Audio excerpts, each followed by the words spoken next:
military headquarters. So any reporter that works there, and it's a small number I don't of know why reporters. it's doing that. It just won't stop. What am I supposed to do here? Buy a whole new computer.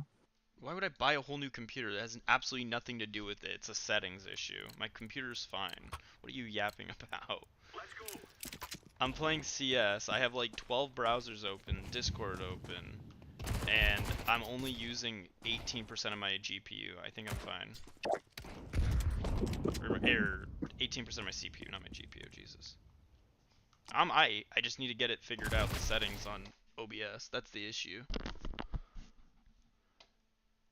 Not to be a cock, but it's super irritating that this is happening. It's not irritating towards you, just irritating towards I'm just irritated about it happening. That's the issue.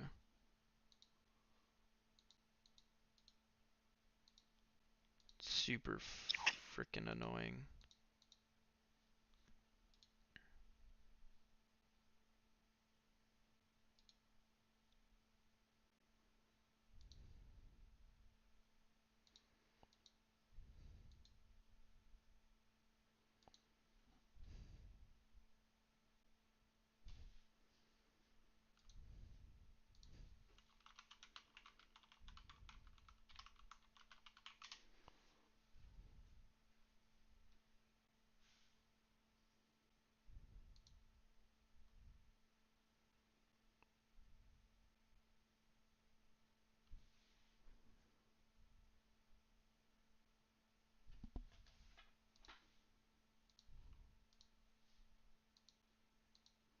Okay, let's see what that looks like. In the American media ecosystem, who have ever been able to have the privilege of being a Pentagon reporter. Fucking Jesus.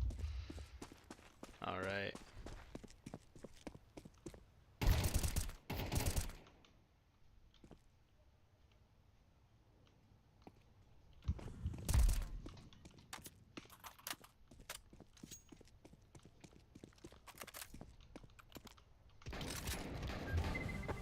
Nice stuff, Sisso.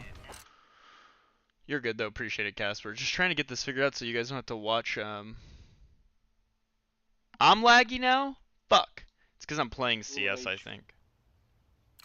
I gotta figure out how to get it to where when I'm playing a game. It could be just your SSD. My SSD is chillin', dog. Have you done tests with Crystal Disk Mark? Of course I've done tests on my SSD, dog. That's not the it's the problem with my OBS settings, dude. I don't know what, like, I switched something on accident and I don't know what I did when I was trying to test something.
Okay.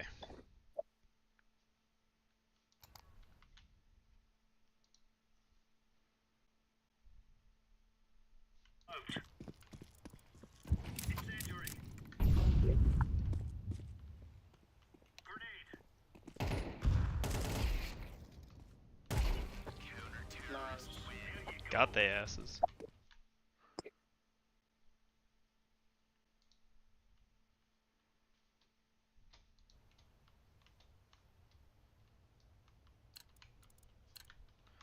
Okay, I'm looking at all this stuff right now.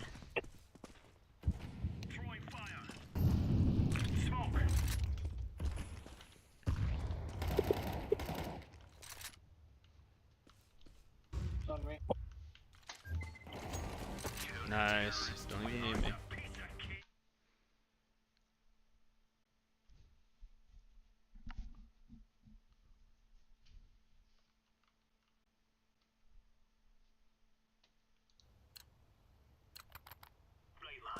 I just gotta say though, your administration is the biggest joke to ever exist in the history of the US. Donald Trump's a cock. I'm well aware. I'm just waiting him to sign fucking full complete censorship laws. You can't criticize the president. You can only say approved things about the president. Yeah, probably some dumb shit like that. At this point, someone should just send him a copy of 1984 and have him, have him read it. And then again, he'd probably use that as a step-by-step on how to gain power. Maybe. I don't want to speculate on Trump's authoritarianism. I think he gives us plenty of content that he just casually does. It's out in the open. Plenty of reason to believe without even having to speculate, I guess, is what I'd say. Perhaps.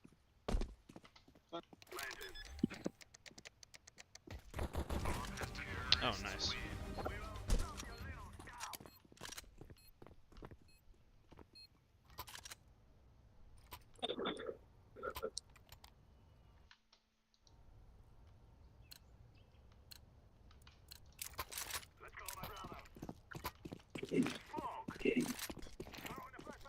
Now, I know I asked about this yesterday. Have you considered getting Tarkov yet?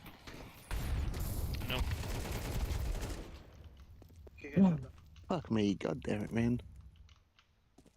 Oh, shit. Destroyed that one guy with the jump shot. Jesus. Just jump shotted the ever-living piss out of a guy. I don't know how I even got away with it. Either way, I'm trying to figure out... Wait, am I still laggy right now? Oh, yeah, I am, duh. I know I am. Duh. Well, I'll be back later anyway. Alright, buddy. Oh, Talk to you then.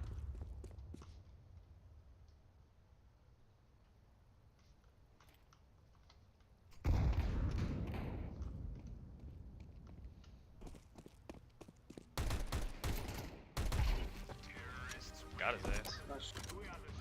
Yeah, you too, man.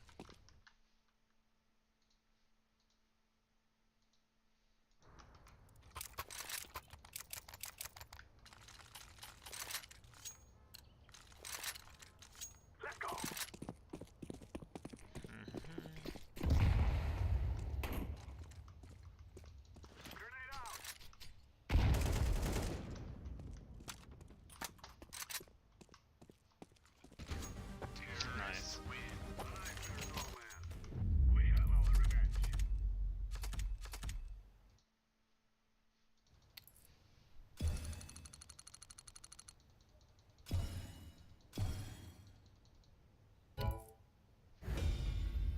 Oh, yeah.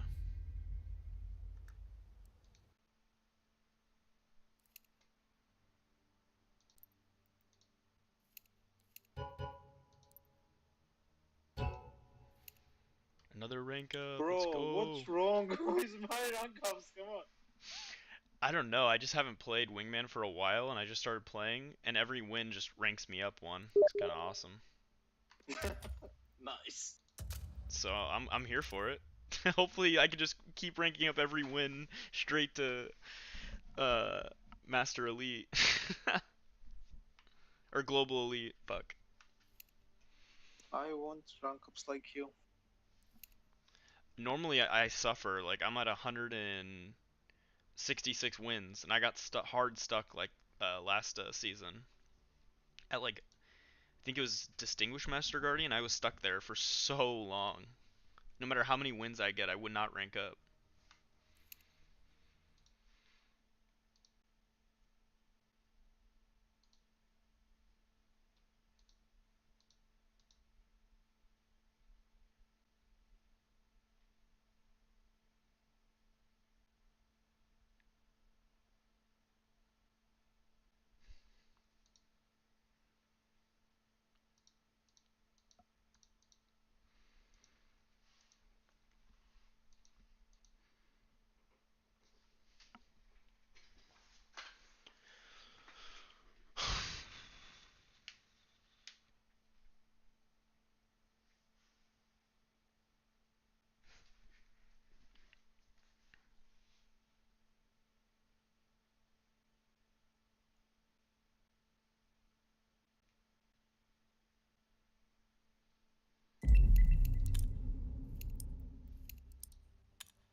small press corps, and there's not a lot of turnover. And the people that work there know, trust me, they know, I know, the seriousness with the duty that they're given.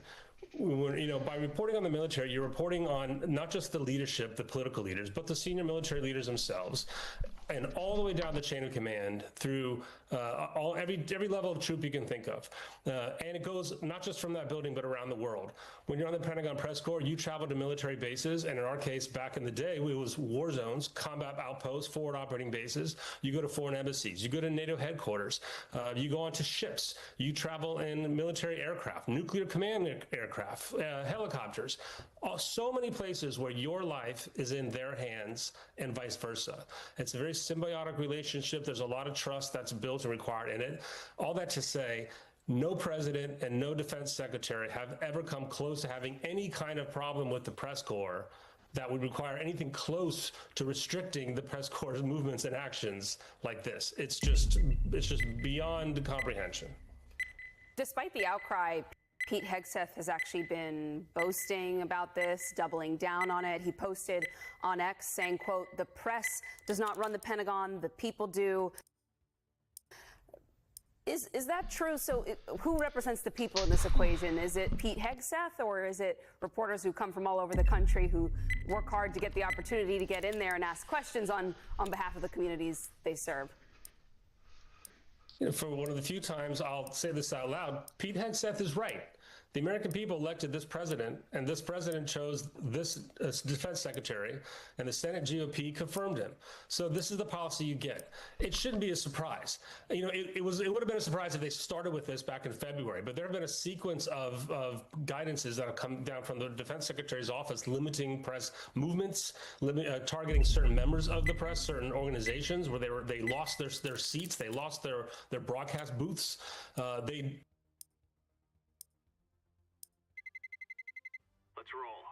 All of these are moves that made it harder for reporters to report the truth, harder to get information that, like as Hegseth's statements say, is not pre-authorized and pre-approved.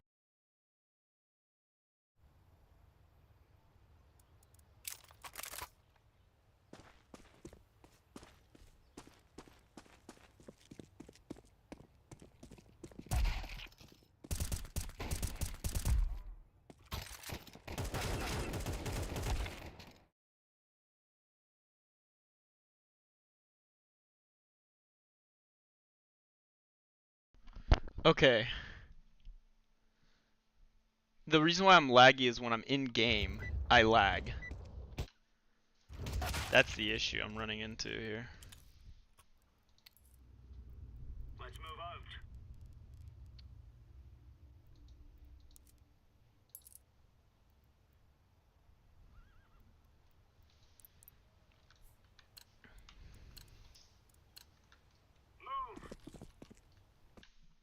Improved, and like you said, at least harder to do journalism. Oh my God, it's literally just turning on the quality on the... As do all the agencies. At the State Department, it's different. The State Department, if you want to meet with someone and you're a reporter, or at least back in the day, maybe it's changed recently, you had to meet with them like at the cafe. You couldn't wander around the building wherever you want to, even on hallways, like you can at the Pentagon. You really can, if you until recently. If you have a Pentagon press pass, first of all, you've already been vetted to some level to get into the building and have that pass, and to have earned your job in the first place in journalism. But when you have that badge, you can walk all over the Pentagon. You can't walk into certain rooms that are already locked and have codes, and you need permission to go into, for sure. But it's actually part of the job of doing it. You have to walk around.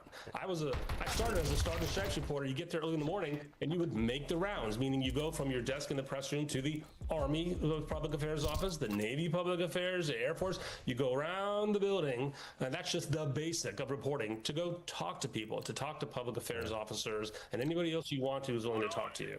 I was going to say that maybe the silver lining in all this is that you don't have to do the reporting, because Mike Waltz or Pete Hegseth will put you on a signal chat and they'll just report to you all the military plans, and then you can report on that. All right, joking aside though, the press here, right? And you know a lot of the journalists here, you know a lot of the news organizations, they're going to be under tremendous pressure What, if anything, Kevin, can news organizations do to kind of push back against this? Do you anticipate any news organization or any reporter voluntarily submitting to these rules? And also talk about the other side of this, which is how the American military There we go. I think we're good now. benefits from having reporters that it has access to be able to give critical information to, and how detrimental this is to the military's ability to be able to have that trusting relationship with news organizations and journalists. Sure. Okay, I think I fixed it. I don't know it. Okay, I'm pretty sure I fixed it. So the issue I was running into is my game's settings were like doing way too much. I had like maxed out. I think that was my issue now that I see it all.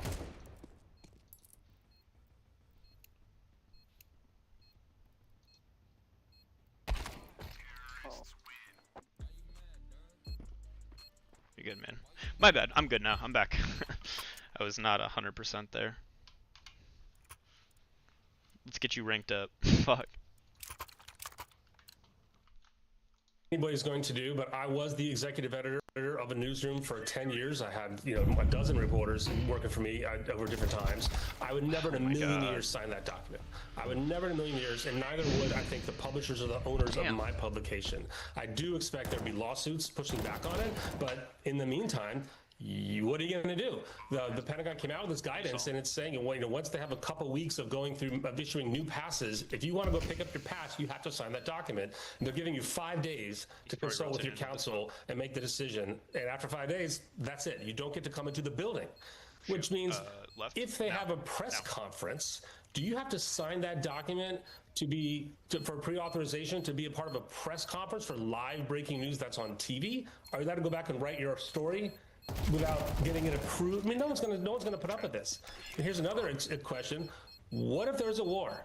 What if war breaks out again, and it's anything like in the old days of Iraq or Afghanistan, where we had to apply for embeds to go into war zones with military protection, and that system, which actually, and you could argue, worked out, okay in the end in a lot of ways. Yeah. But there's a million questions that we just don't know. But no, I don't expect that anybody would sign this, except the journalists there who are not really journalists, and they're not from real newsrooms. They're from right-wing media operations that are building access. Call them out. The other part of your question, I'll answer quickly, Ken, is look. Yeah. There's a long tradition in the military where senior military officers make it a point to tell the officers beneath them that they're not to treat the media as the enemy, and just the opposite. They learn how to deal with the press because they enter public-facing jobs. These are, four-star generals and admirals who run aircraft carriers, or they're commanders of army bases, and they deal with the public in many ways, from flag raisings and ceremonies to serious political issues that they have to talk to. So, yes, there's a tradition where it's not only is it part of your job, you're trained to do it well, and you're trained to teach the force below you why that's important. That signal is gone. I assume that kind of training is gone, and that culture is certainly gone. What we don't know is how much. We're not going to hear from the Joint Chiefs. I don't expect a single Joint Chief is going to resign in protest over this. The ones that would have already been fired. And in the retiree community as well, the military is doing everything they can. I can tell the military retirees are doing everything they can to stay out of this crap and stay out of this kerfuffle and keep their heads down, to try to signal to the troops to just focus on your jobs, focus on your oath to the Constitution. Even if you don't like these policies, you got to carry them out until there's a new election and there's new leaders. Kevin Barron, thank you so much for sharing your expertise with us tonight.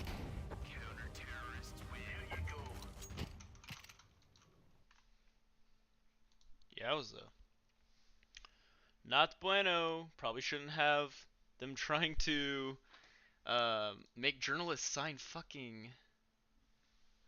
Trump did not win the 2024 election. Oh, claim Trump did not win the 2024 election. I think he probably won it. Don't do the conspiracy denialism stuff.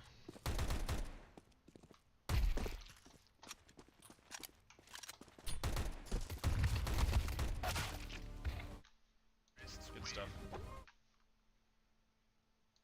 Let's see what David Packman. Today I'm going to be speaking with Nathan Taylor, Executive Director of Public Engagement for the Election Truth Alliance.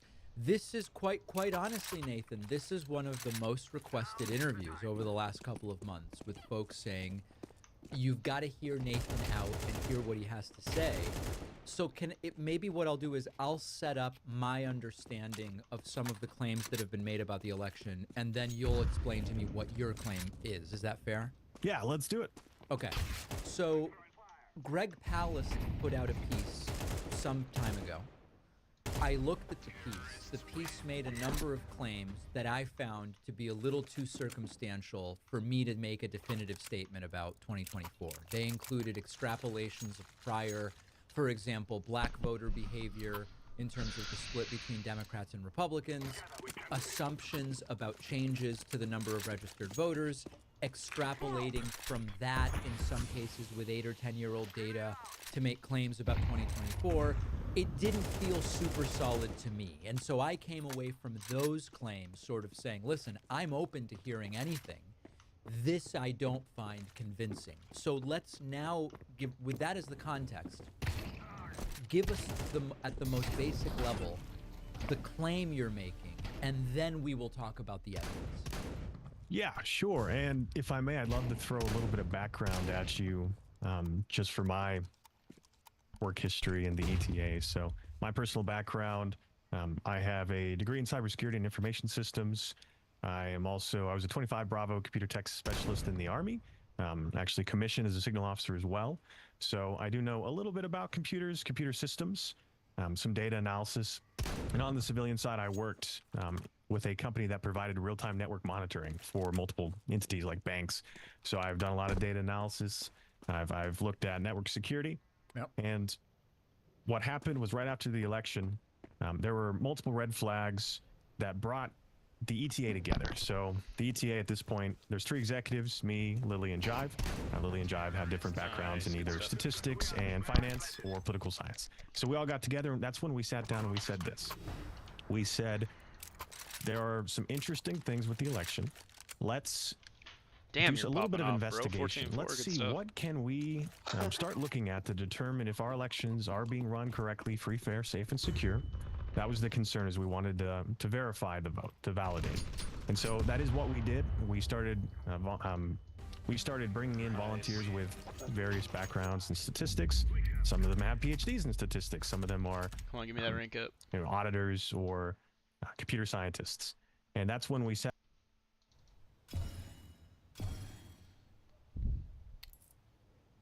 Come on! Let's go. Wait, did you rank up? Oh, no. No! Bro, what's going on? They don't like you, bro. I hate this game. How many wins in a row are you on?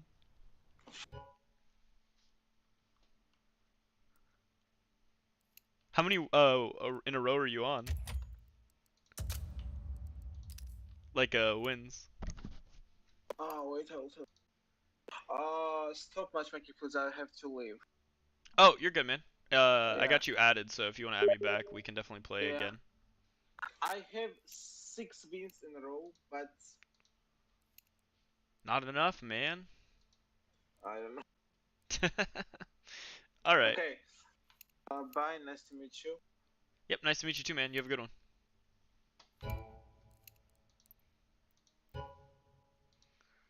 Jesus. Is that Xanac? Is that the young lad himself? The young Zan?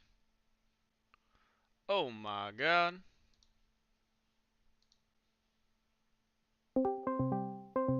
Let's take a gander. Buddy, what's up? You're muted, Dad.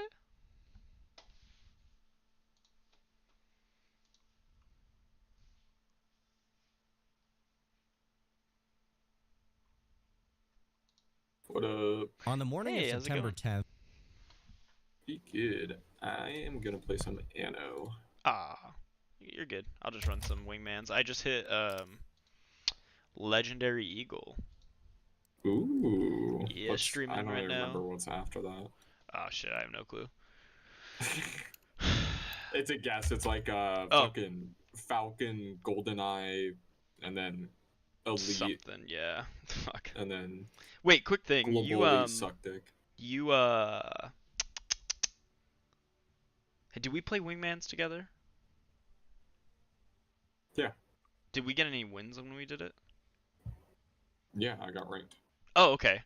Um, if you ranked last season, as long as you don't lose, you rank up like every match. Jesus. So Okay. I ranked up like 5 games in a row every game I've ranked up. Oh, that's fucking easy then. Yeah. As soon as I hit Jesus Global Elite, I'm Christ. done doing it. I'm done Yeah, playing. because what's the point? Literally. You want to stay in the call, you're more than welcome. I'm just going to have a video, Turkey Tom's fucking Tyler Robinson video, even though we still don't have shit out for it, but fucking Billy Willie. We don't have anything. But let's just have put out a nothing. video Nothing about I've the seen. man who, yeah. Like, what does he scrounge together? Everything he's gonna say, we already know about. But it's fine. I'm curious. Yeah, because there's not shit. Yeah. My curiosity's morbid though, buddy. I gotta know. 2025, 22-year-old Tyler Robinson decided he wouldn't be attending his electrical apprenticeship program at Dixie Oh, there Technical hasn't been College. much At content the past 5 days. From the boy? The prince? Yeah. Yeah, there hasn't been much. Been rewatching Vegan Gains debates. That's where I'm at. It's so fun though. That's what's fucking horrendous. I mean, Comey's gonna get indicted. Look at that. God, Cash Comey Patel. is? Yeah, apparently. It's expected. For what? I don't know. His little secret room with all the hard and soft documents that they haven't released. Oh, so it doesn't exist? Yeah, just the political targeting, lawfare, and all that good stuff. Oh, I watched Trump's UN speech. Holy fucking kill me. It was so dog shit and so embarrassing. Bro, he literally just sat there and did climate change denialism. He did the United States is, or he was talking about other countries and their failure with immigration. Like, what a weird fucking thing for the president of the United States to be yapping about. Imagine if another country talked about the United States infrastructure like, oh, the United States has so much, they're having so many issues with their infrastructure. Like, shut the fuck up. What are you talking about? What makes you think that you're in a position to talk about our country's infrastructure at the UN? Yeah. Same thing with him with immigration. About that at the UN? Yeah, it's fucking weird. He thinks it's just a rally. He was talking about, it immediately started off with everything was bad under Biden.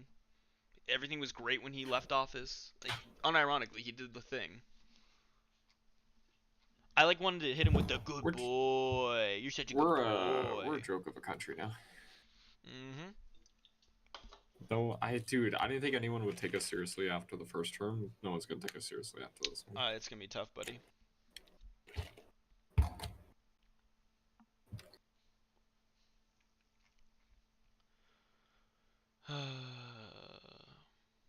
You know what? We're gonna do philosophy. No. Meta ethic crash course. Bet. Let's go.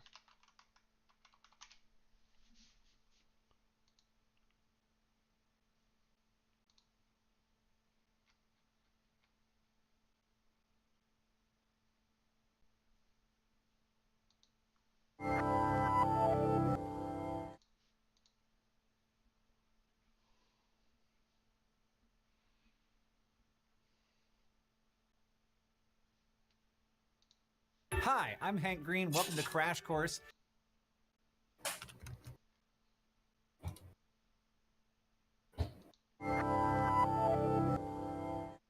Is it wrong to steal to feed your family? Is there such a thing as a good lie? Questions like these are the domain of ethics, the branch of philosophy that studies morality, or right and wrong behavior. But before we can parse questions like these, we need to go deeper into meta-ethics, which studies the very foundations of morality.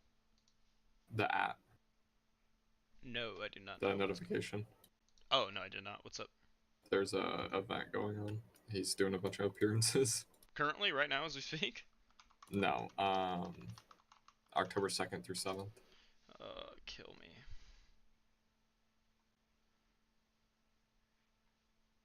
Like on his website, it has like all of that info. In the Discord channel, the announcements. Oh, on the actual DGG one. Okay. Yeah, let me check it out.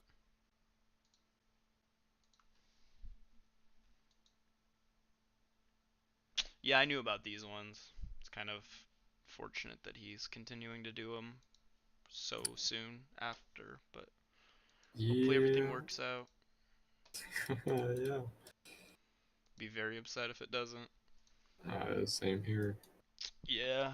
Anyways, oh, I got it. Casper gifted us morality itself. Metaethics asks questions as basic as what is morality? What's its nature? Like, is it an objective thing out there in the world waiting to be known? Or is it more like a preference, an opinion, or just a bunch of cultural conventions? There are a lot of different metaethical views out there, and one way to understand them is to put them to a test to see how they'd help you solve some thorny ethical problems. Like a scenario where you have to steal food or lie for a good cause. Or what about this? What if you set out to harm someone, but you ended up saving their life by accident? Oh, duh, it's not a gifted, it's just her sub. Duh. A syllable. A little silly Billy over here. Anyway, sorry, Hank Greenstock. And I gotta Some people think that ethics is a kind of science, that it seeks to discover moral truths whose existence is testable and provable. But others believe the nature of morality is every bit as subjective as whether you prefer plain M&Ms or peanut. There's just no right answer, unless you have a peanut allergy. So you and a friend might totally agree on whether something is immoral or not, but you might disagree fervently about why. For an example of a slippery moral scenario, let's just head straight over to the thought bubble for some flash philosophy. A burglar plots to break into an old woman's house on a Sunday morning, a time when he knows she's always at church. So one Sunday, he creeps up to her back window and smashes it with a hammer. But after he looks inside, he sees the old woman isn't at church. She's in there, laying face down on the floor. The sight of her body scares the burglar and he runs away. He was down for a little bit of burglary, but getting nabbed for murder was not part of his plan.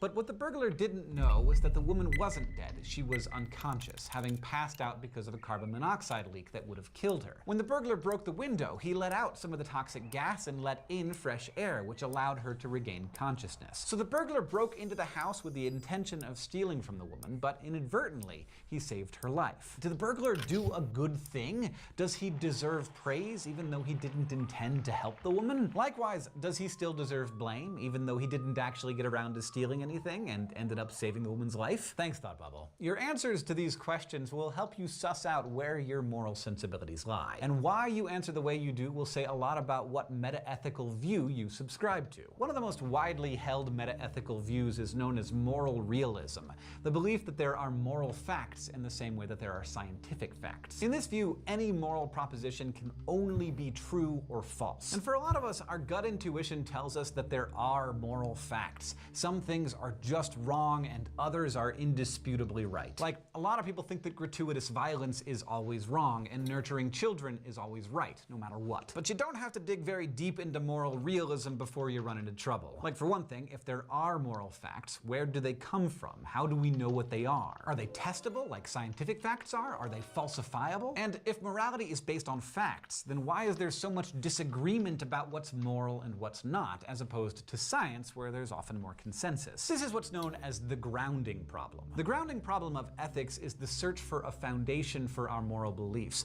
something solid that would make them true in a way that is clear, objective, and unmoving. If you can't find a way to ground morality, you might be pushed toward another metaethical view, moral anti-realism. This is the belief that moral propositions don't refer to objective features of the world at all, that there are no moral facts. So a moral anti-realist would argue that there's nothing. 50 cent piece, they're gonna be putting, they're gonna be releasing a bunch of, like for 2026, Charlie Kirk will be on them, like on that year's or whatever.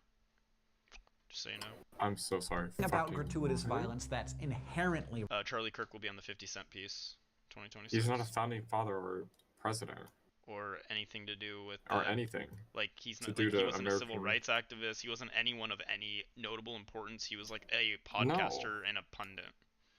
Imagine like Rush Limbaugh died. We threw him on like the 25 cent like on the quarter. Like how fucking retarded.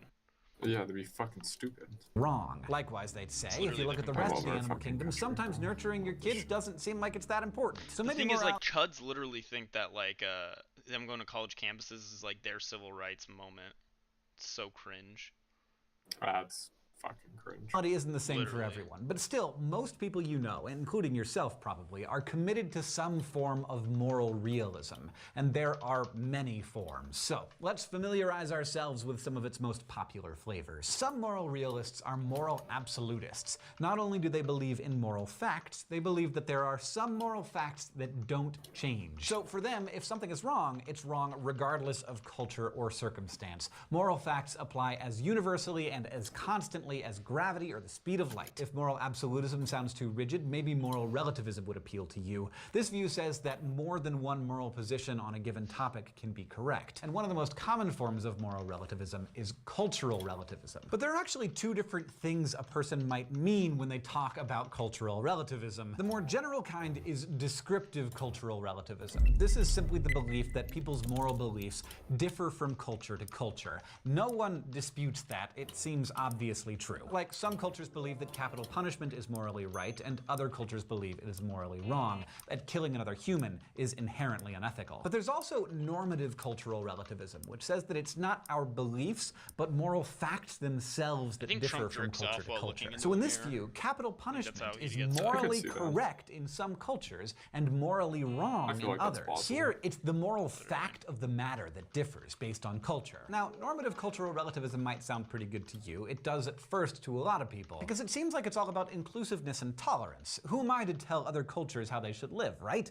But this view actually has some pretty big flaws. If every culture is the sole arbiter of what's right for it, that means no culture can actually be wrong. It means Nazi culture actually was right for the people living By the in way, that I love culture. sowing And chaos further amongst chuds on the internet by like.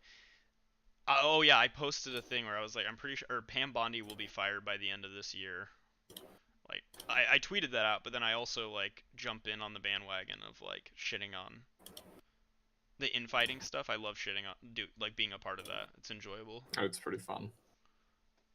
It's because of like how fragmented they actually are, but Trump is like the only reason why it's not so fucking glaringly obvious. I don't. It's too much. Yeah.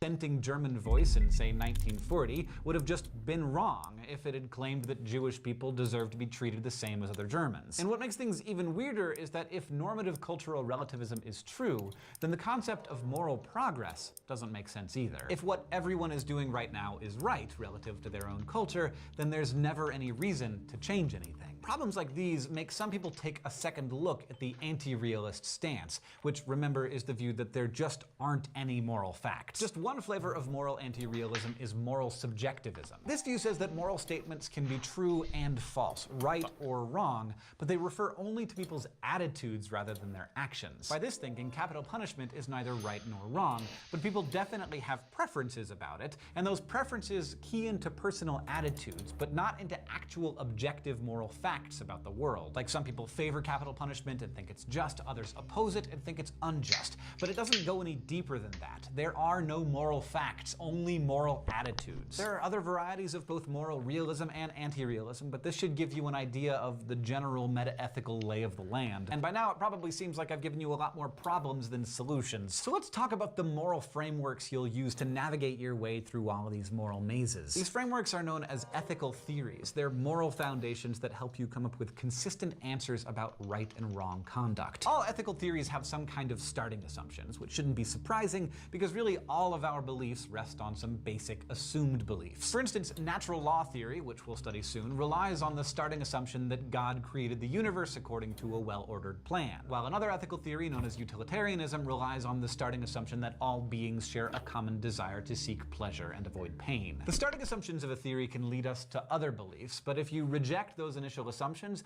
the rest of the theory just...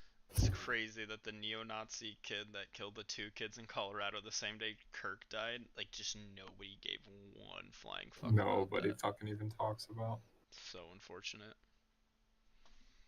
doesn't follow. Now, in addition to starting assumptions, ethical theories also consist of moral principles, which are the building blocks that make up the theories, and these principles can be shared between more than one theory. For instance, many ethical theories agree on the principle that it's just wrong to cause unjustified suffering. Some ethical theories hold the principle that any unjustified killing is wrong, and that includes animals, while other theories hold the principle go round and round, round. Because they do on that Charlie Kirk one. that it's only wrong to unjustifiably kill humans. But the thing about ethical theories is that most people don't identify with just one. Instead, most people identify with principles from several theories that help them form their moral views. We're going to be spending several weeks learning about these ethical theories, and you'll probably find elements of some that you already believe and others that you definitely disagree with. But all of this accepting and rejecting will help you develop a new way to talk about and think about what are, for now, your gut moral intuitions. Today, we talked about meta-ethics. We discussed 3 forms of moral realism, and we learned the difference between descriptive and normative cultural relativism.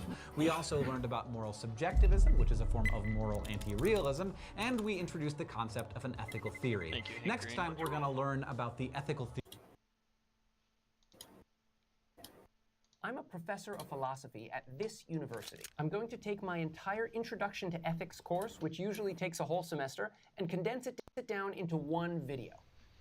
I'm going to edit this video fast.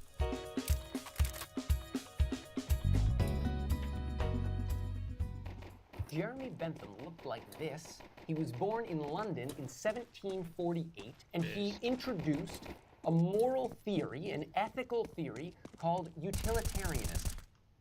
Utilitarianism says, roughly, we are morally required to do whatever produces the greatest total of pleasure minus pain. A theory like this, any theory like this, is very ambitious. It is purporting to tell you, in any circumstance whatsoever, in any situation, what the morally right thing to do is. And the first specific thing to notice about this theory is that it's a theory about the results of your actions, what your actions produce. Because utilitarianism says that what matters for the moral value, the moral goodness of an action is its consequences or the outcomes that result, because of that, utilitarianism is a version of a broader type of moral theory called consequentialism. In a few minutes, and during the normal semester-long version of this course, I would say in a few weeks, we will get to Immanuel Kant's moral theory, which competes with utilitarianism. Kant's theory, as we'll see, is not a form of consequentialism. So this whole bit about focusing on the consequences becomes very important very soon. But for now, the other thing to notice about utilitarianism is that it focuses on pleasure and pain. Those are the things that, according to this theory, matter ultimately for whether an action is morally good or morally bad. In a work called The Rationale of Reward, published in 1825, Bentham says, prejudice apart, the game of pushpin is of equal value with the arts and sciences of music and poetry. If the game of pushpin furnish more pleasure, it is more valuable than either. Pushpin is a simple child's game. I actually have no idea. Utilitarianism, the theory that we are morally required to do whatever produces the greatest total of pleasure minus pain. Nice. How it works or what the game is like, but the idea is it's supposed to be a simple game like tic-tac-toe or something like that. The point is this. Bentham thinks that it doesn't matter how fancy the pleasure is. Keep saying Does it come from a... What did I say to somebody? It would have been Sarspiskis. Next time someone talks about philosophy, I'm killing myself on stream. Yeah, this guy was telling me, I called him and he's like, I'm dipping my toes into a religious debate right now, and I said, yeah, I had the religious debate arc myself. It is important for all serious partakers of debating until you realize it's all boring meta-ethical axiomatic concepts devoid of being anything other than circular. Which is true, and that's why they're boring and dumb. And why would you want to talk about it? Yeah, they're fucking stupid. But sometimes it's cool to nerd out over philosophy, let's be real. Let's be real, buddy. Simple game like pushpin, does it come from something fancy like music or poetry? It doesn't matter. All pleasure counts the same. People that are the only thing that matters to the moral worth of an action is the degree or the amount, not the type, but the amount of pleasure that results from it. for you and for everybody else. This is the arithmetic theory of morality. On this theory, everyone's pleasure and everyone's pain counts equally. But maybe there's a problem with this theory. The problem seems to come from the underlying assumption that pleasure and pain are the things that matter. Close. The 20th century philosopher Robert Nozick attempted to bring out this problem. I love that with what's called a thought experiment. anytime I Suppose have a there were an drink, experience machine it that would finds give a you way to any try to experience spill you desired. Super duper the lightest tap. neuropsychologists could stimulate your brain so that you would think and feel you were writing a great novel, or making a friend, or reading an interesting book. All the time, you would be floating in a tank with electrodes attached to your brain. Should you plug into this machine for life, pre-programming your life's experiences? What does this example show? Well, Nozick thinks that most people would not agree to be plugged into a machine like this for their entire life. They wouldn't want to do it, and they would be rational to not to want to do it. There must be something that matters to us, something that's good for a human being other than pleasure. Because of course, the experience machine will give you the experience, indistinguishable from real life, the experience of a very pleasant life. You'll get way more pleasure from being in the experience machine than you would from... Oh, so like technically would the most moral thing, if you believe that... Do you want me to kill myself on camera? No, I'm just... Come on, buddy. I'm just yapping to you. I'm just... Okay. It's just to you. If it's... Just hear me out. Okay. All that... I've heard this before about the whole... Because this is something that gets used as like an attack on, I guess, non-religious people, which is kind of like us or whatever, because like how do we get our morals and blah blah blah blah fucking blah. And semi-intelligent people that kind of are familiar with meta-ethics, that are like fallacious, but they'll use this one argument that is to some degree like valid, which is why I don't know if utilitarianism is necessarily like the goated I guess, what the fuck am I hearing like metal fucking pipes clanking against each other. No, the point he's making about how like utilitarianism or whatever is that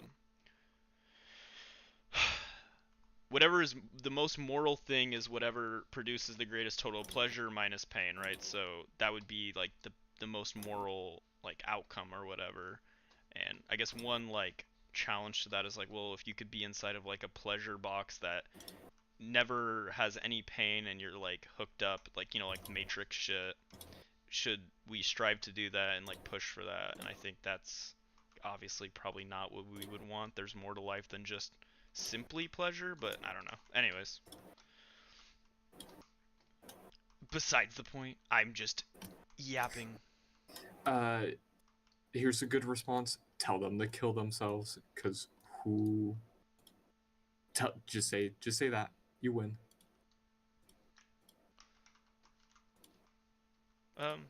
Good. Actually living your own life. And if it is rational to not opt to be plugged into the experience machine, then it must be that there's a whole bunch of things that are good for people, that matter, other than just pleasure. Here are some of those things. Controlling your life. If you're in the experience machine, you'll get plenty of pleasure, but you won't be in control. And maybe it's important for people, maybe it's good for people to be in control. We want that, and maybe we're right to want that. Friendship. The experience machine would give you the experience of friendship, but of course, there wouldn't be any actual friends. And so maybe actually being friends with people is important. And that's part of the reason why they wouldn't opt into the experience machine. Doing things. You know, actually doing things, as opposed to having the experience as if you were doing them. You know, like, I don't know, building a house or going skydiving or whatever. There's a difference between having the experience as if you had done those things and actually doing them. And maybe we want to do them. Being a kind person, or being any type of person. It seems like we want to be a good person. We want to be a good friend. We don't just want to think we're a good person, or think we're a good friend, or whatever. I think if Nozick is right, then utilitarianism is built on a kind of mistake. No, the these idea fucking that the idiots main misspelled things that Seattle. matter morally On their to poster, human beings pain are burn. pleasure and Oh. pain. That underlying I mistake was like, is that typically looks called weird. hedonism. When Bentham No, it's developed two T's. utilitarianism in the late 1700s, Oh, I knew there was a double it letter led in him there. to T- some T's make surprising sense. conclusions. The There's L's an just essay that wasn't looked published weird I until didn't see what after it he looked like, but died, I like had a called double take. I was like, fuck, I Offenses don't know, Against actually. Oneself. Literally, yeah. As far as we can tell, this essay It's spelled was right the in a first different part of the time anyone poster. ever wrote in the English That's funny. language that gay sex should not be punished by death. I have been tormenting myself for years to find, if possible, a sufficient ground for treating irregularities of the venereal appetite with the severity with which they are treated at this time of day by all European. Damn. What a phenomenal, what a banger quote. There was people back in like the 1700s that were philosophy nerds that were doing their, or that were pondering on stuff. Like, okay, that applies to you, buddy. I've been tormenting myself for years to find it possible a sufficient ground for treating irregularities of the venereal appetite with the severity with which they are treated at this time of day by all European nations, but upon the principle utility I can find none. So he's basically saying, I don't care that like them Westerner countries hate the gays. I don't think it's cool that we just hate the gays. See? Based. That's why philosophy is important. Who the because fuck is this? Oh, it's just a fuck. I don't know the philosopher. Let me fucking pull it up. The Fuck! severity. You said it wasn't a banger quote. It Who was a banger quote. As far as we can tell, Give me a sec. this essay was the first time anyone ever wrote in the English I don't know. language. Philosophy is one of those areas of fields I think is like. Jeremy kinda Bentham. cringe. Oh, it's definitely not cringe, but okay. What?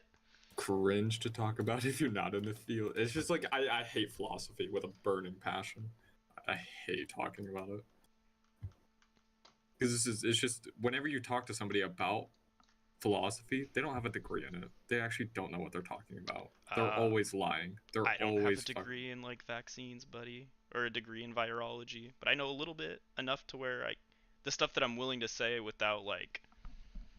Yeah, but I wouldn't have a serious vaccine conversation with you, like on that type of level where we're talking about intricacies of like, you know, DNA or virus splicing, like.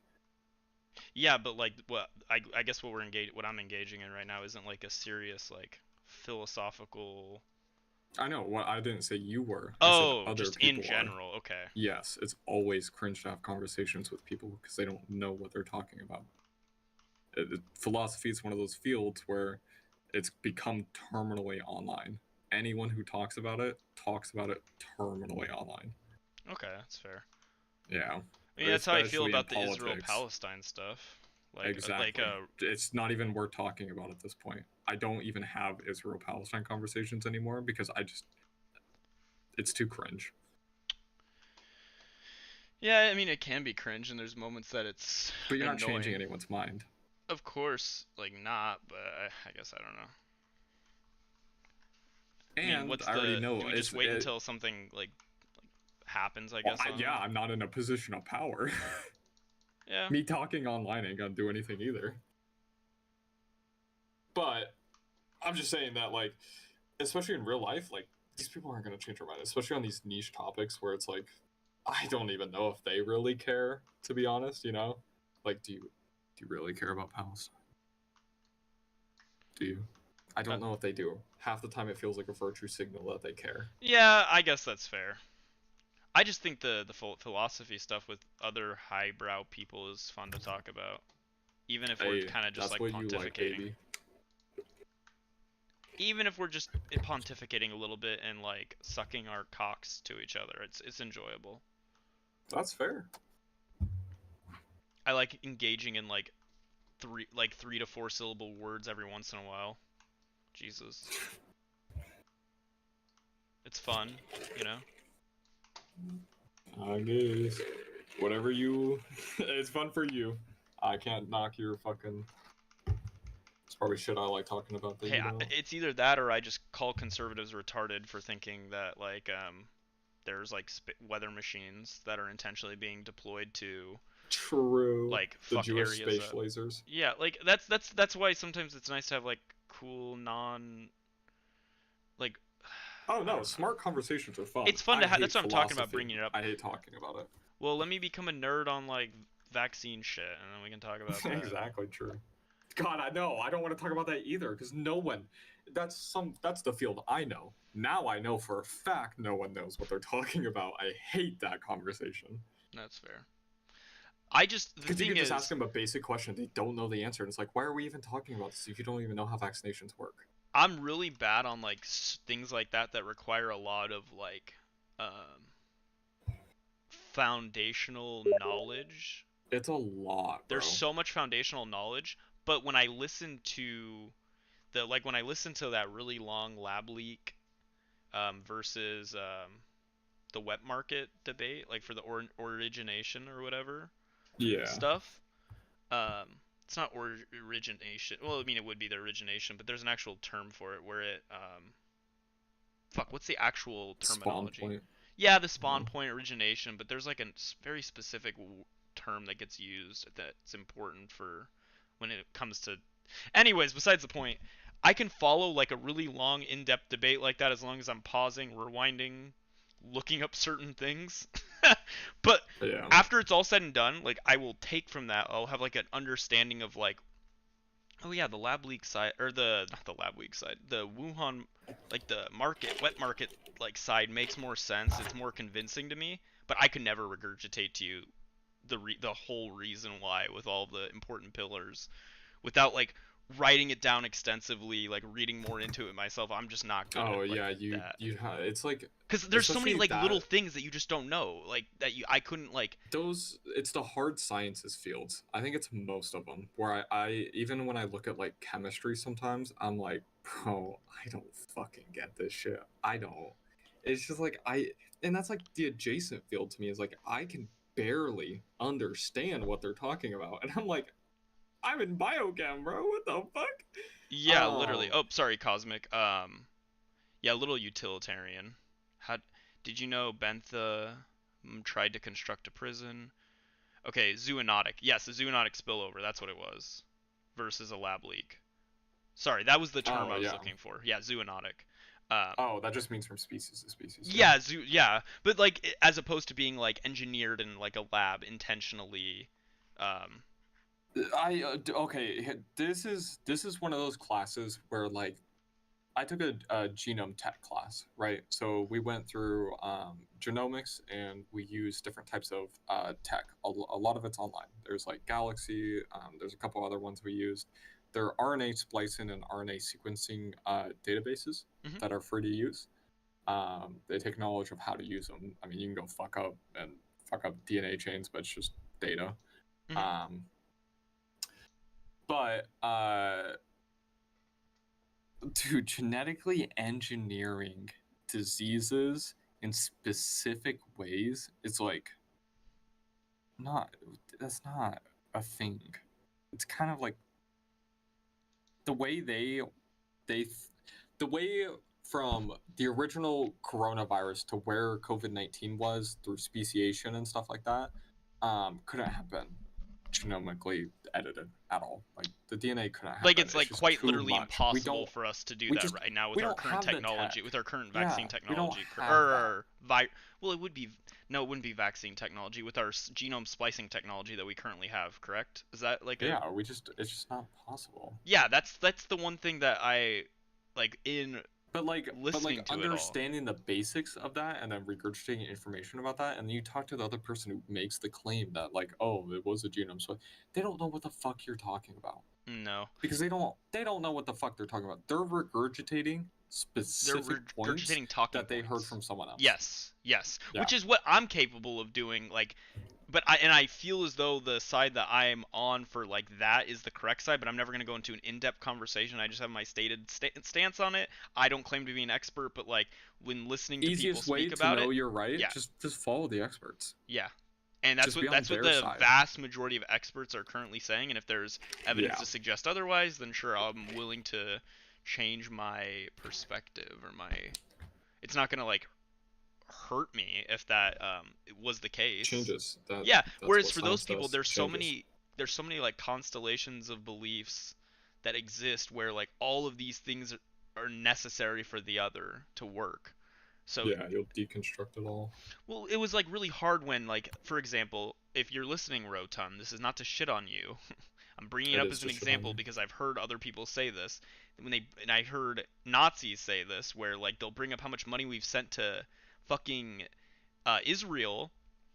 And fun fact, if you had a guess, Zanuck, out of the entirety of all the aid we have ever sent to Israel since '48, and then if you look at that based off of the cumulative spending that the United States has done since '48, I mean like our total yearly budget every year, year over year, what do you think the Yeah. percentage breakdown is from the aid to our total spending as a country?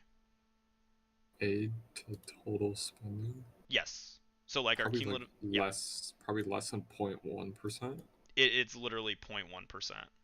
Oh Jesus, that's it? Yeah. Over since '48, and to me that sounds like a great fucking deal that we've only had to send them 0.1% of all of our spending since '48 And to we get have that them much be the soft ally. power? Yeah, the soft power we have in the Middle East, the cyber and military advantage we have from that we enjoy from being allies with Israel, like a strong ally who has never like fucked us over. There's been instances, but there's always been instances between us and all of our fucking allies. So I don't know why we would ever point to those as like this diametrical fucking horrendous event that it's not like fucking Israel had unlike they would like you to believe. It's not like they've attacked the United States like on our own soil. No. I'm not gonna engage with that. I think that is super bad faith because like relatively 350 billion, if you look at the nominal value and all the aid we've sent to them since '48, is such a small fucking insignificant amount of money. I don't give a one flying fuck, not one. No. And I don't know why anyone else would. And I think that if anyone that says that they do care or it's like a big deal to them, they're just lying. They're misrepresenting Yeah, it. probably. Because they don't have an understanding of like what's actually a lot of money. Like we spent $6.8 trillion in 2024. That was our budget for the year. Like what? Yeah, And you're they upset. don't know. You're upset about the like, what was it, 15 billion we sent to Israel? Really? That's what you're upset about? It's fucking dumb. That's like people. That's like a person who's like, unironically, it's the avocado toast meme.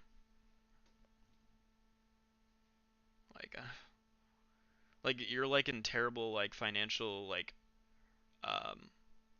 your financial like situation as a person is like going downhill dramatically, and somebody looks at you and says, oh, "Did you buy a McChicken yesterday?" One singular McChicken, you're like, yeah. And he's like, that's why you're fucking broke. And then the other guy comes over and says, maybe it's the fact that he's been going to the strip club like 3 days a week. He subscribed to multiple people on OnlyFans and he's donating them like tips and shit. And he has like 10 different fucking subscriptions to streaming services. Maybe that's the issue. No, it's the McChicken. Like, it's always the McChicken. Unironically though, that's like what it is. It's so fucking retarded. Like I don't know how to like talk to those people. You don't. You just don't. Just let them no. flail. Here's the issue. This has been happening since we were 16 years old. Nothing's changed. It's only gotten worse. I've given up. This country's fucked. Genuinely. I had to have a disagreement with Jordan, which I'm going to go into further depth today. I disagree with the rent control stuff. I think that's a big divide between me and the lay prince. You think rent control is good? I think rent control when it comes to low income, like not low income. Yeah, like low incomes, but like apparently that's different than rent control. It is. That's but like it's subsidized rent controlled housing. So you're arguing for something different, yeah. Rent control is a citywide policy.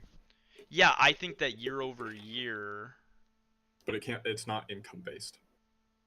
I think it should be like inflation based or something. I think that would be something else then. It wouldn't be rent control. Yeah, because of the current rent control where it's like no, you only can increase your rent by $10 a year. I think that's fucking Yeah, stupid. it only happens in a select few places in the U.S. Like New York has a couple, like buildings I think that do it, or a couple blocks or something, and it's fucking stupid. It doesn't work. People just That's stay in there terrible. forever. Yeah, that's terrible. Yeah. I agree with you there. So But I think current, having certain, I'm gonna be honest with you, I don't think housing should be like the most. I think that there's a problem if, like, for California, for example, 30% of their federal tax revenue is from housing. I think there's a problem in that state if that's the case. Probably. I think that's not good. I don't think that we should. I just don't. So know much of how our you economy should actually be built on. fix it. Yeah, I don't know. Like, I get housing's important, but like, for it to be something that is like, I don't know. It's like. The problem is it's multifaceted. There's not just one thing. How do you monetize if you don't monetize things like healthcare and housing and food? Well, no, that's not the problem. You can't do that. It's just, I mean, there's so many problems with housing. One is we have a massive bureaucracy thing. No. Well, no, we can't build fast enough because we have so much bureaucracy bullshit that takes forever to go through. On like a local fucking level. That's like the huge thing. Half of it makes sense, but half of it doesn't. So you'd have to go through that, but that's just one way of looking at it. Then you have the supply and demand side of it with lumber, with the shit we import, especially what's going on now. Like, prices have to go higher or else you're literally losing money if you went inflation based. Or you'd be building homes you'd be spending more building the homes than what they're worth. True, and I understand that you need there needs to be a reason for people to want to build the homes. Like, there needs to be like it's like an investment, right? It's like any type of investment. It's like, well, the reason why people buy treasury bonds from the United States is because the United States has our economy, our GDP is steadily grown over X amount of time, and it's like a safe investment, yada yada. Then like that's part of like housing as well, right? Like, people aren't gonna develop like housing neighborhoods. Like, they're not gonna build apartments. They're not gonna build any type of housing if there isn't like a profit to be made there, I guess. Like, long term. I mean, yeah, kind of, but you'd either have to like nationalize it at that point. I don't know. It's a huge fucking problem, and we have not figured it out yet. Yeah, how do we incentivize building? That's for a PhD to figure out. Tell me, and then I can regurgitate that, because that is not something we're coming up with. Yeah, obviously me and you aren't, but like, I mean, I don't think anyone has yet. Genuinely, I don't know if there is a good solution that actually covers all bases, or even covers enough to where it's worth it. That's fair. I don't know. Like, it's culture, it's economics, it's a lot of things that you'd have to change at once that, like, to get the ball even rolling. Like, we have such a house culture in the US that, like, you'd have to like start either like forcing people out of houses or forcing people to buy houses. Like, yeah, it's such a huge, culture wise, we like that that would have to change, right, to even get the ball rolling. But then the economic side too, and it's just housing is such an AIDS topic that it's hard to even know where to start to fix it. I'm gonna be honest with you. I think that I understand like I think single family hell is unfortunate, and we should be better about how we do housing in terms of space. But with how much space America has currently, I think that single family is okay, but like, we can't have it be limited single family in the way it is now. Like, that's fucking weird. It's either you let the fucking what's it called? You remove the fucking restrictions, the regulations, all the fucking bureaucracy in terms of being able to build single family homes, or you fucking or you don't build them and you build like medium to high density housing.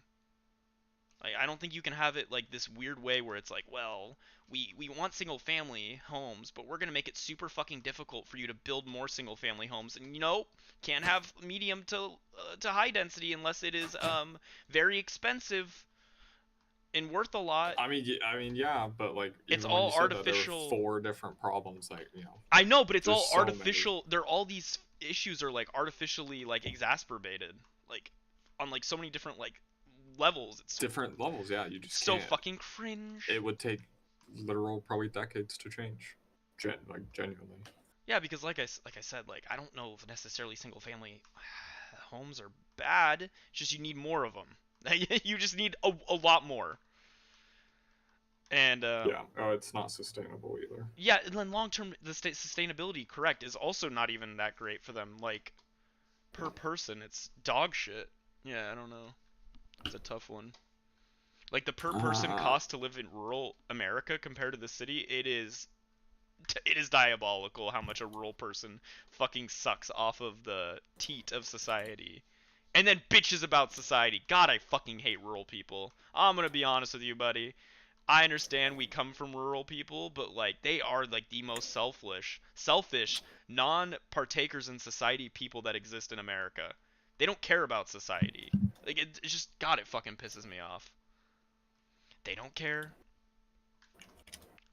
This is coming from a guy where my mom literally lives on a farm. Literally grew up on one.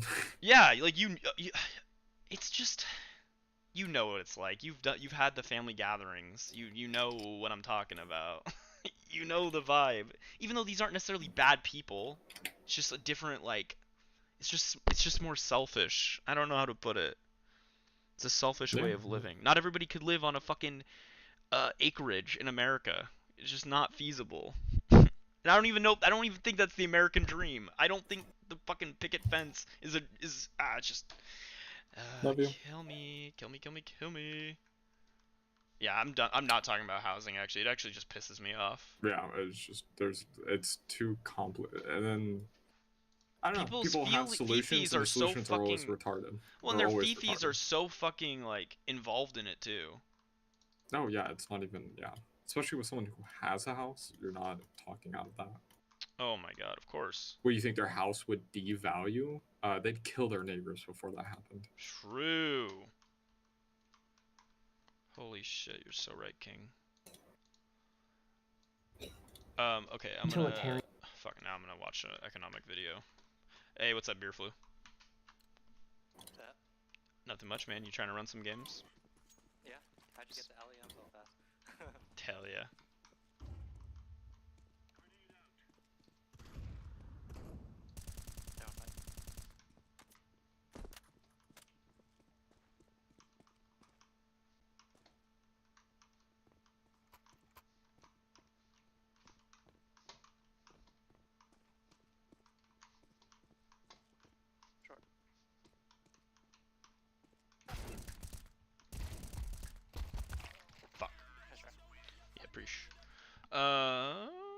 What am I trying to... Oh, yeah.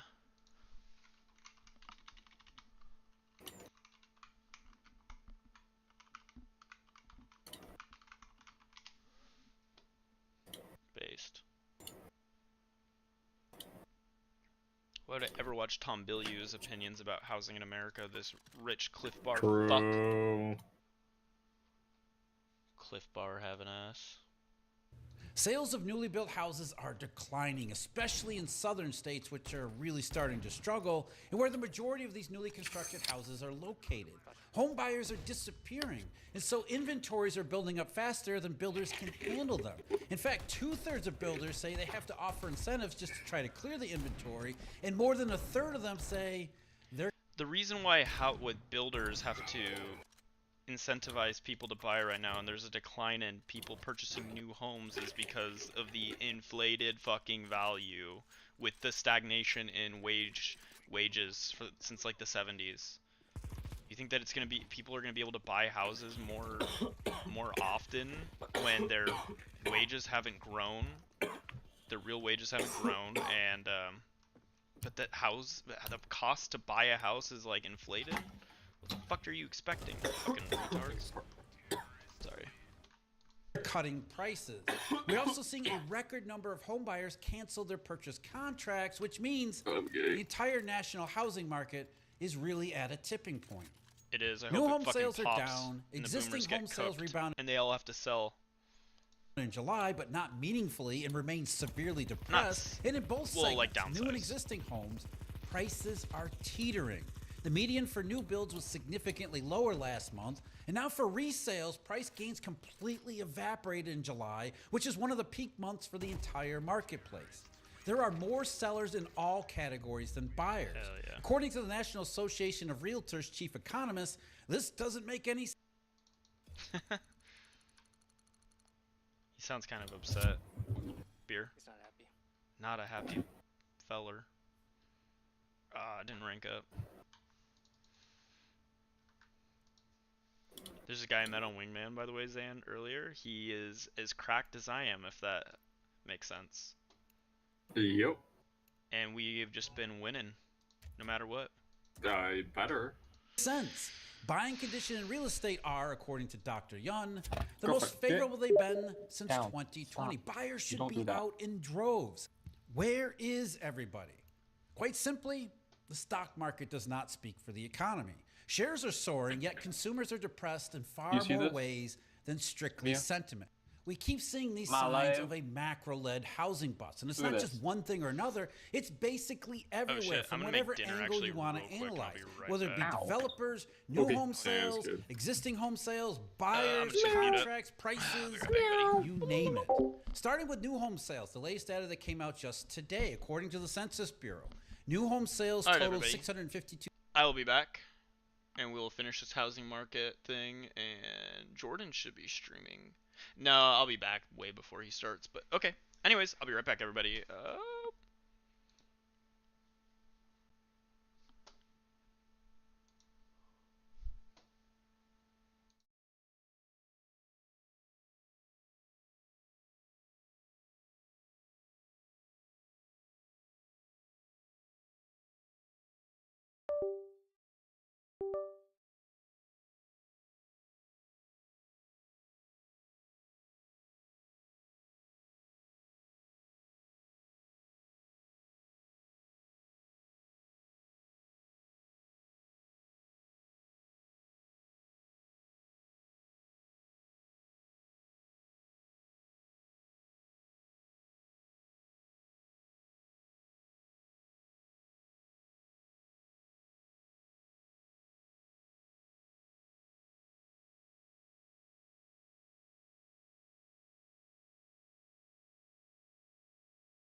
Hey, everybody.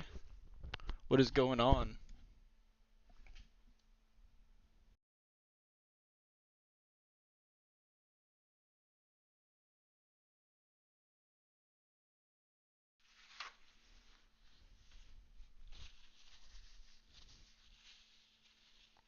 Hello, hello? Hello, hello?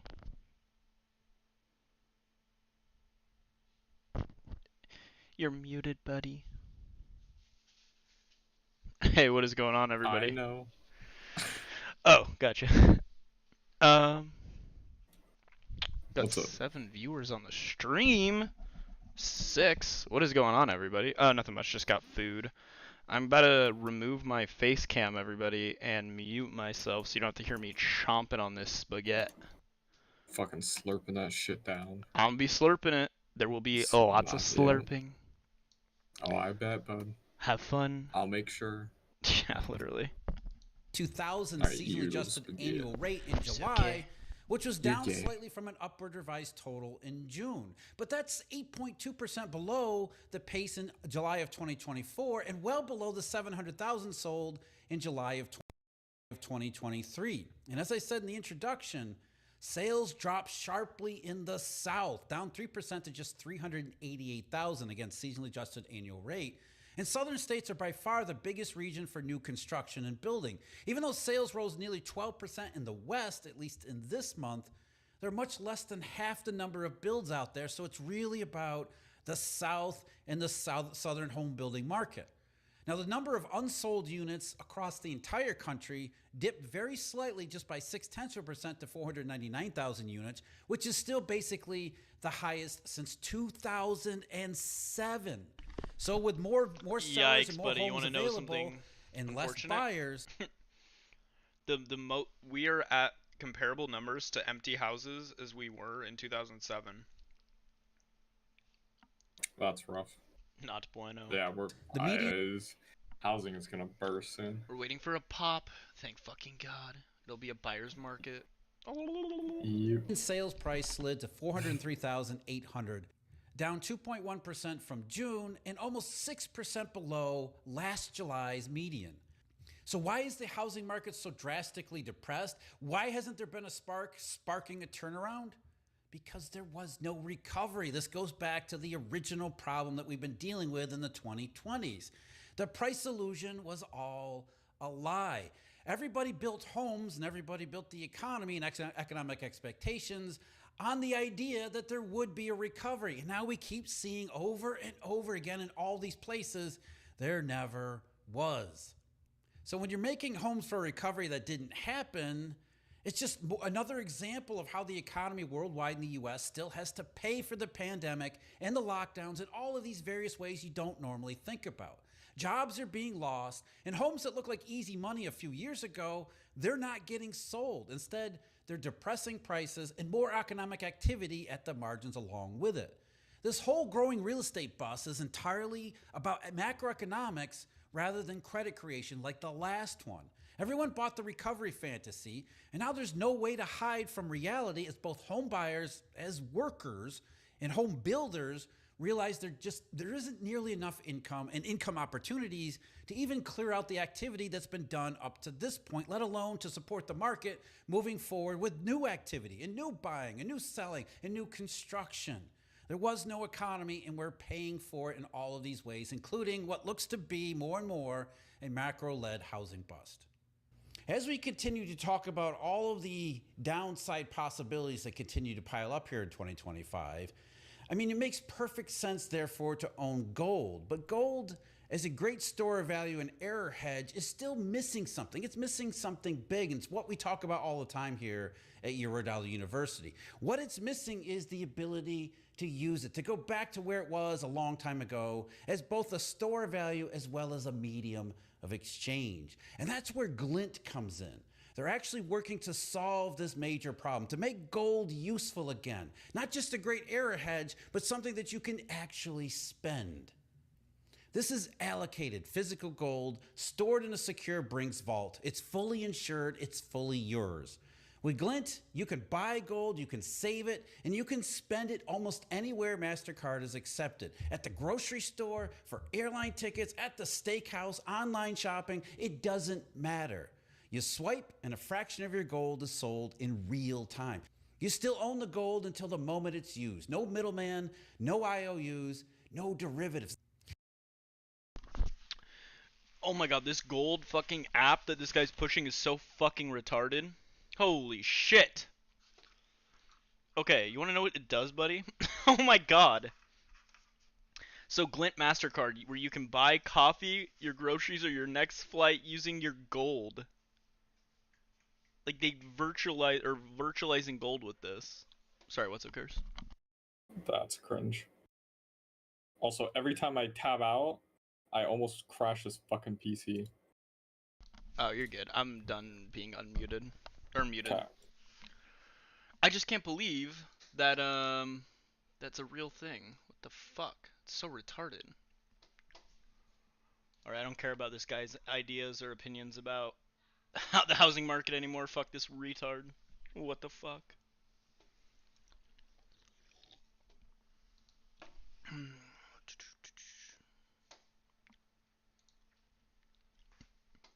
It's always bad vibes if they're pushing gold. Usually. Okay. God, that fucking that United Nations address or whatever. It's wild, buddy. Not even worth it. You will literally rage the entire time. I promise. It's better for your mental health to avoid. Probably. Yeah. So fucking bad. Definitely. We went from him groping Erica Kirk to saying Tylenol causes autism to making us look like a joke at the UN. Just hitter after hitter after hitter.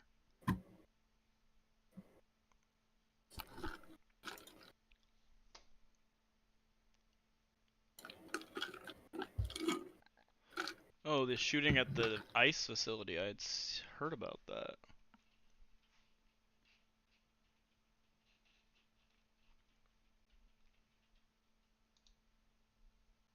How I, as a Christian conservative...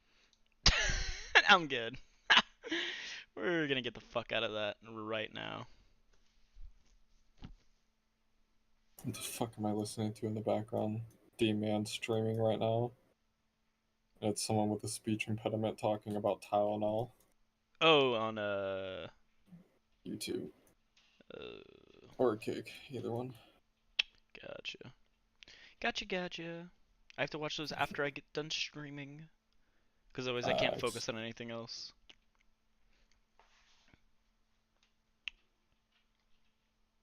Morning time is my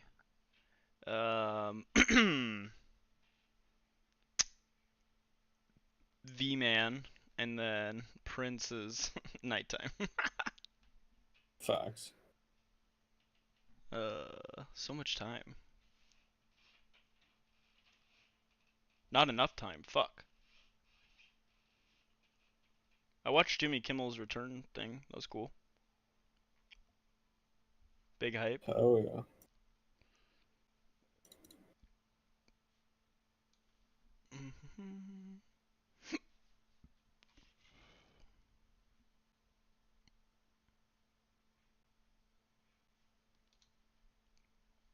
Do we care about MSNBC's interview with Kamala Harris?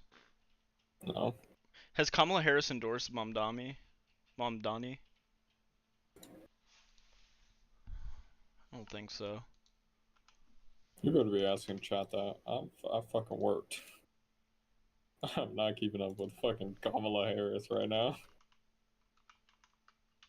Is she even gonna run again, or is she just a person? I don't know, dog. I don't know what she is for the Democrat Party at this point. Just a It seems figurehead. like just a person, yeah. Harris endorsed Zoran. I don't know how to spell his name. Fuck. Tommy, maybe. Is that Butchered right? it. I butchered it so Nah, bad. it's Mamdani. Sound. I don't even know how to sound that out. Okay. She did. December 22nd, 2025, during MSNBC. Oh, this interview. Literally the one I was just looking at. She explicitly supported Mamdani as the Democrat candidate, stating, "As far as I'm concerned, he's the Democrat nominee and he should be supported." That's good. When pressed on whether she endorsed him, she replied, "I support the Democrat in the race, sure." That's not really. I don't really like that response. It's kind of cucked. I support the Democrat in the race, sure. That's a cucked position.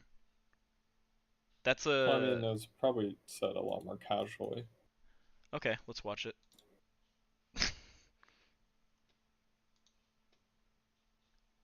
It's the same issue I have with like Schumer. Schumer. I don't. Oh even my listen god, to him he's talk. such a cucked. Is he? Yes, bro. Like when asked about Mamdani, like leading up. Well, okay, number one, there might not even be a fucking government shutdown because this guy is so cucked. This guy's Isn't cucked. Mamdani running for New York City mayor? Yeah, for the mayoral Why race. the fuck are we still talking about this? Is it Republicans talking about him? Why the fuck are we talking about him? Because it's kind of like a important thing. What? Mayor? For the broader Democrat Party, yeah, that's like a important that we have somebody who isn't in Donald Trump's. It's probably New York City. Do you not find it to be important, like that the mayor of like the largest city in the entire United States You're not be in the telling me a pocket of super Donald Trump? far left leaning city. Wait, Mamdani was in the pocket of Trump? No, but Cuomo for sure is. Why would we want someone like that running? I didn't say Cuomo. I said, what's wrong with Mamdani? There isn't anything wrong with him. I like him. I like his stuff. Some of his economic stuff's a little bit to the left of me, but for the most part, he's pretty cool. Yeah, no, that's what I'm saying. Why are we? So I don't like when we have our Are people against him? Yeah, like Schumer, for example, like, and a lot of other like of the top Democrats that are like the most public and visible ones. A lot of them just won't explicitly endorse him, and it's really cucked and cringe in my opinion. Oh yeah, no, they're totally inept leaders. Yeah, 100%. Chuck Schumer is inept. Dude, Chuck Schumer, like, I don't know who the fuck this guy like reports to or whatever, but like, he was like, I'll have to keep talking to him when asked if he endorses him. What the fuck does that mean? So you don't endorse him. Just fucking stop being a little cuck and say you don't endorse him. Little cuck ass bitch. Also, when asked if Republicans weren't willing to come to Democrat or left leaning, why not endorse them if they win the primary race? Why would you not?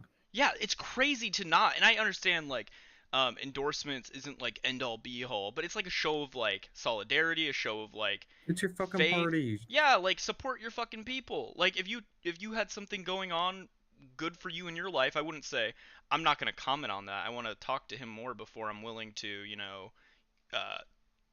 support him. Like you wouldn't be my friend if I did that to you. You'd be like, fuck you. Yeah, like what the fuck, bro? Why would we work together? The old Democrat people need to get out. They need to get fucking. You know what? You know how like Donald Trump primaries people very blatantly. We need a primary. We need like I don't know who's gonna be our primary figurehead, the person who's gonna be that leader to take us into the like I don't know, past the boomers or whatever, like the age of politics where boomers have dominated it for the last 30 years. Yeah.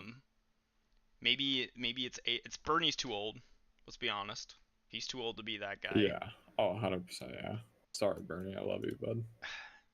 I don't think Newsom has the stones, and he's not really high up enough in government to where he's really that. You don't think Newsom? Well, he's just a governor, you know. Yeah. Not to say that isn't popular enough. That isn't. Though. Yeah, I agree. I think Newsom would be great to do that. I just don't know if he's compromised or not. I think it's good the stuff he's doing with the housing stuff there. That he's like starting to turn the table there. I haven't been.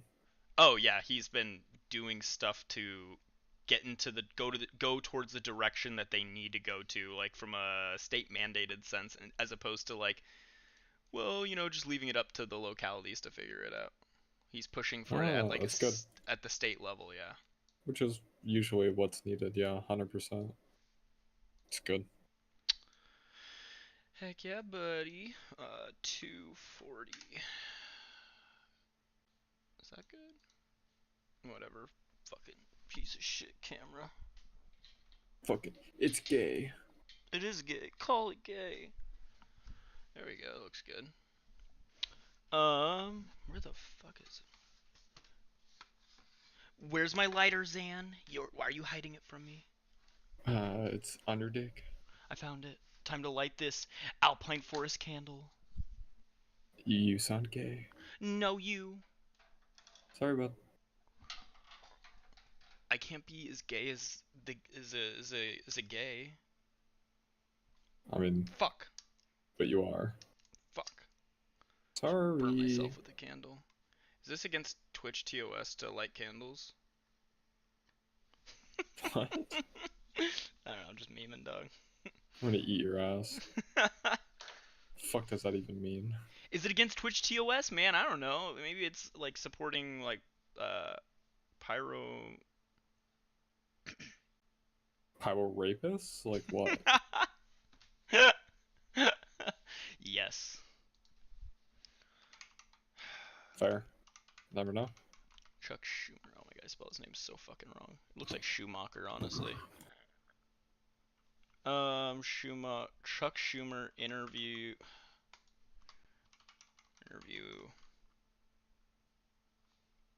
CR.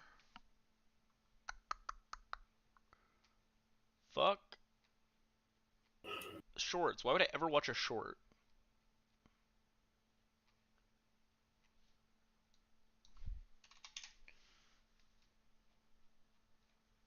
Oh, here we go.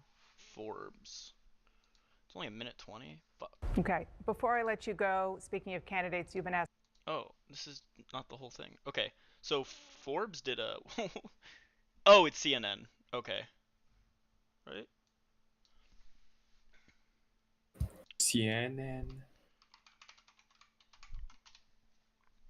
I need a fucking Tylenol, Jesus. Tylenol.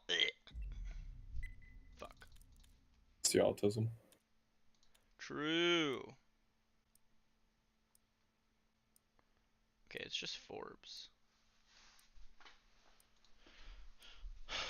All of their things are just like a minute long. How fucking boring. I guess it's little segments, I guess, but still, what the fuck? A cringe.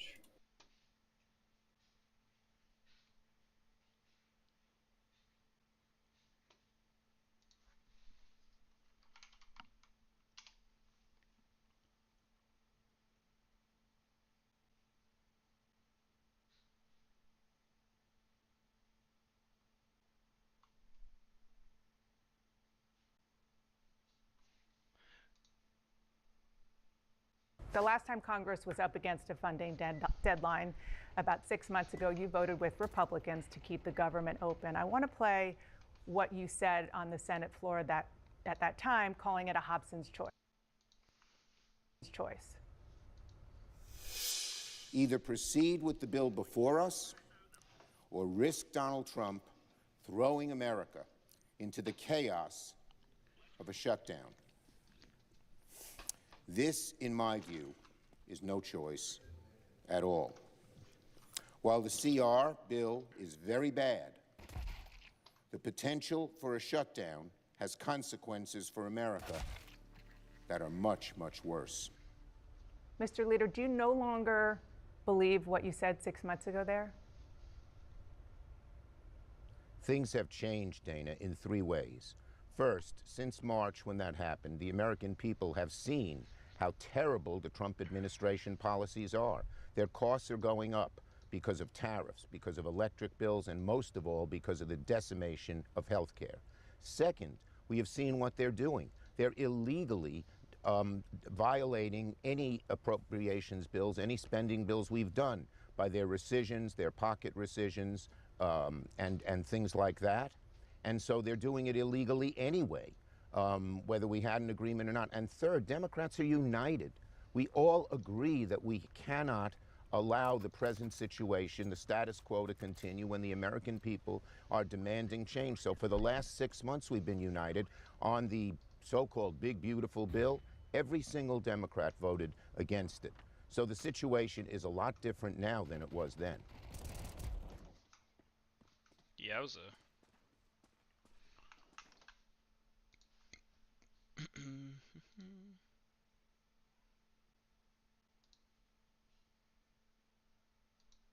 Nothing changes, negotiation or not, there will be a vote on the day of the deadline, a week from Tuesday.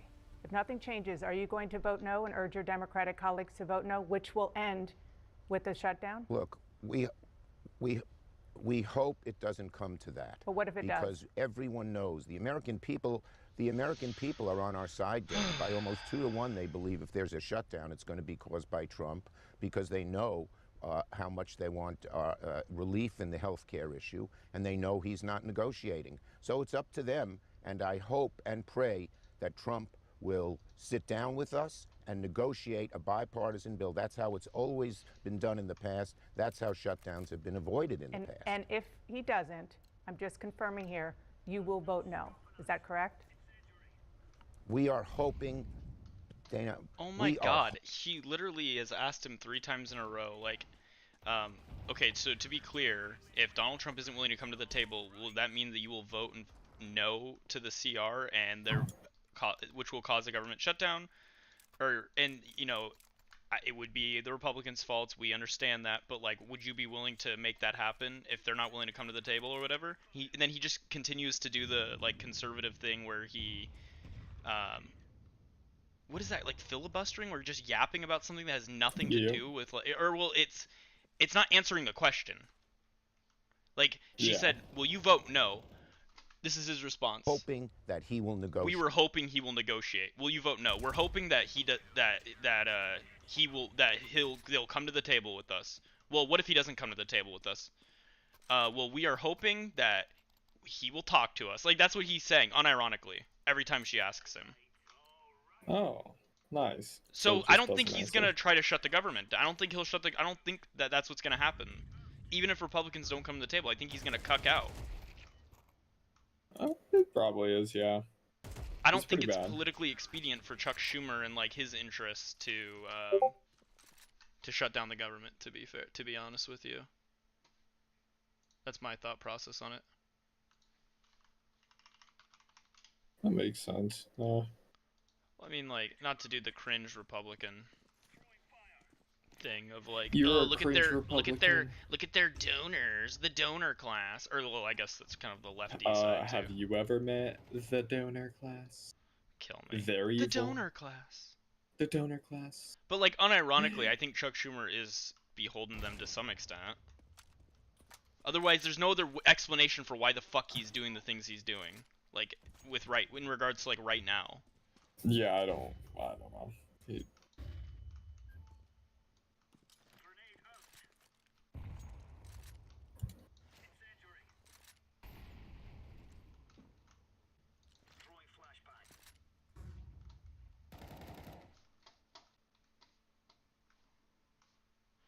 The donor Maybe class. Chuck Schumer needs some dick.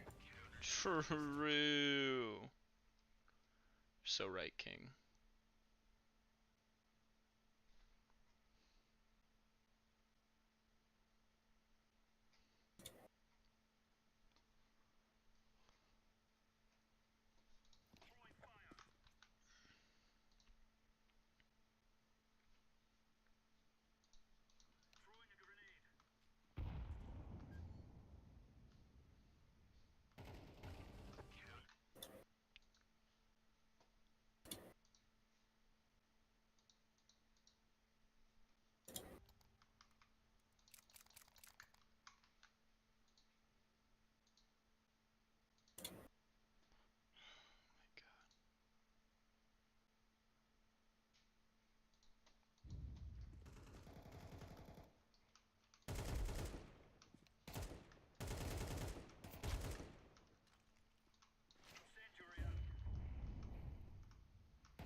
Let's go. Good shit, Jake. Shut the fuck up. Okay.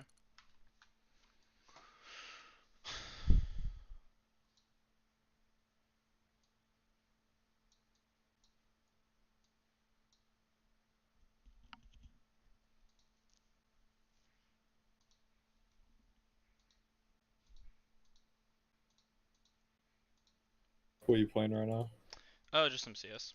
Oh, Supreme Master First Class. Ooh, nice. Dude, it You're a looks so fucking good. nerd. It looks so good. Oh my god.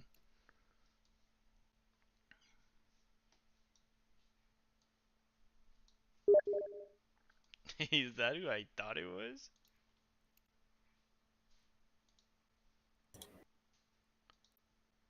Oh, someone wants to be my friend. I'm good. Ew. Do you think I have friends? Just kidding. I obviously have friends. I'm not that gay. Well. Well, you know. Well. Hey. For which Hey. part? Hey. You're gay. No.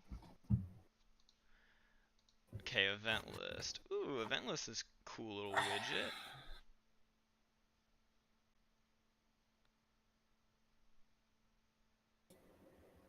Alright, is my PC okay? Hello?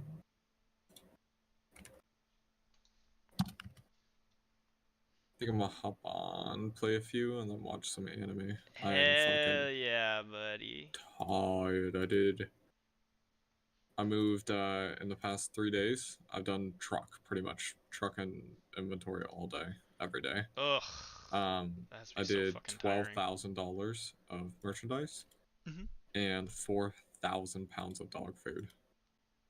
Jesus Christ. My back is killing me. I bet. Jeez, buddy. Alright, I'm launching up. I'm gonna grab a pop real quick and piss. I'll be back in like a minute. Perfect. I'm gonna cancel the search. Meow, meow, meow. I'll be waiting for you. Well, the weather outside is frightful, but the fire is so delightful.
I love you. Say it back. Say I love you back. Yeah, right now.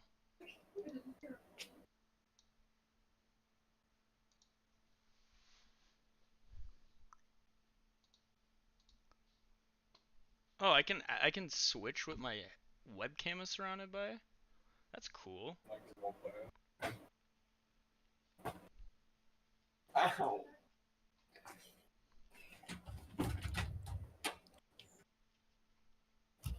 Oh. I twerked too hard. I threw my back out again. That's hot. Yeah, it is. Get out of Wingman, pussy. We're playing Premiere. Okay. What do you think? We're playing Wingman? Why not? Look at my. Wait, let me look at my. Fuck. Look at mine. We can get you yours. Wait, why is mine not? No, I have to win 10 more? Fuck no. Did you get your wingman? Yeah. That's gay. That's cringe. That's a full 10? Damn. I thought it'd be like 3, maybe like kind of like Val was. Yeah, well, I got it right away, and I don't remember what it said for me. I don't know why. Weird. That's fucked up. That's fucked up. They don't like you, buddy. I got tomorrow off. We can put something in tomorrow. Oh, I'm so hype. Let's freaking do it. Hell yeah. Currently adding in graphics to my overlay, so like a webcam graphic. Uh-huh. Because right now I look like a bozo. Little bozo. Just cash. So cash. Also, so right now, I think I'm gonna work, so it's about 2 months. Uh-huh. Normal, what I'm doing right now.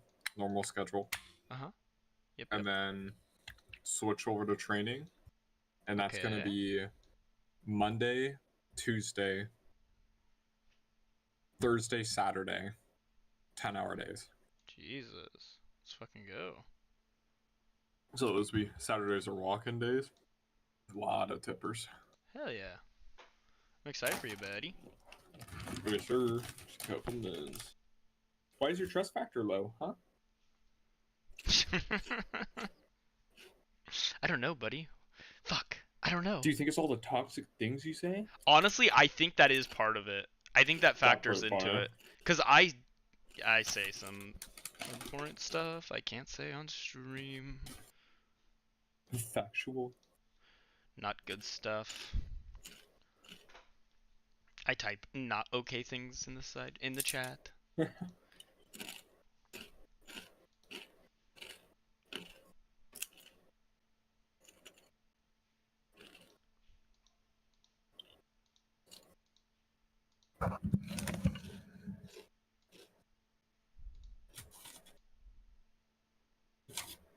Also, if you follow in my footsteps, you will probably have to nuke all of this. Nuke what?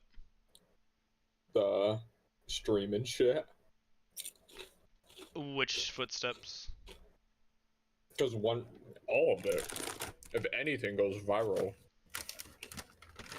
that whole job is public. That's fine. I'll just quit the job, work somewhere else. In the meantime. Okay.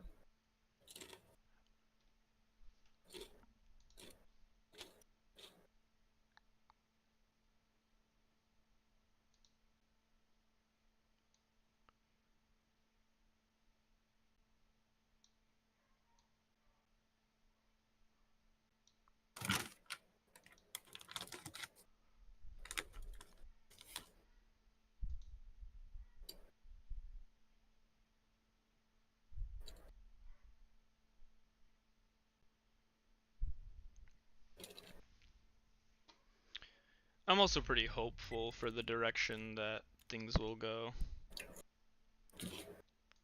For what? Like the US. I'm hopeful. You're hopeful? Yeah, I'm hopeful. Trying to be positive about it. Trying to not be as doomer as I normally would be. What are these ranks? What the fuck are we versing? What is the spread? We have a 6 Damn, all the way it to is a spread. 16? They're gonna see where we are. Fuck. They're gonna bully us. I want Mirage. I'm down for some Mirage. Mirage or Dust, that'd be cool. Yeah, true. Get rid of Nuke. I got you. I'm with you. Oh, we can ban 3. Oh. Yep. Hell yeah. Fuck you. Fuck you. We're playing. Yeah, fuck We're you. gonna play Dust. Have fun. Also, Overpass is now in here. Oh, we got Mirage. Let's start C. It doesn't matter what side we start on, because you know what? it doesn't really matter what side we start on. You know. Sure. At first, I thought you said that you wanted to rage bait these kids, and I was like, I'm down. Sorry. I don't know why I heard that, but I was like, okay. Buddy. Like, okay. I get what you're saying, Me by and the you way. were good enough, though. Yeah, true. Yes. I know what you're saying, by the way, about the work stuff. Yes. I know you know. I'm just trying to think about it more positively, but I 100%. see what you're saying. Yeah, you're right. Yeah. To some extent, like if I got to the point where like the grooming's doing really well, I might then just cut it off. Yeah, or I might cut off the streaming at that point, but I would have to really... Yeah, because I think you'll be making enough money that you're like, what the fuck am I doing? Yeah. What the fuck does that mean? True. Why would you even say that? Oh, I didn't Bro, say his that. mic. Holy sh... Bro, why do you sound like Can that? I'm updating the stream overlay, by the way. Where you're gonna get a gander at it once it's all said and done later on. No one A ramp right now. Oh, it's B. Turn off your mic. Bro, what is that mic? Is it Captain? Turn off your mic. Holy shit, it's bad. Yeah, I just muted him. Yeah, I need to too. You're so right. Fuck I don't know that why guy. I turned him down. Mute him. Fuck him. Actual loser. Like, I got flick double headshotted. I got your trade, and then I got naded. Fuck. Not cool. Did he just leave? This mother... No, it was someone On else. a premiere? What a piece of shit. That's crazy.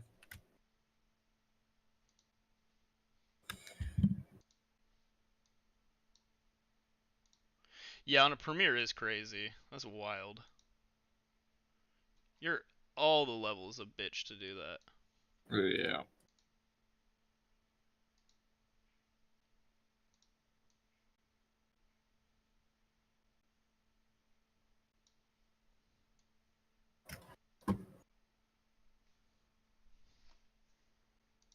They're yapping at me. I'm literally not paying any attention to them. Bullshit. I've Oladen muted. Ew. That's cringe. What'd they do? Ed said the update is crashing his shit. Oh shit. Think they're going A? No, I don't think so. Oh, yep, mid. It might be like a long-term A push, but it seems more likely to be like a cat push in my mind. Yep, already cap. Cat.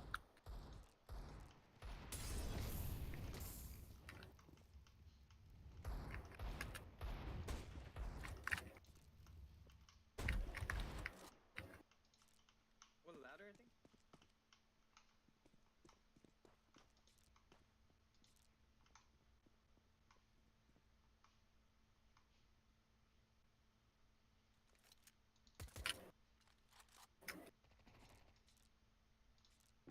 Yeah.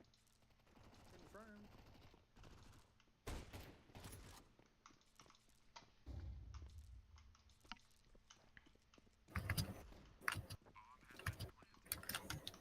Planted fucking A?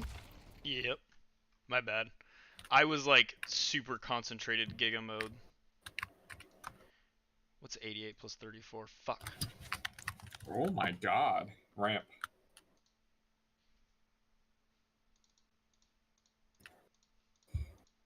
$131. Okay. Alright, these kids are rats. Let me hear them call outs, pussies. True, my bad. I was like lost. Or I was like super focused. Gucci. Fuck.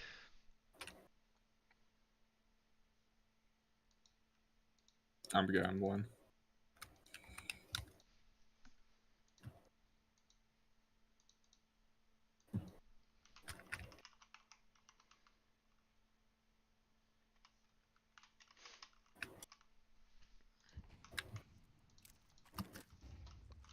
Oh, it looks like an A push. Some A. Palace.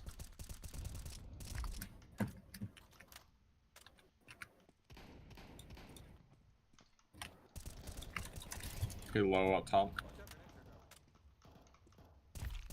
Nice. 2 ramp. Nice. Last 2 main. A main. Thought that guy had an AK. Fuck. Nice. Good shit, guys. 92 to him? Fuck that guy. Jesus. I'd be pressed.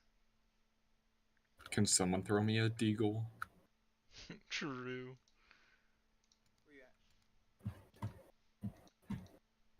I love you. Thank you. Thank you.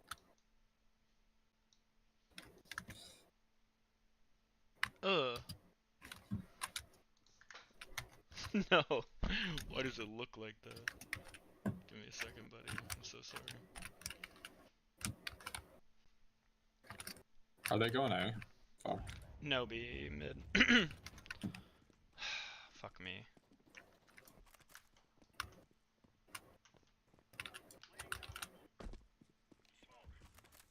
They might go through connector, but it looks more like a cat push. Yeah, there was push mid. Oh, there's at least. Nope, he's got. Oh yeah, it's bomb mid.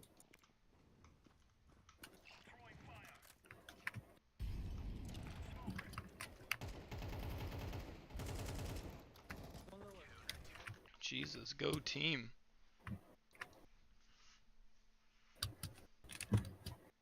Oh, I picked it up. I got it. Fuck yeah. I fucking scooped that shit. Tell them to eat your ass. Eat my little ass.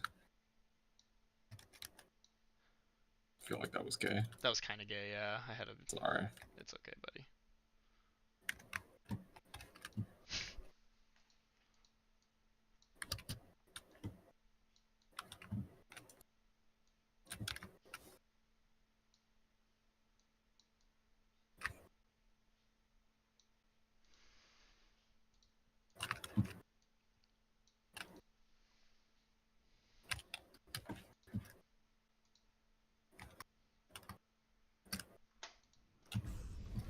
Fuck.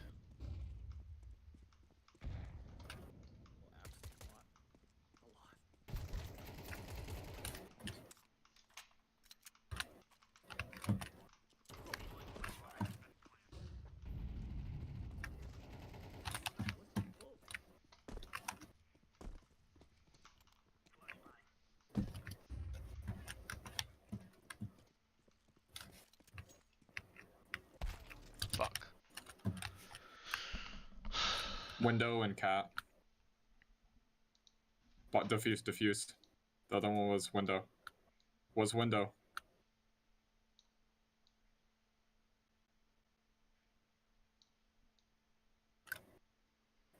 Holy shit, our teammates are so lost in the La Sauce. Good But they shit. made it work, so No, that's I all that don't know. matters. I don't know. All that matters is it somehow worked out. That's true. That's true. Somehow. Hey, as long as that happens, I'm here for it, buddy. What's up? These fucking kids are yappers. I have them like me. I'm not listening to anything they're saying. If I'm being 100% honest with you, buddy. No, I'm not really. I'm not comprehending any of it. Wow, they push fast. Oh my god. The enemy team? Yeah. What? Under. It's A. We're smoking palace. Out of sight. One palace. Oh shit. Might be lurking, to be honest. One mid might be.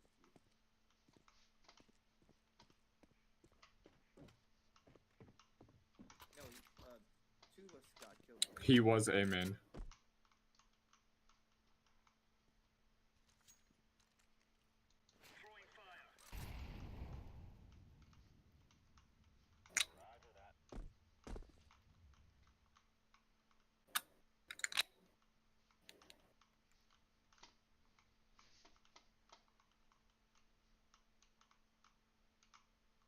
Only that bitch.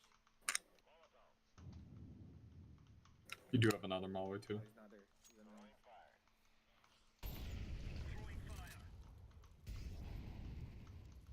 Where's that CT though? Could be anywhere. You can hide in bar box.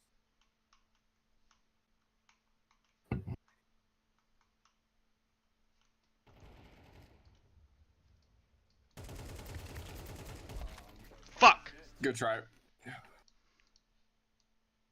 That was to throw off Good try, brother. all Good lay. try. That was to throw off all lay suspicion.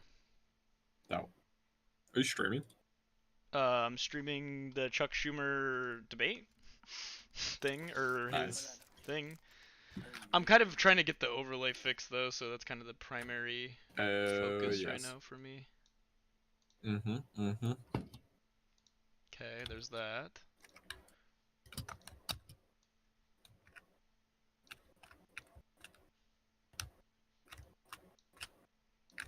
Get bigger, you motherfucker. Flash in mid. Flashed.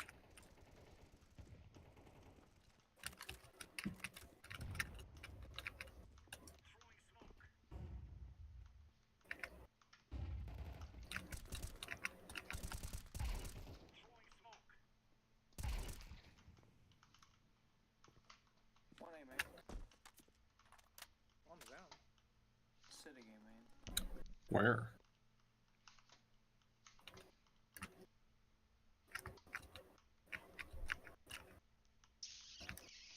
Do you guys have bomb?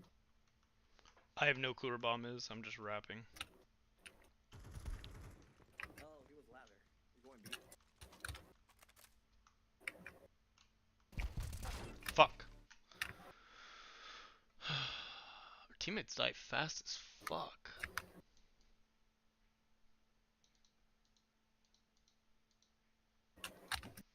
Oh my god.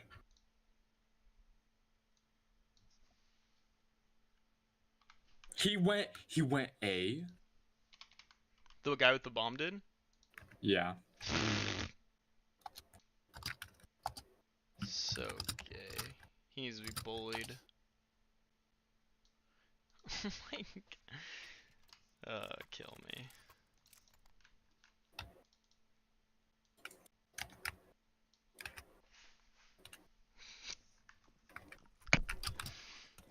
Oh no.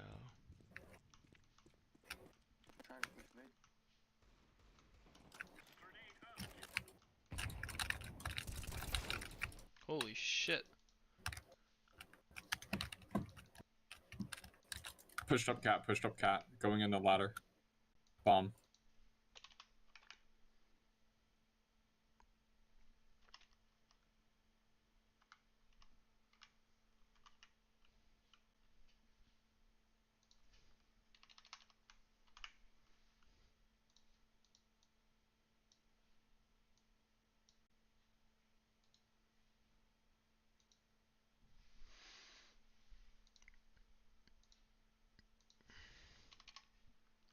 Yeah.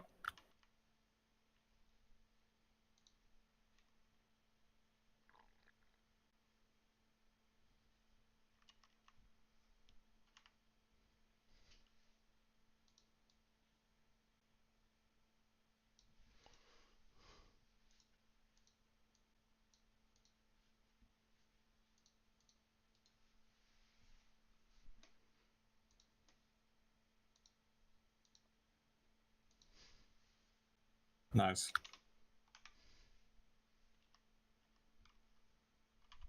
$55. Fucking pistol. That is so annoying. Oh, buddy, it's so much fun. You're having a great time. Let's be honest. I'm gonna eat their ass soon. You know you want to. That's why I said it. Bam. Bam.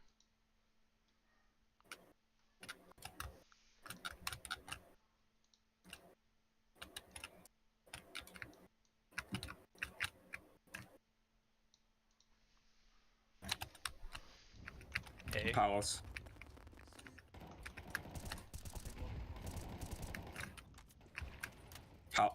Two on left side. One side. I'm getting cooked. My bad.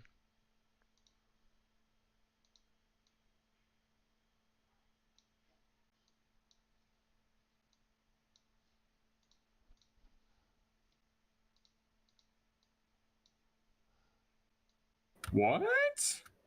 That's crazy.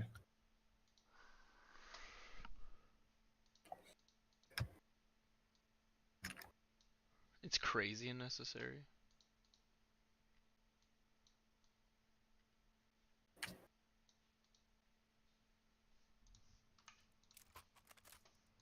Oh god, we're losing, my bad.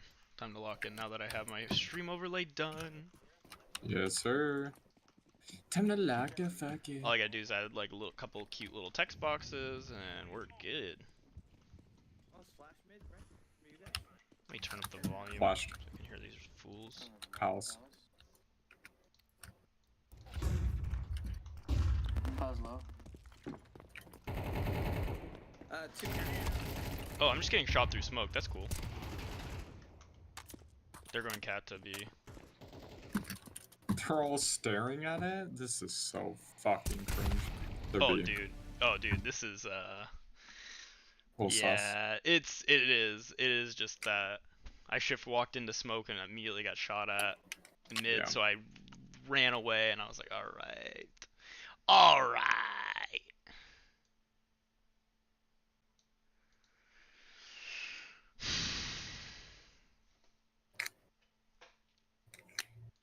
Oh, that all makes sense, actually.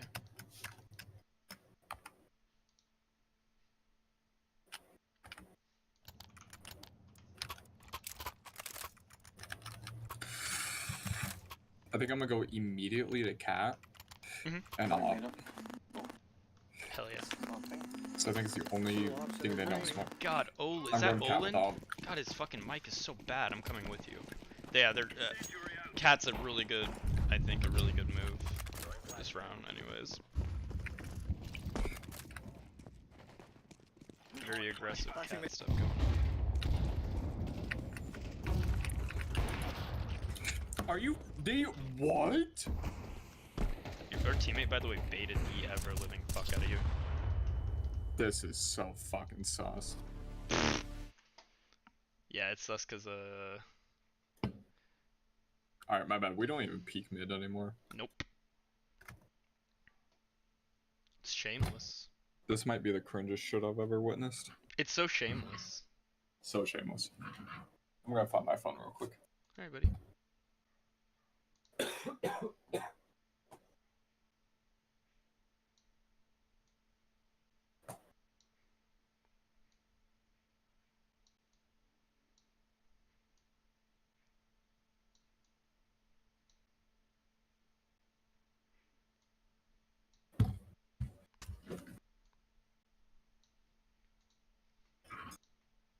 Wanna die.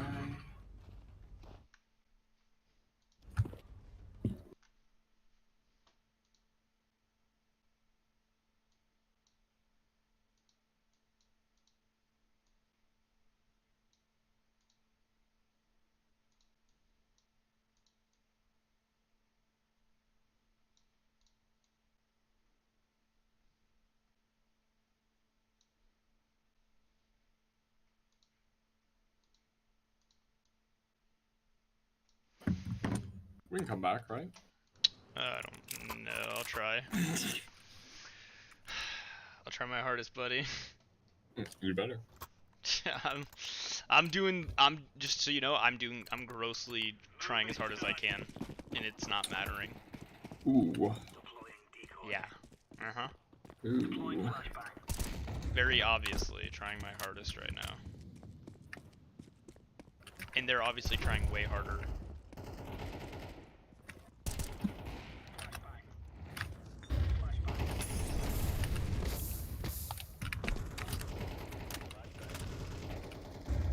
Feels as though like 3 of them on their team are trying. Yeah. I think they're coming out. Cat mainly.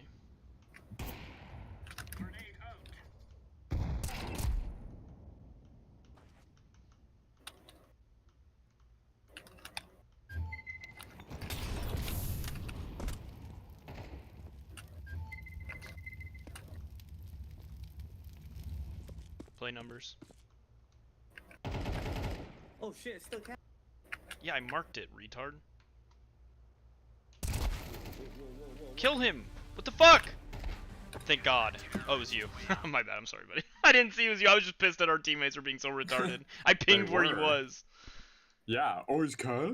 Yeah, he is. Believe Yeah, it or not. he is. I fucking just pinged it. You motherfucker. God, this game makes me so toxic. Jesus Christ. Toxic and gay. But yeah, Well, no, seriously. Yeah. True.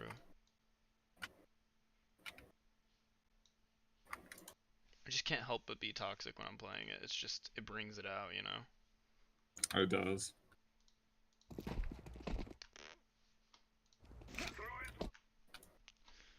If you don't move...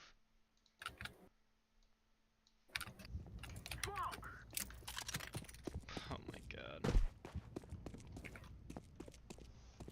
OBS, I'm gonna literally eat your ass. I hope you understand that. I get why people pay people to do overlays. Yeah. Who did that? Was that Captain?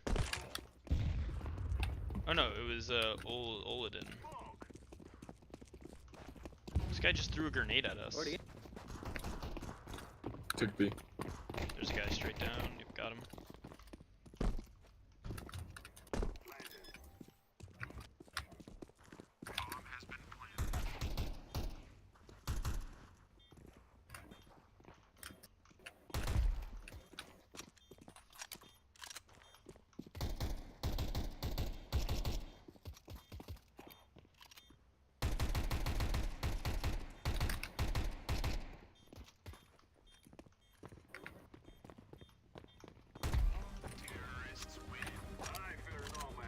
Just destroyed those kids. Jesus. Maybe we're good now, buddy. Hopefully. You gotta try your hardest and be mad Oh, while I doing am. so. Oh, I am. I got the SSG. I'm going mid. You want to do middle mid?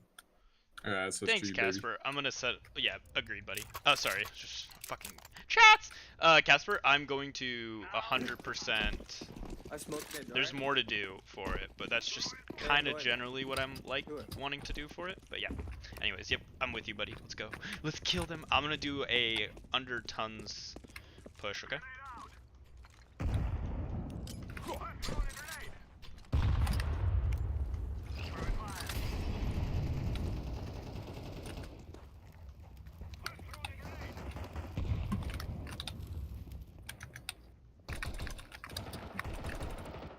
Mid, why did you lose that fucking AK, bro? What are you doing mid solo with it?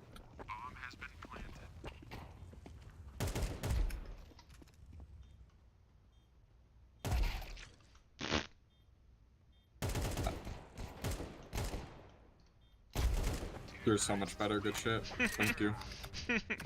Especially with our teammates losing their AK. Way to like clean up that. after you fucking thrown an AK.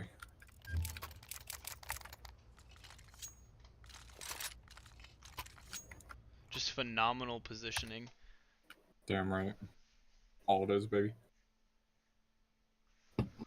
Fair enough, Casper. And yeah, we're gonna do shit down these kids' throats.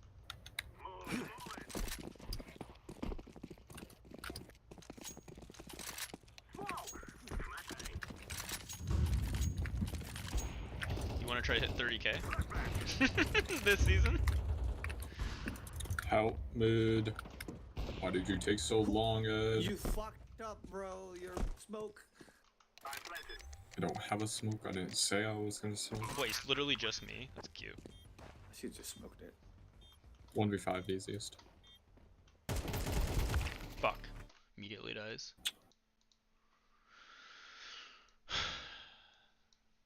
I blame our teammates. I blame our teammates. We got this, huh? It's only 69. True.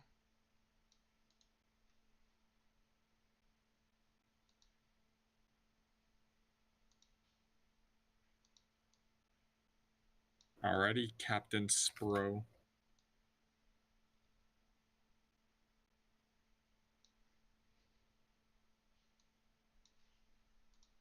You fucked up earlier.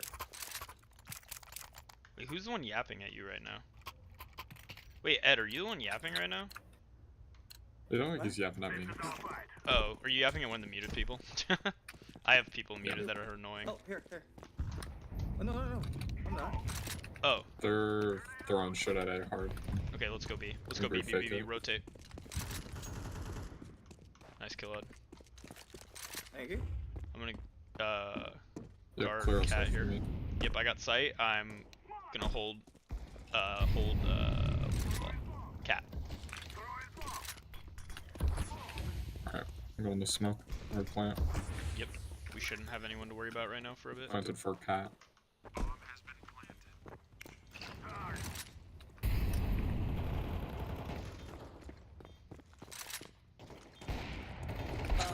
Oh my god. No call? Window.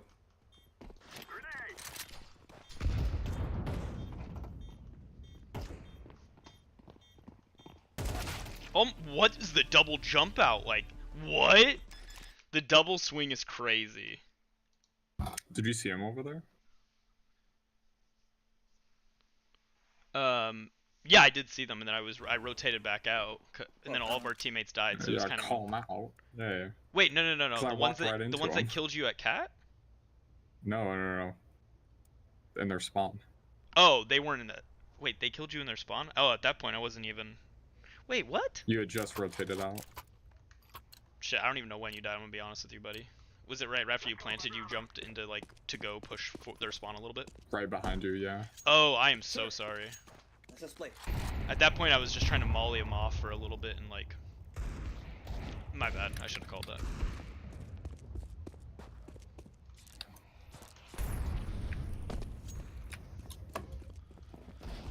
Oh my god. Yeah, we lost this one. I just found them, Casp, on own. One pushed up mid.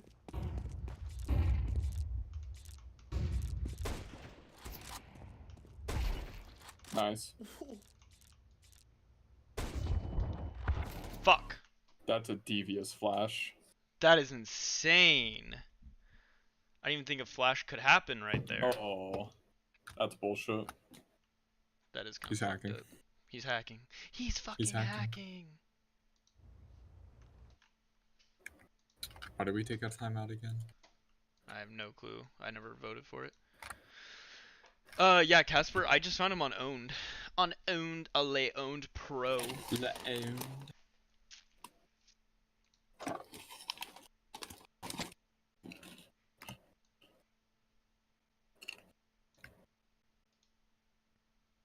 I have a decoy.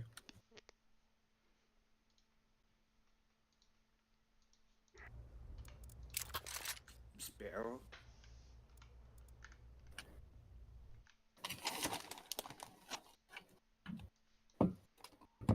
I'll be hopping into Jordan's stream probably after this game. I think Zan's hopping off after this. I'm so excited to have tomorrow off. Oh wait, wait, you have tomorrow off? Mm-hmm. Are you sure you don't want to stay up a little bit, play some CS? Fuck no, I'm so tired, bro. That's fair. I know that you've been pretty fucked with These your days have been movement killing shit. me. Yeah, that's fair. Well, then we can have a good day Plus, tomorrow. I got some Shield Hero to watch my cringe anime. Dude, this motherfucker guy is actually hacking. I'm gonna be so real with you. He just is. There's no other explanation for what just happened. I could not hear shit. I'm so sorry. No, I was gonna try it. This guy is hacking, the motherfucker guy. There's no other explanation. 100%. I don't like to pretend. Surprise dude, I would didn't think surprise the me. stand UA kid is. I'm not kidding. Yeah, dude, it is wild what is happening. It's definitely walls at least. Yeah, walls for sure, because their aim is dog shit. Holy fuck. True. But like the pre-aims, the pre-fires, or the pre-fires. Dude, the pre-aims, pre-fires, just flashes, perfect timing. Every single Get time outta without here, bro. fail. Yeah.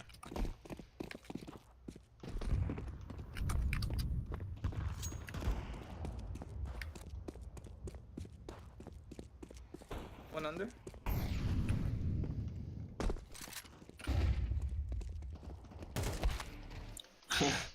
Like, bro. That's crazy. I knew he was dropping too. And he just like, yeah. he is for sure.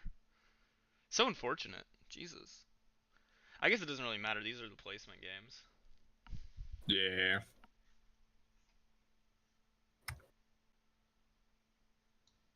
Plus, you did well, so it won't affect yours too badly. Yo, Captain, let me know where you got your boosting services at. True. True. Oh my god. Nice. I like that. That was a good one. It wasn't so bad. Alright. We will see you soon, buddy. Yes, I will probably pop into the stream sometime, so. Oh, tonight? Stream chat, yeah. Hell yeah. Okay, cool. Well, I'm excited for you to see phone, it. So. Yes, sir. Yes, All sir. right. I'll text you tonight. I'll Goodbye. text you, so don't worry. Sounds good. Sounds good to me. Talk to you later. Goodbye. Bye. Alright, let me hop into Jordan's chat. This is where all the magic is happening. Wait. Is he not streaming?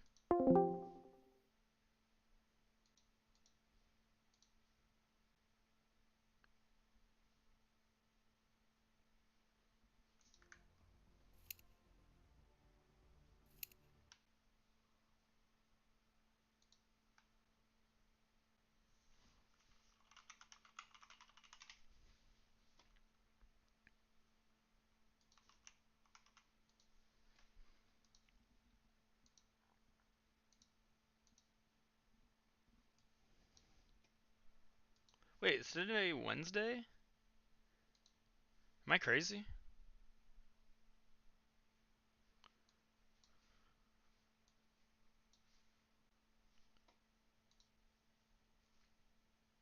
Wait, Casper, you there? Is Jordan streaming tonight? Is he not streaming?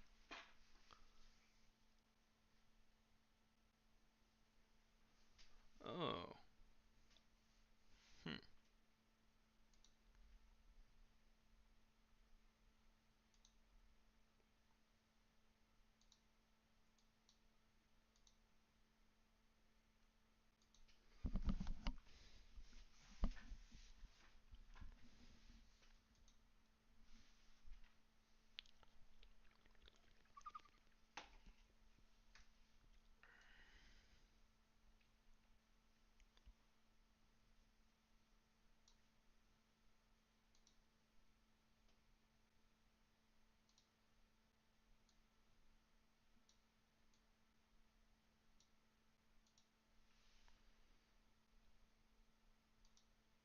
Oh, gotcha.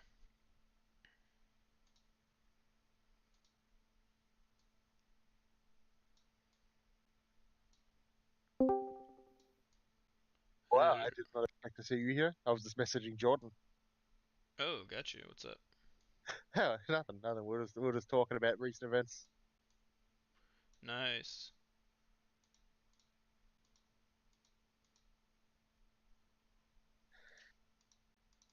He thinks that by Italy extending a naval vessel to protect the flotilla is performative. I have no clue what you said, but okay. Like, I have no idea what that's about. Nah, but go back. How did you get these graphics? I just kind of I just found them through through this overlay thing I've been playing with on my stream overlay thing, Casper. If you want, I can show you in a stream if you want, like like maybe tomorrow call you early in the day and share stream. Oh, really? That kind of sucks. I'm gonna pay for them. Do you like the base Jew? Do you like the overlay? Overlay for what? My stream. On Kick? Yeah, my new overlay that I'm currently still just playing around with it to get it to where I want it to be. But so far, what do you think? You like? Yeah, it's a lot better. Yeah, you know, you should try and get a transparent background. What? Sorry. Try and get a transparent background. For what? Your camera. I like my background. I like having the background I have. I don't want a transparent background. Well, the problem with that is, right, there's one simple problem with it, right? Essentially, your face takes up too much of the screen when you're trying to show things normally. No, it's fine. I don't. People don't need to perfectly see everything that's on screen. That's okay with me. And also I switched the overlays to where now there's like a actual TV box that what I'm trying to show is visible in. You see that? So now my TV face box, no yeah. longer will be in the way. You know what I'm saying? Do you see that?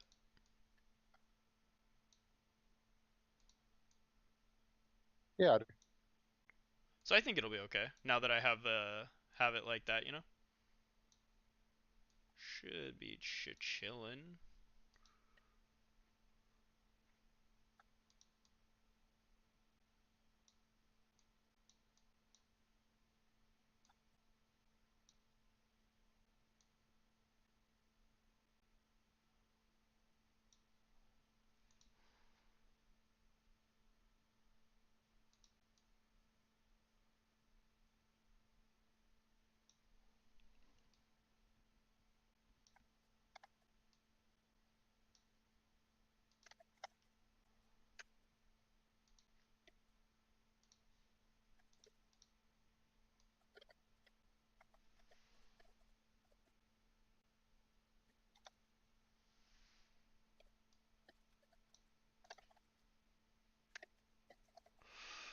Alright. Okay.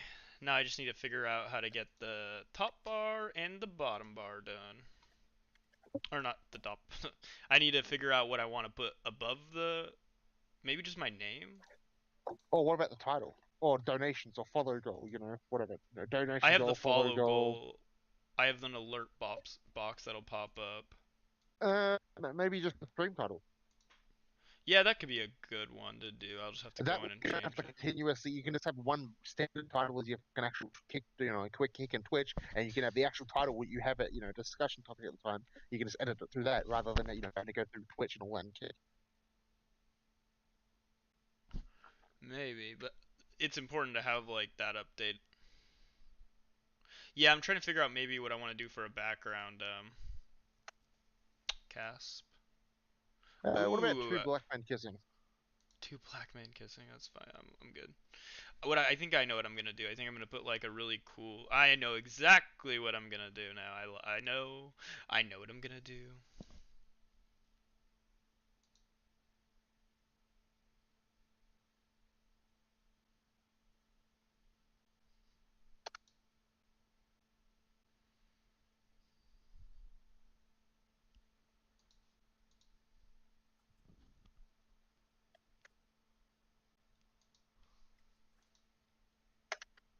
I'm gonna need to take some ibuprofen tonight. Did you want to play some CS? Good, Monsieur I want to play War Rotom? Thunder, man. Alright, you can play some War Thunder. I want to play War Thunder with you, big boy. I'm good. Oh, God. Why would you Helldivers is the CS. So like, you ever want to play Helldivers with me? I'm down to play that. And if I want to play a game, Why don't you CS is ever my want to game. play the games I have, man? Helldivers. No, Helldivers, not Schedule 1, something Helldivers. like War Thunder, Helldivers. Escape from Tarkov, Star Citizen, you know what I mean? Like, why don't you ever Helldivers. want to play any of those games, already or not, Helldivers, you nerd. That's the game I've played. You've only ever played I have one to game be of in the mine. mentality to play Helldivers. True. Too much. You already had Helldivers. Yeah, I had like 10 minutes on it before I played with you. You're not gonna like debate your way into me playing other games. It's just not happening. So please, let's not like fight about this.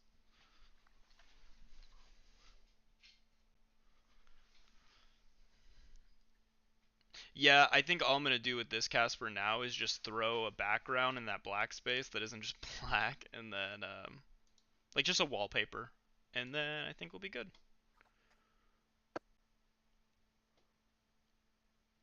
Yeah, have that fucking two black men kissing picture. You know that one? Yikes. I'm good. I was thinking more like a galaxy.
There we go, Casper. What do you think of that?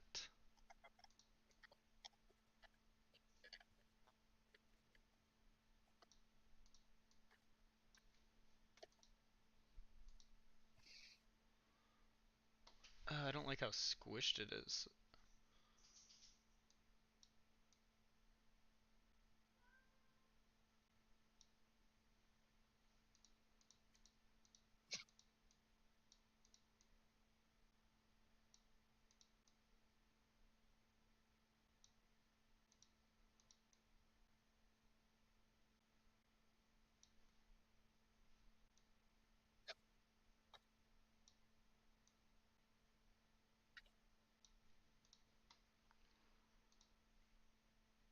There we go. Alright, Cass, what do you think of that? Oh yeah. We'll just leave it like that. But yeah, back to the topic we're talking about, right? War Thunder. What about it? Get on it, man. I already told you that I have a game that I'm willing to play that you really like, which you already said that you really I like. like it, but you know, playing it every time gets stale, gets boring, and then that puts me off touching that shit. You know, That's fine. for like months. Okay. I'm not switching. I'm not switching. Autistic... I'm not switching. I'm not buying another game though. If there's a game that you know I have or that I have access to that we can play together right now that you would really want to play, I'm down to do it. I don't want to play that game though. I've already told you I don't enjoy that game, so that one I don't want to play that one. If I check your hours, how many hours will I see? I don't know what that has anything to do with what I just said. You said you only had 30 minutes on Helldivers, and you were iffy about that, and I had to convince you to play it. No, the only reason why I didn't play Helldivers is because I didn't really have anyone to play with. 31 minutes. I'm telling you, we're not debating me into playing it. It's not happening. Can you respect the boundary there, and can we move on? Hold on. The boundary being, right, you just said, if there's a game we can readily play right now that you have and we can both play together, you said one. And I said one. And then you said no. The issue is I really want to play CS right now. I know, you're on your CS kick, first-person shooter kick, but you won't try the first-person shooter I've been trying to keep to get. War Thunder, the tank game? No, Tarkov. Oh.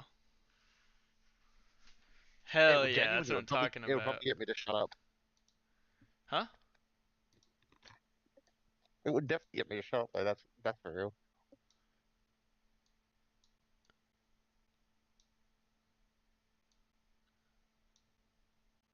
And you don't have Dune Awakening.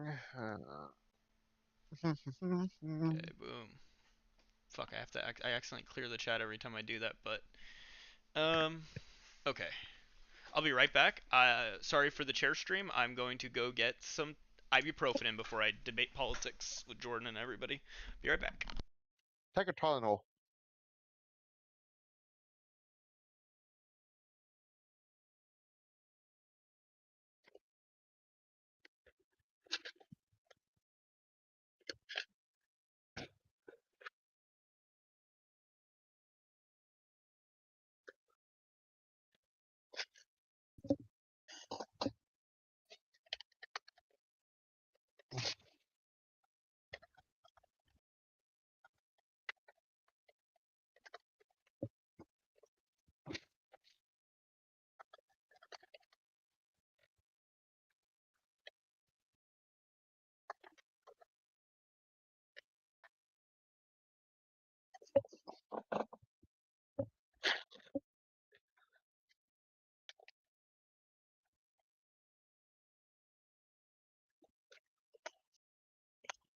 Casper, please help me convince him to play these games.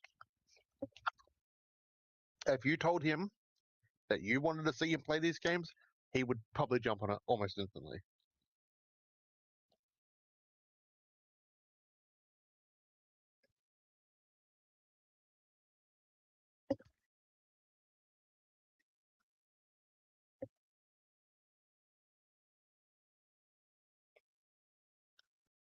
I know that. He's got an autistic urge to play only a select few games, you know what I mean? Like that hyperfixation on certain games, and right now it's Counter-Strike. And maybe a little bit of Helldivers.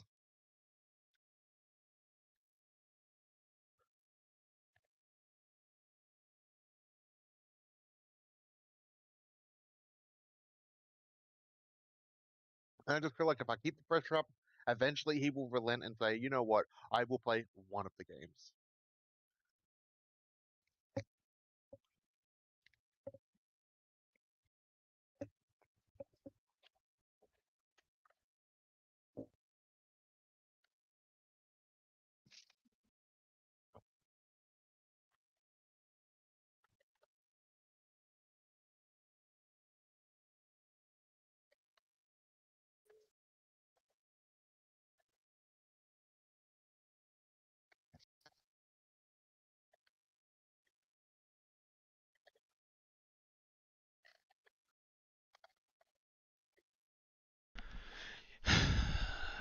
Dude, if he doesn't want to play,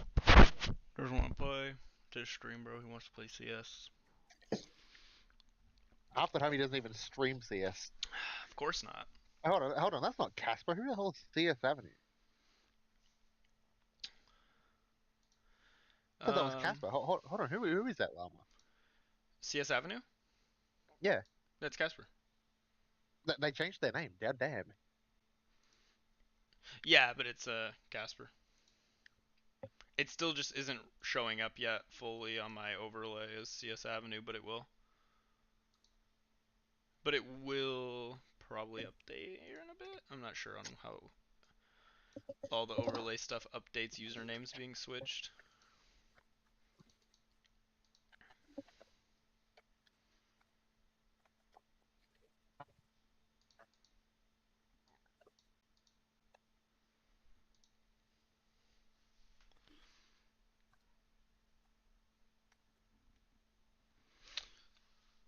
Fix your microphone. I boosted Chrome and you're still quiet. Me or Rotund? Obviously you. I've got a flawless microphone. Hello? It'll reset once you restart your stream. Oh, true. Fuck Fishy, your stream, I focus on your audio.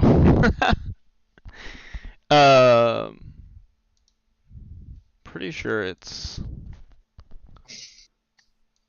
How does that sound? Is that a little bit better?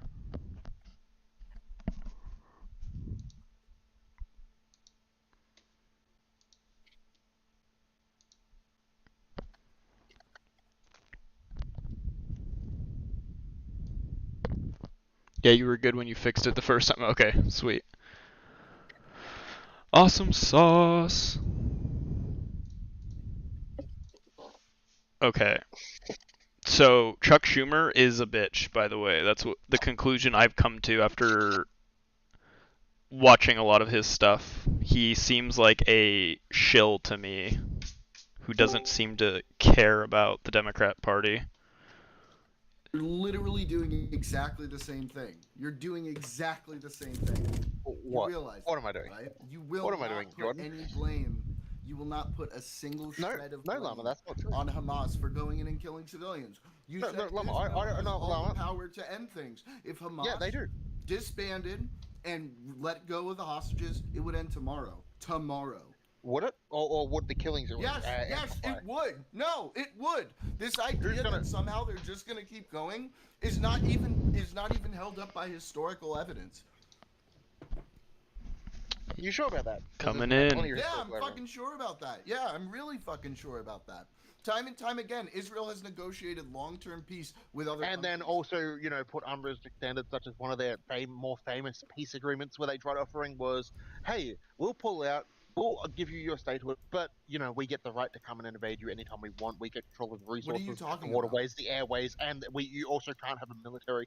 Is that what they did in Jordan? Is that what they did in Egypt? Is that what they're trying to do? Is that what they're trying to do right now? Israel famous for their negative relations with Egypt nowadays after everything is settled. Their terrible relationship there. This just isn't true. This just isn't supported by any historical evidence. It is. Thank you very much. It is. Many historians. No, you can't just say it is. Zionist historians and then it's so. Actual people who didn't buy their way into fields. I literally just gave you multiple examples of that not being the case, and your response is, well, it is. That's it. That's all you've got. It is, because I hate Israel, and I want it to be so. Right. But regardless of acknowledging anything I'm saying, right, you tend to not acknowledge anything I say on my end, but instead you just go What focus is it? on What is it when that, I you say think that I'm not acknowledging? okay, so you're saying that are you saying that Hamas should be the only ones to to break the bread? Are you saying that No. Hamas has to offer everything No, up, I'm saying, everything that's keeping them clear, and the population alive over Israel they're offering not nothing? keeping. Is that what Israel you think is happening? not offering Hang on. nothing. You think what they're doing is keeping the population alive? I think what they're doing is bringing more death upon the population. That's how I see it. That is a fallacy and a falsehood. They say it clearly. They say it themselves. And they say that Israeli it's good for them. society says it clearly. Israeli society says it clearly. The leaders of Hamas on multiple occasions said the deaths of our civilians help our cause. They want that shit to happen. They know The Israeli leaders have openly called the Palestinians Amalekite and don't deserve to stand on their earth. We're not going to talk about the shit. We're not going to talk about the unhinged things they say, but we're going to focus on these people. Bro, how many times have people who are the leaders of countries in war said unhinged, crazy fucking shit? That happens all the fucking time. So then, Hamas too then. But Hamas actually went in and specifically targeted civilians.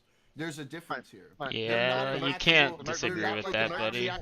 Denote from the actual event and not focus on the actual events of the thing, right? Focus on Hamas. Did all this, Hamas, nothing else. Israel had no part in the current conflict. If you want to talk about the discussions to have, I would be, I think it would be retarded. Let me just finish what I'm saying.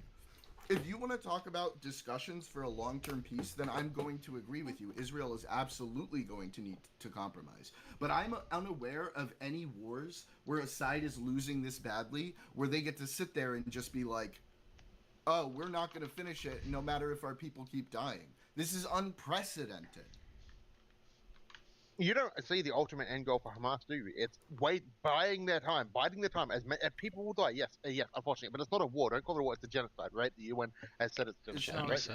Right? No, hold on. Now, it's not true. Wait. The ICJ. Hold on. Now, shush for a second. We don't talk about the UN. Don't talk about the ICJ because if I'm being. If it wasn't for the UN, Israel wouldn't even have a damn country. So don't act like that. The UN is not nothing. It's a big nothing. What? The UN partition plan was rejected. Israel had to win a war to get a country. What are you talking about? Colonizer, neocolonialism, but no, you're misrepresenting the entire. No. History. It was not the Israelis who rejected the fucking partition plan, so don't give me that. Oh, I think you didn't really look into it, did you? Really look into really? it? You think it was the Israelis who rejected the partition plan? Yes. Or did somebody tell you that it was and then you believed it?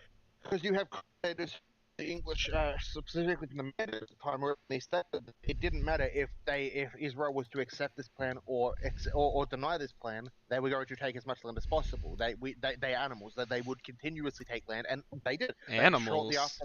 I don't really like the characterization, buddy. It's just gross. That wasn't more. That's not my word. That's the fucking English. That's an English guy who was overseer of the mandate. Dude. The Arabs rejected the plan. Regardless of the narrative you're trying to construct of what the British did, the Arabs rejected the plan and then attacked the Israelis. When I speak, it's a narrative. When you speak, it's truthful. Inshallah, truth. Because the truth is what I just said happened. This is right. Your truth. Your truth is warped. No, it's not about my truth. It's not accurate. The Arabs rejected the plan. Did they not? Did the Israelis reject the plan? No. Really? They did? Really? Yes, they were not happy with and the plan. They were going to have, way less land, too, in that plan. And they accepted it.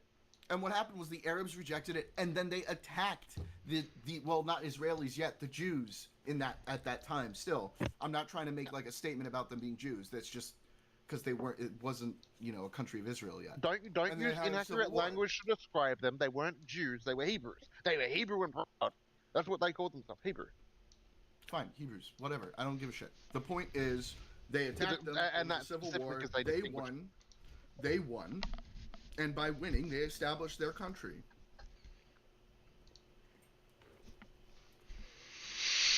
Out of curiosity, Jordan, you like the new overlay? What are we looking at on your stream? Yeah. Yeah. Let me pull it up.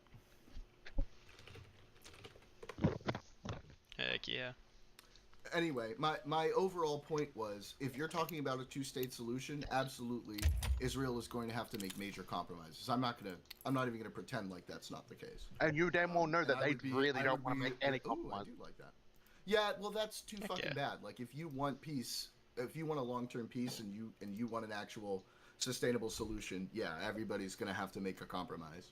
Do you know what the longest period of time that Israel had peace? It was when Israel wasn't, sending its forces into Palestine. And I'm sure you think that's all their fault, right? So you're telling me, right? They have peace when they don't take military action against Palestine, but when they're suddenly taking military action against Palestine, the hostilities ramp up. Wait, sorry, hang on. What period are you talking about? Just so I'm clear. Any time in the last, let's say, 60 No, you years. said no, but you're making a very specific general. About 40 years. Right? No, I'm using general statement. Can you let me finish, right? I'm using the analogy on the base. Not really an analogy, it's the wrong wording for that. I can't think of the word. But right, Israel historically has had peace when Israel isn't using military force against the civilian population of Palestine. That's not really historically. True. No, that is completely true. Yes, there's been fringe actors who fire rockets. There's been fringe actors who do shitty things. The difference is, right? The difference is on their side, right? Israel has had peace and security when they aren't trying to kill other people. And occupy land. That's super not true. And telling their people you need to establish settlement. In fact, up until like now, when they're looking to annex, the only time they've ever taken land was in response to a war that somebody else started. You can't call it a war. Absolutely. I said with the exception of this, and I know, but you can't. But again, right? You just to be clear, you can't call what's happening in Palestine a war. Yes, I can. You 100% can. Why wouldn't you? Isn't there two sides that are fighting each other? What is the enemy army called then? What is the what? And don't say Hamas. It is Hamas. No, Hamas. That's like no, what Hamas. they. Hamas is the broad dehumanizing generalization term, specifically the Israelis created, specifically for the main purpose of basically labeling everyone in Palestine. Homie, they literally. This is a flavor of conspiracy. I'm not. No. But the response. Specifically, the army that you should be referencing is Al Qassam. Do you know what that is? The brigade, Al Qassam brigade. That is one of the main brigades. That is one of the main brigades. You specifically refer to each individual army that Israel is fighting. Hey, please stop with this. We know who the fuck I'm talking about. We know I'm talking about Al Qassam. Stop that. This is a bullshit fucking. When you say the word Hamas, when you say Hamas, you label doctors, Hamas teachers, is the governing scientists. body of Gaza. That's what I'm talking about. Hamas, the word Hamas means anyone who happens to work and operate within the government. Part of Hamas. To even the it civilians. Is a wing of Hamas. When we say that the U.S. is at war, we say the U.S. is at war. We don't say the U.S. Army is at war. Stop this. This is fucking debate pedantry. Hyperbolic, my friend. That's very hyperbolic. What? You're being very pedantic and hyperbolic, right? I would say. Am I? Isn't that kind of like what you're doing though?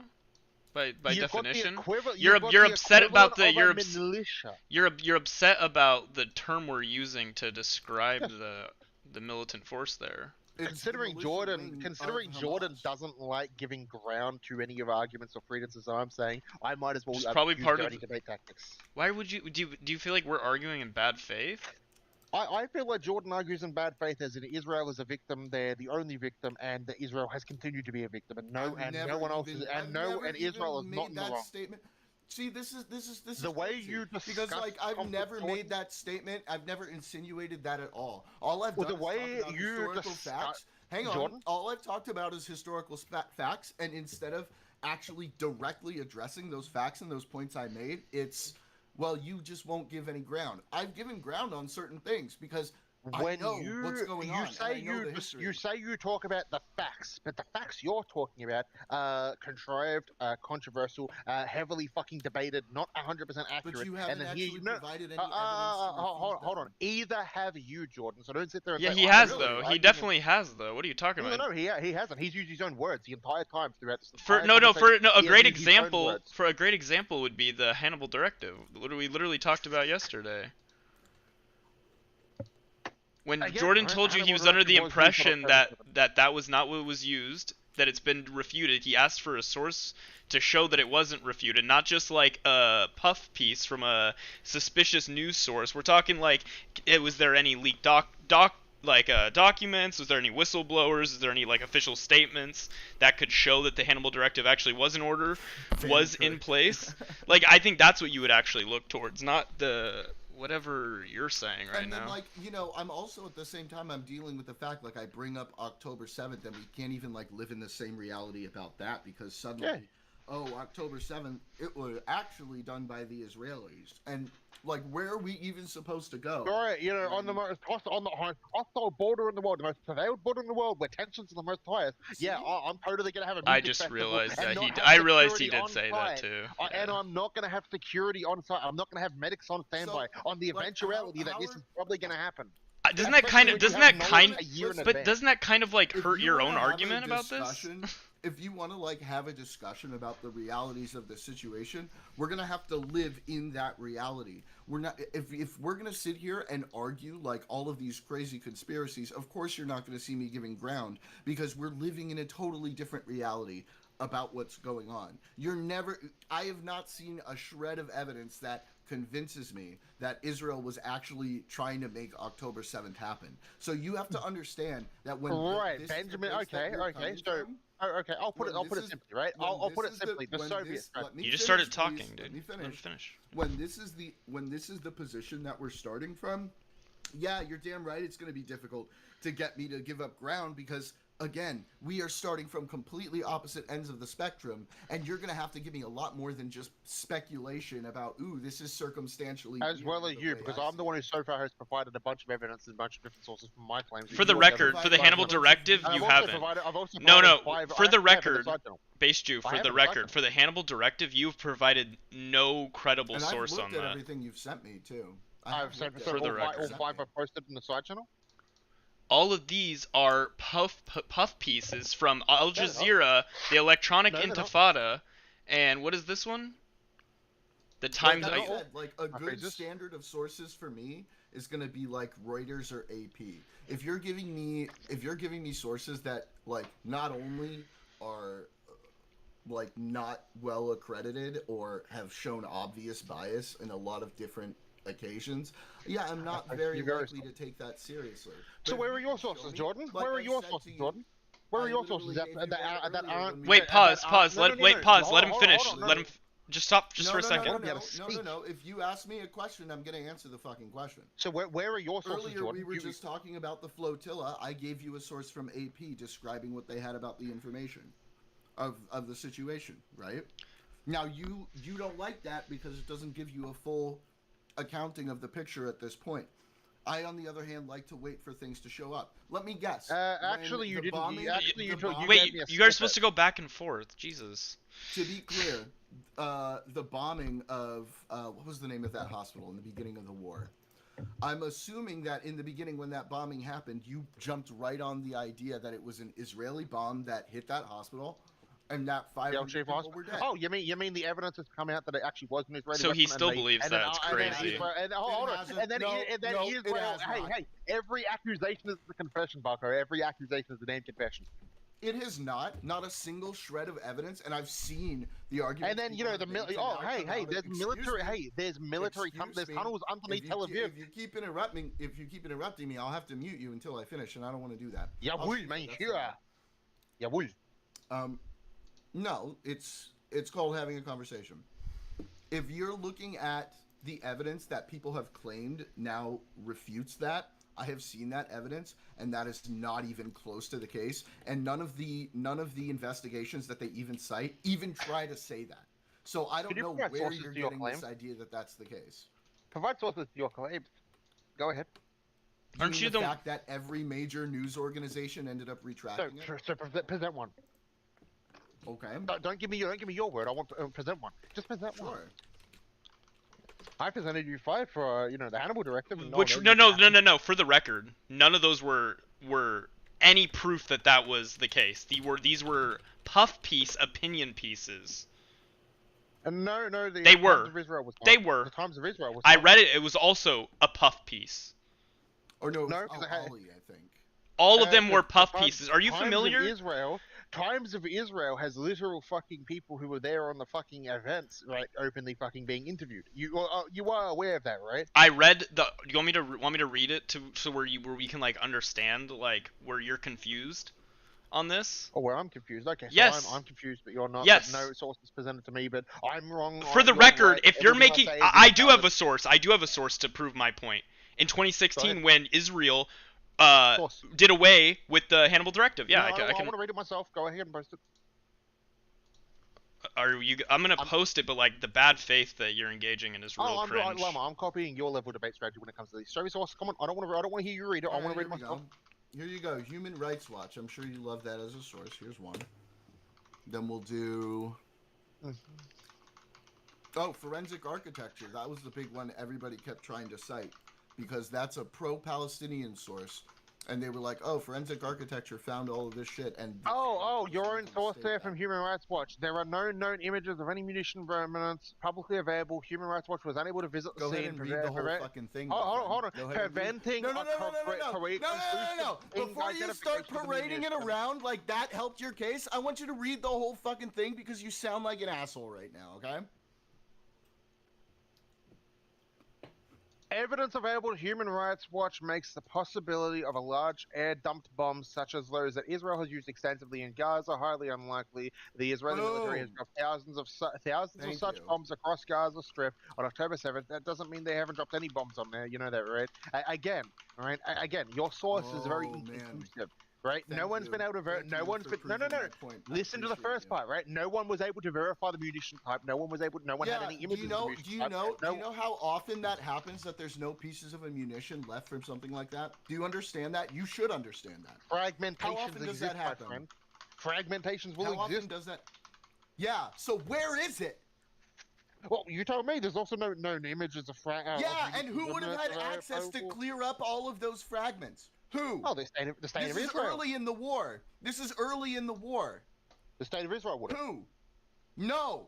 Hospital, Israel was not clean there. up the scene. Israel was not there on October 17th of 2023. They were not occupying the Strip. So no, it would not have been Israel. It would have been the Gaza Health Ministry. Thank you very much.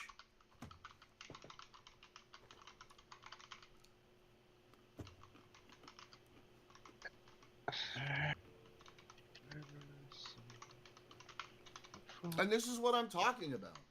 This is like exactly what I'm talking about. Yeah, you were wrong, by the way. Yes, Israel was actively operating in the Gaza Strip on October 17, 2024 as part of its ongoing military campaign against Hamas that began on October 7, 2023. Wait, operating in the Gaza Strip on foot? Is that what you think that said? They were operating within the Gaza Strip. You're saying that yes, you hold on, I've got that two is telling... separate No, years. to be clear, I want to be 100% clear. You're saying that you believe what that sentence is saying is that there were soldiers on the ground operating on October 17th in that area that would have cleaned up all of that evidence. Is that what you're saying? Yes. Okay. You know that's bullshit, right? Are you sure about that? Yeah, I'm 100% sure about that. That's Israel paywall, was not on the ground. There's a non-paywall not on the ground at that point. Yes, they were doing air. They were doing air operations. They were not on the ground. Go to the second source base, Jew. I will in a minute. I'm just researching the first claim about the El Shifa Hospital. Just trying to dispute him here. Yes, Israeli soldiers were operating on the ground near El Shifa Hospital in Gaza City, October 17, 2023, during the early phase of Israeli military response to Hamas attack. This is in the response, though, too, right? Isn't your claim that prior to the Hamas attack they were there? Yeah, but this was also after too. They were there before and after. Well, I would understand them being present after they were attacked, right? Is that a controversial thing? Jordan, or am I crazy? Am I like on crack? What? Wouldn't it make sense for the IDF to be there? The version was from the air. Oh, but I'm saying independent intelligence agencies and forensics analyses concluded that the Israeli Defense Forces were not on the ground near Al Ali Hospital and were not responsible for the October 17th, 2023 explosion. Al Shifa. Ali. I'm talking Al Shifa. Ali. We're not talking about Al Shifa. We're talking about Al Ali, October 17th, 2023. We're talking Al Shifa. That was the hospital they bombed. We're not talking Al Shifa. Stop trying to Al change the Shifa subject. was the hospital that they bombed. We're not changing the subject. You're trying to debate from bad faith now, saying we were talking about Al Ali. Oh my we god. weren't talking about Al Ali. Oh my god. Oh my god. Oh my fucking god. I'm gonna kill myself in Minecraft, bro. What? Go look at the article that I posted. What hospital is that? Which article? There's multiple. The one that I posted in the side chat. Which hospital is that? That's about Hannibal Directive. You didn't post anything. No, that's Llama above that. Yeah, his is above mine.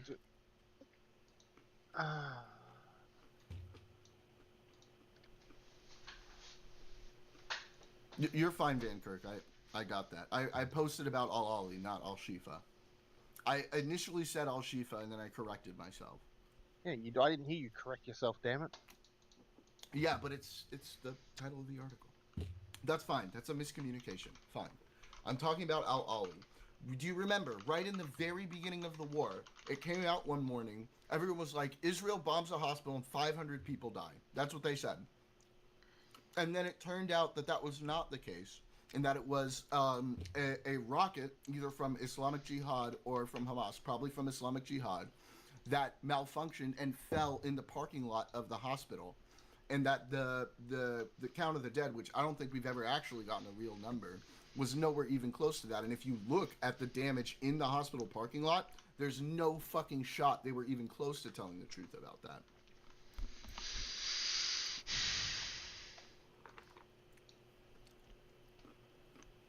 UK, Italy, Canada, and the France preliminary information we have definitely points to Israel's responsibility.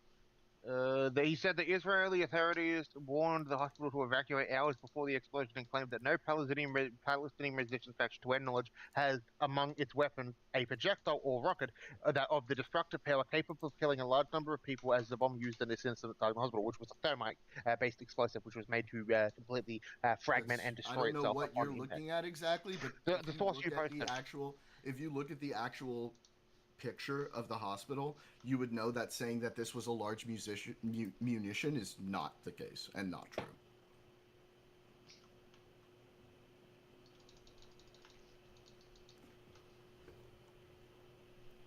Israeli forces have carried out repeated, apparently unlawful attacks on medical facilities.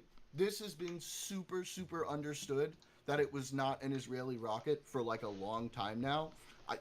We shouldn't be even arguing about this. Like, this is really well understood, not just by Israeli sides, but by everybody, pretty much, except for the Gaza Health Ministry, who can't come out and take it back because they'd be caught lying about it. All of the major countries have all acknowledged that it was not Israel, even though at first they came. And America made the bullshit claim that Biden made the bullshit claim that he saw beheaded babies, and that was a falsehood. Yeah, and who was the one who came out and corrected that? Yeah, after. I'm asking. No. Pause. No. Who came out and corrected it? Stop pontificating. Answer the question. Yeah. The only reason Israel. The only reason. Well after the misinformation spread, they only corrected it after they realized, shit, enough people aren't buying our bullshit, and evidence is now showing that this never even happened. How would you feel if we did all of this? It's just so cringe. Just imagine if we. It wasn't even them who made the statement. It was an Israeli journalist that made the claim, and then Israeli. It was a French news organization. By the way, can you tell us why there weren't any recoverable fragments, since we've now established that the IDF was not on the ground there? No, we didn't establish that at all. Sorry to tell you. Yes, that's been established. You can't show. No, your own establishment doesn't. You cannot show that on October 17th, 2023, the IDF was on the ground in Gaza. We all know that because all of you guys were screeching that they should be on the ground and not be bombing people. You remember that? You remember that? And they were on the ground. Are we forgetting about that now? Are we forgetting They about were on the ground, though. You are aware. Oh, so then you guys weren't screeching about them being on the ground and doing ground two things can be true. You know that, right? So they were on the ground, and you guys were complaining that they weren't on the ground. No, who's you guys? Am I them? Am I the other people? the pro-Palestinian group, the side. So you're just lumping us all as one unit. So you weren't saying that. Doug, you're an Australian. You're an Australian born in Russia. That's a Jew. I don't know what we has anything to do with this. Do you have like family members that are Palestinian that live there? I have friends who are Palestinian who live there. Hey, Cosmic. It's fair, but like I don't know how that's relevant. It's just when you said we, Yeah, that, I don't know that would why mean you like. asked that question. Well, no, he said like we as Palestinian. Like I thought you were referencing you I'm yourself. mentioning the fact that because Llama used Get me all worked up. I'm choking on a fucking peanut. Damn it. Hell yeah. Well, you shouldn't be eating my nuts then. But then stop putting them in my face. Jesus, I don't want to eat them. Well, True. Just because they're in your face doesn't mean you have to stick your tongue out and lick and go, yum. Listen, I have ADHD. I have impulse control problems. Okay. Same. So That's why I take Adderall. It's not like that. It's like when you squish a spider. You have to look. You don't. You just know it. You hear You the have crunch. to look. You have to look. You have to look. You can look without tasting it. Damn. He's apps. Well, I can't. I'm pants. Do you pick Apps, up, you saw him. up the dead spider and put it in your mouth? Do I pick up the spider and put it in my mouth if it looks particularly tasty? Jesus. If you can't tell, Don't make me want to die. Equally as Cosmic. passionate about this. Cosmic, we're talking Israel-Palestine. And If you haven't noticed, Jordan, for God's sake, still, what? Yeah, we're miscommunication on that part. But we can't tell. If you can't tell, we're both very passionate about this. Well, yeah. My chat, they all know that I am. I've spent a lot of time on this topic, so. But yeah, I don't even remember why we ended up on this topic in the first place. Because it all goes back to Israel. The world revolves around Israel, man. Which is crazy to me. This tiny little country with a tiny little country with so much tiny little influence. It doesn't have. I don't. It doesn't have. It has the influence in every country on the. I mean, fucking APAC planet. isn't even like that big. It's not even like True. Well, we don't get me started on APAC. I've had enough discussions about that with one. No, I haven't. We haven't had any discussions about it. Oh, okay. So let's talk about APAC. Let's talk about how. I'd rather die. I'd rather die. I'd rather die. It's like talking about vaccines with like Republicans. That's the level I feel I with agree talking. with JFK that APAC should have been labeled as a foreign agency. But it's Americans in APAC. Oh yeah, you can't act as if they're patriotic Americans. You know, their loyalties lie with Israel. Do you think that dual citizenships shouldn't be allowed? To a degree, but at the same time, to a degree. Don't you have like 4 citizenships? Yes, and I agree to a degree that they should not be allowed under most circumstances. What? Cosmic crazy. Cosmic says JFK never said that. JFK, he did, yes. When did he say that? Can you show me? Yeah, let me find it. Yeah, please.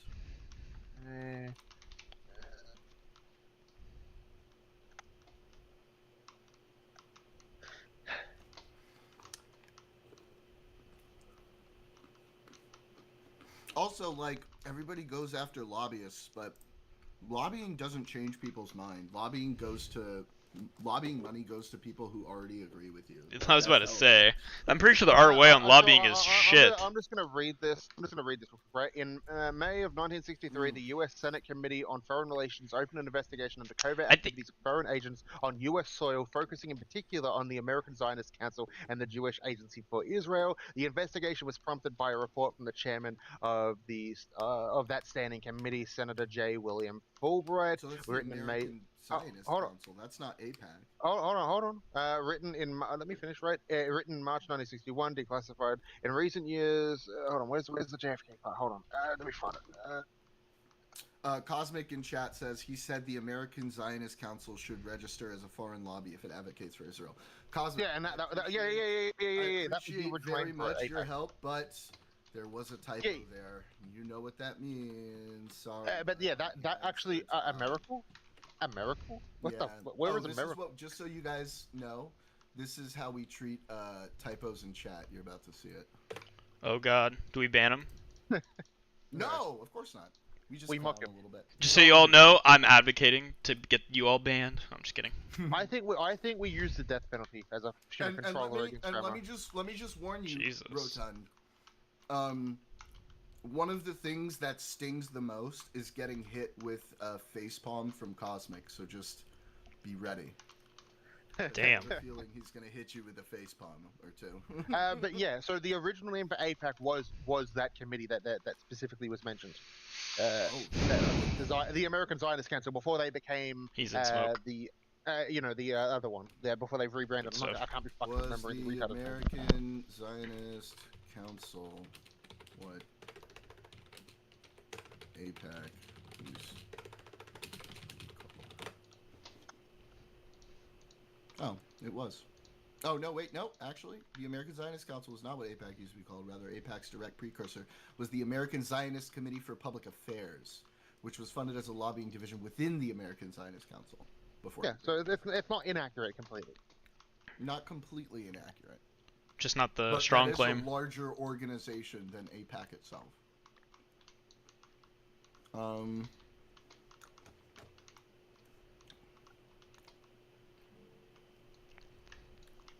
Now, are you one of those people who thinks that this is what got JFK killed? Yep. I think it. No, don't you speak for me, Llama. I can speak for myself. I've had this conversation with you. Unless you've changed your mind on this because of new information, then that'd be awesome to hear. I believe it wasn't the sole reason he got killed, but I believe it had some credit to it. It wasn't entirely. I'm not saying it was entirely. Israel, all this and that. There was many things that people didn't like about JFK, but I would say it was one of the main things. Because you did it twice in a row for the same word, Cosmic, I'm going to let it slide this time. Many presidents advocated for Americana Zionist Council to register as a foreign law. I mean, that is a word, though. That is actually a word. Including Eisenhower, but that was because a lot of foreigners donated money. Why wasn't Eisenhower killed? That is a great question. Well, he wasn't as public. So that's it? He was he wasn't as long as you're not as public about it, you don't... it was more so because Dwight D. Eisenhower, the former president, was not as publicly liked, so they could just discredit him. Eisenhower was a bitch. Everyone hated that fucker. Ooh. I don't think that's true. What? Cosmic getting the facepalm. Cosmic, are you free to come up here? I would love to have you come up here for this one, actually. And then Llama, you and I just listen. I'm down. Go. I'm down. Yeah. Come to the floor, good sir. I just love those Chinese Muslims and those Africans going to the White House, and making American leaders. You understand there are people who go to the White House more often than Jews do, right? Oh yeah, it's so memeable though, right? It's the most memeable thing about. Do you not remember Trump's fucking speech where he gets a rabbi to come up?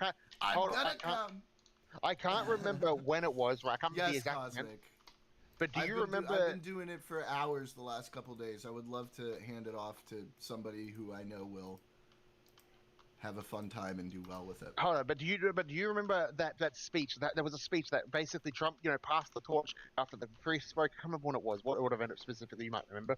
Where then the rabbi came up, and within the first like 10 seconds of his speech, he literally started talking about how Israel is good for America and how Israel when it was meant to be a religious speech, not an Israel. Every speech. What's the most contentious point? What would you, if Cosmic comes up, Rotund? What would you want to debate? I have one man's contention is another man's complacency. People tend to have different contentions. It depends really what he considers. Come on. Just bring up what you want to go. Just bring up what you want to debate about. That's you. That means you'll have the most knowledge on it, or you'll be the most prepared on it. Alright, I'm gonna shut my mouth and let you all go. Demon, do you agree that that the United States is a shithole? Yeah, I'm assuming this is him. He's muted. Wait, he's typing the side channel. Oh, more reading. Yippee. United States is wait, did you just say United States is a shithole? Yes. Well, I'm gonna like absolutely No, like you can shove tell my us that. cock down your throat if you say that with me in here. Oh, you buy me dinner first. No, it's not gonna be consensually.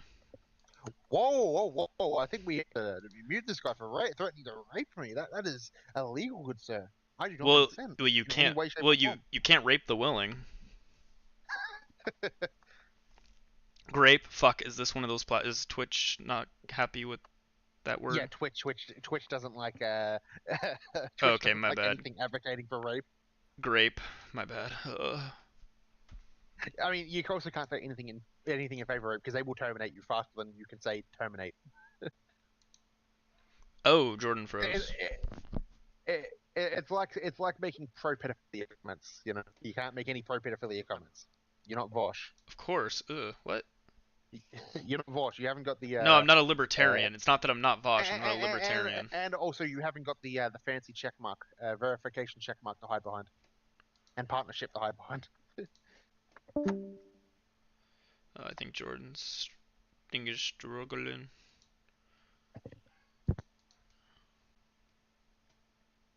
Oh, gotcha.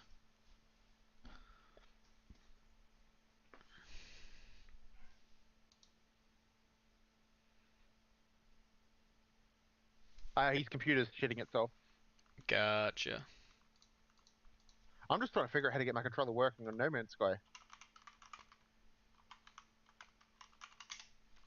Do you have No Man's Sky, Llama? Of course.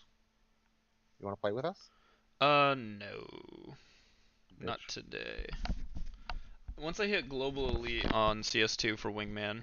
Global Elite! I'm one rank away. But yeah, that one rank is make or break, and it takes a long time. I ranked up from Master Guardian to Supreme Master First Class today. I'll be aight.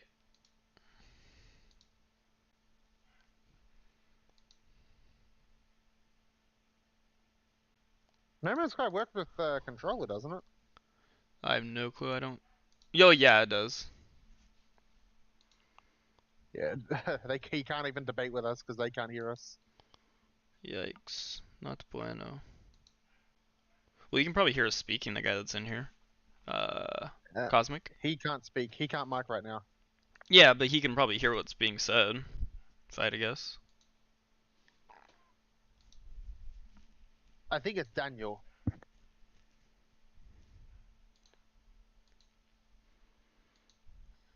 And the whole point was to talk about something Israel related, not just shitting on America. But well, I mean, you're shitting America, you're shitting on Israel, remember? no. By that same logic, we'd be shitting on any country that we have a partnership with. Allyship with. Also, you never acknowledge the fact that in the entirety of since 48, America has only sent 0.1% of all of its spending that we've ever spent. I actually wasn't there for that. Well, we have sent 0.1%. 0.1% of the total spending. Of the total spending. That is correct. Does that also factor in for any nominal value? value? Does that factor in for any off the books money that may have potentially been spent? Off the books money that may have potentially been spent. No, we're looking at the America's budget. Like what we spend per year. Adding all those numbers up year over year, all the way back to 48, which it was I think 300 or 300 to 350 trillion is like the rough estimate. Because you have to look at the nominal value of the money in today's dollars. So it's rough somewhere between 3 to 350. I went up the 300 number, and then 3 to 350 is the estimate for how much with nominal value we've sent to Israel since 48. It's 0.1%. I feel like the number's got to be higher. It's got to be higher. It's got to be higher. You already said it yourself. 300 billion to 350 billion is what we sent to Israel, correct? Since 48, the total amount that the United States has spent as a country is 300 to 350 trillion since 48. What's confusing that that's only 0.1% of everything we've spent since 48? And it just seems so hard to grasp that number. That yeah, doesn't seem like. Yeah, it is hard to grasp. It is. Which is why when you say it, it makes me chuckle inside because it shows that like it's like somebody who makes $5 an hour is like, there's no way people that can make $100,000 an hour, but I think we know that that can be the case. There are psycho people that make 100K a year, 100K an hour. I have a question for No Man's Sky. Do you play No Man's Sky with controller or a keyboard? Keyboard, but you can play with a controller. Yeah, why is my controller not working? Hey, Cinderella. Sounds like a skill issue. Hell yeah. But wait, why is there no option? No obfuscation from this. I'm gonna pin you down, Rotund. No, you can in a minute. I just need to. I want my controller so I can fucking actually start playing No Man's Sky. I don't know. I mean, I've played with the controller before. I don't know if I can like help you troubleshoot it because I kind of only play with a keyboard now. So it's been like a really long time since I play with a controller. Which port are you hooking your USB into that's connecting to the controller? One of the USB, one of the good ones, the blue ones. I forget what USB 2.0 I think it is. I would just check. I would check multiple of them until you find which one. Oh, the controller's on. Don't get me wrong. The controller's working. My lights are on. It works. I have no clue then. But anyways. Now. Anyways, Rotund. 0.1%. Thoughts? Hold on. Oh, holy shit! I haven't played No Man's Sky since the 1st of the 5th, 2023. Anyways, 0.1%. What are we talking? Oh. Yeah, I'm gonna hold this okay, fish I can down. See the point. Okay, Lamed, the number seems like it would be much higher. And I still don't think that's the complete number on the basis that the CIA doesn't exactly report how much it spends overseas. Wait, the CIA? You mean our budget? Well, we have a budget designated for the CIA, so we would know. No. We have a budget for the CIA. Yeah, can you show me this lost money, quote unquote? Oh yes, September 11th, 2001. Why do you have to there's no lost money though. What are you talking about? We're talking about the United States. Where did the $2 trillion go, Levalski? We're talking about no. For the record, $2 trillion? What? Do you think we've given Israel $2 trillion? I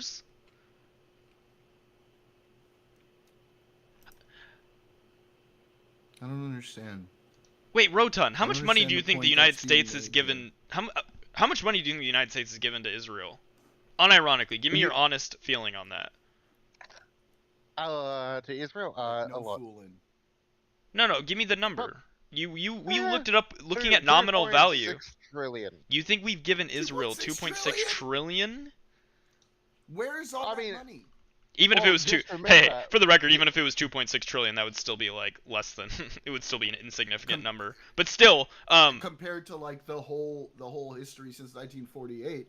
But where is all that money being spent in Israel? That doesn't even add up just from looking at what they've spent money on. Oh, I think he means we engaged in the war on terror solely on Israel's behalf. Yeah, got nothing to do with the fact that I just posted something in the side channel. Hijackers destroyed, 2 of our most iconic buildings and killed. I just posted something in the side channel if you want to watch the video. Oh. I don't want a video. Link me a source. Jesus Christ. I don't know if I want to do that. What is this? Wait, 2.3 trillion missing from the Pentagon. And then their accounting department was hit, and mysteriously, I remember this. This was misleading. Wasn't this whole thing disproven? I went through this with somebody. Yeah. It hasn't been complete. It's misleading, but it hasn't been completely disproven. Well, then I think it has been disproven. Well, but then if it's misleading, okay. But what does that mean? Rumsfeld did. Where did the money go? Loss of 2.3 trillion a day before 9/11. This is the title of a Reuters article. So then, what's that video then? Let's see. Former Secretary of Defense Donald Rumsfeld did not reveal that the Pentagon had lost 2.3 trillion the day before September 11, 2001 attacks, contrary to posts shared online that misrepresent his remarks about missing financial audit trails. Oh yeah, missing financial audit trails. That's all it was. Missing money. Yeah, it was just poor documentation for bookkeeping. It was bookkeeping errors, unverifiable entries, not cash that disappeared.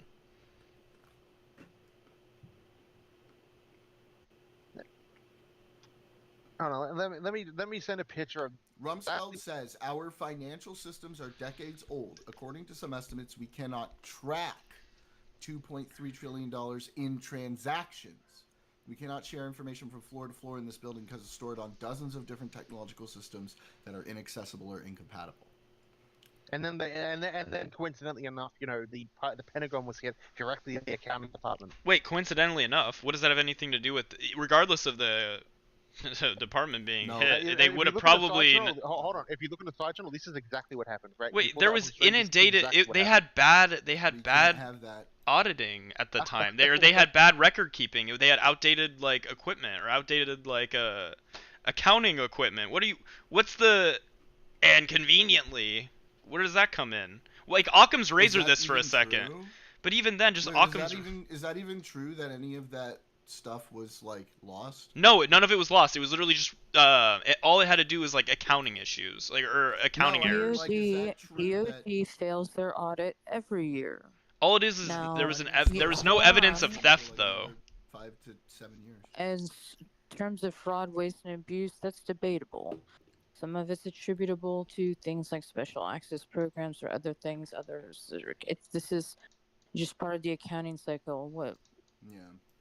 No, but we have a budget though, right? We do realize this. Therefore, Israel did 9/11. When you fail an audit every year consecutively for decades, and you can't account for it, there is a case to be made of where is that, and if you're talking about, but this is nothing new. What he's suggesting is therefore this proves clandestine activities by the CIA. Oh, correct. Yeah, which I would think is just stupid because there's the most transparent agency in history. We can go over Australia's accounting, but your fuckery. But Reuters and PolitiFact both disprove the whole 9/11 relation with it. Yeah, it's just it doesn't. I don't know how to even. Forget about 9/11. I'm telling you, every year this happens. No, but I'm saying in terms of the misappropriation or it being stolen. Hold on, Jordan. Can you please pull this up on stream? This image, please. This one for a second. Just pull the image up on stream. That on stream. I'm on YouTube as well. I can't. Dude, that's so bad, dude. No, stop. Okay. I can't post it. I can't even post it in your. Probably not, because people in here can see that, dog. What's wrong with the image? It's what actually happened, don't you know? No, I don't know. I think it's kind of that's unironically anti-Semitic, by the way, just so you know. A heroic Jew sits in the cockpit after rescuing it from hijackers and steers it away to land at the regular airport. A Jew saved the day. There would have been a fourth tower hit, but we saved the fourth tower from being hit. But you think unironically Israel was responsible for the towers going down to begin with. That's why I wouldn't engage in casual racisms against a certain group of people with a person who didn't like those certain people. He was barcode, but he's not. You understand that? I wouldn't joke. I wouldn't make Hispanic or black jokes with a Nazi. I just wouldn't do that. It'd make me uncomfortable. Yeah, well, fuck those Nazis. Punch them in the face. Hang them. In a video game. Yeah. In Minecraft. They're entitled to their opinions. In Red Dead Redemption 2. That's actually funny because they have those KKK dudes in Red Dead. Yeah, which you can set on fire conveniently. You can do a lot of fun things with those. In a video game. And in the video game Mafia 3.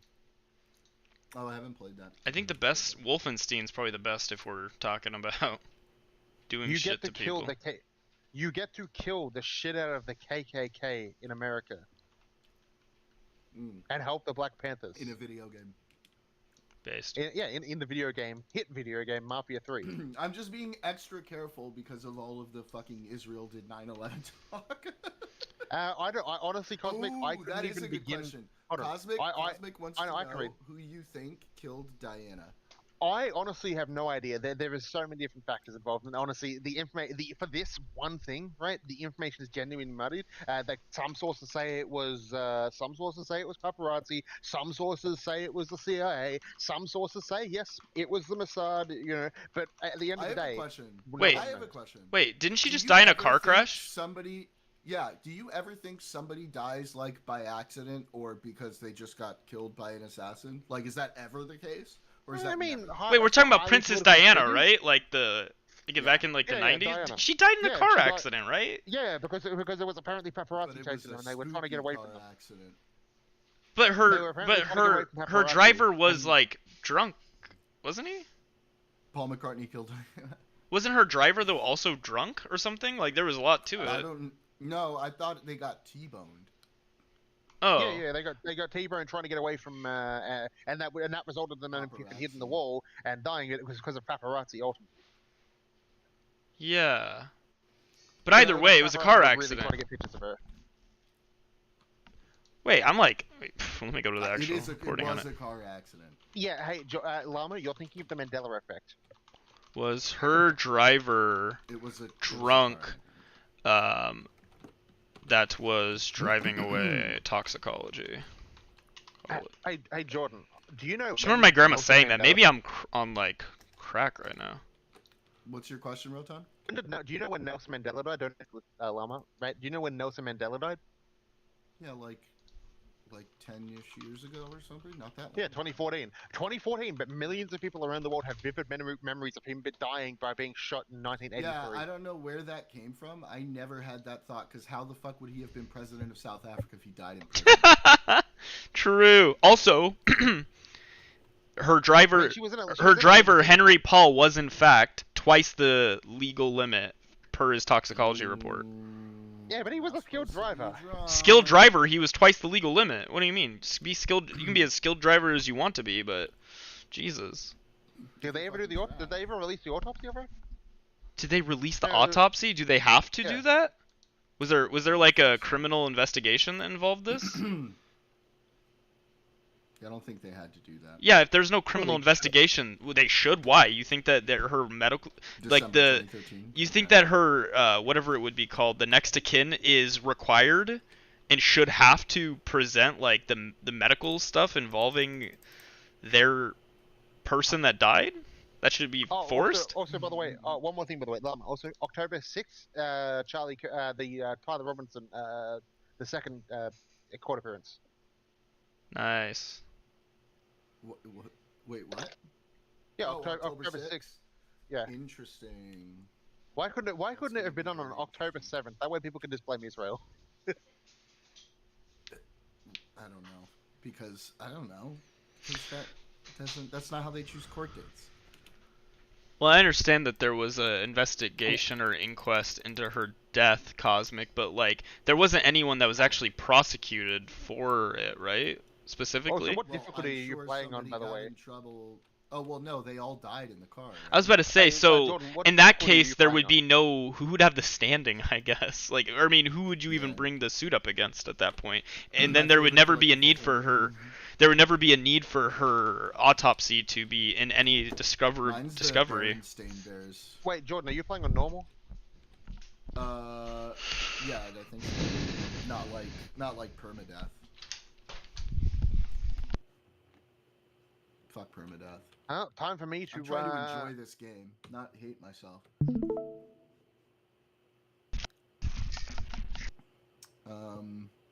Yeah.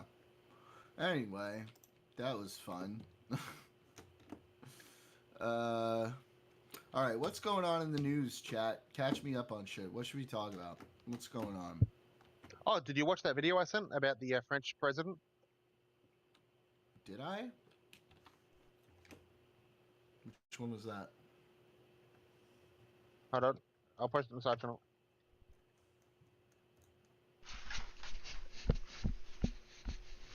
Basically, I believe that Trump did this on purpose. Did what on purpose? Calls Trump after being blocked. Let's see. I really want to get the soundbite of him. What was it exactly that he said? It can only good be. What was it that he said exactly? I don't recall. It can only. What was the exact quote? It's so funny when he was talking about the Tylenol. Oh, kill me. Yeah. Yeah, it was a snub where basically Macron was made to walk in the it was basically made to wait in the streets of New York without any adequate protection from the U.S. Secret Service or any of that, while the foreign diplomat is on their territory. It can only good happen for you. Nothing bad can happen. It can only good happen. The only good. I need to get that. I need to get that soundbite. Oh, also, people are pointing to the connection between Dr. Oz Mehmet and Trump. Hang on, I'm watching the video. I'm watching the video. Okay.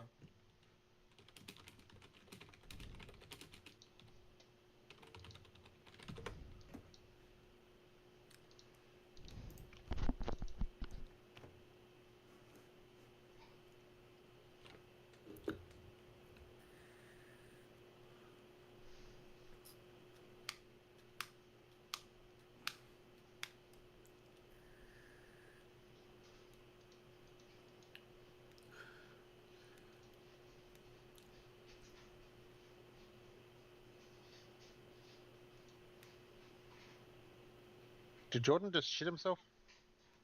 What? Oh, your stream's very laggy, Jordan. Oh my gosh. Okay. I don't know if that's on me though. I need that. I need that on my soundboard. What are we gonna replace? Which sound are we gonna replace with this? Nothing bad can happen. It can only good happen. Like, but it's funny, right? That the funny thing about it though is he called the cops boss. Yeah. All right. Let's see. Soundboard. What do I want to get rid of?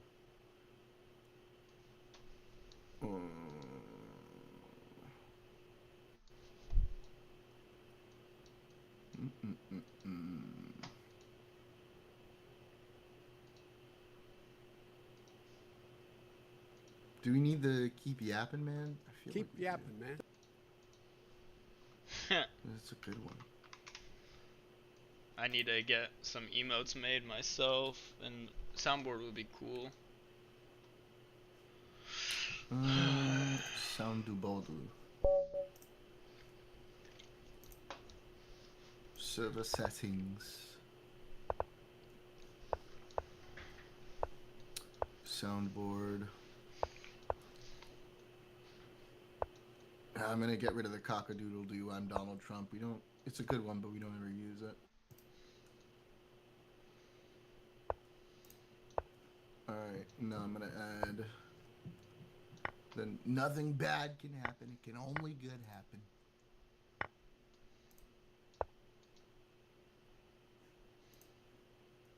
Open.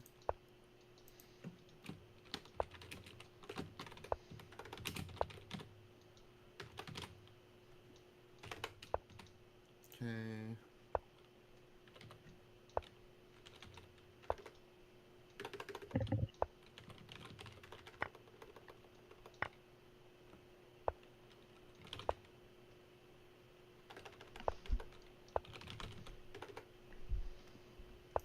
Okay, upload. There we go. Now we have it on the soundboard. Beautiful. Nothing bad can happen. It can only good happen. Lovely. It's so good. So good. So amazing. And so very gay. It can only good happen. You know what, Jordan? You can watch me play my game if you want to watch. I mean, I'm kind of on stream right now, so maybe later. Oh yeah, but people are putting the links to the whole shit about Tylenol. People are pulling the links that Dr. Oz is connected to a company that sells some type of supplement that specifically he owns like iHerb. 20% of the company of iHerb. I mean, it's interesting. But as always, like, you never know what. And apparently, according to a bunch of trackers, apparently the HHS. Oh, what is this visual issue going on right now? Apparently HHS was like, Donald went off the reservation with that one. We didn't want him to talk about it the way that he did. Yeah, well, apparently, right, a bunch of senators are buying a lot of shares in iHerb now. What's iHerb? The company that sells supplements. I forget what it's called. Fuck, I was looking at it earlier.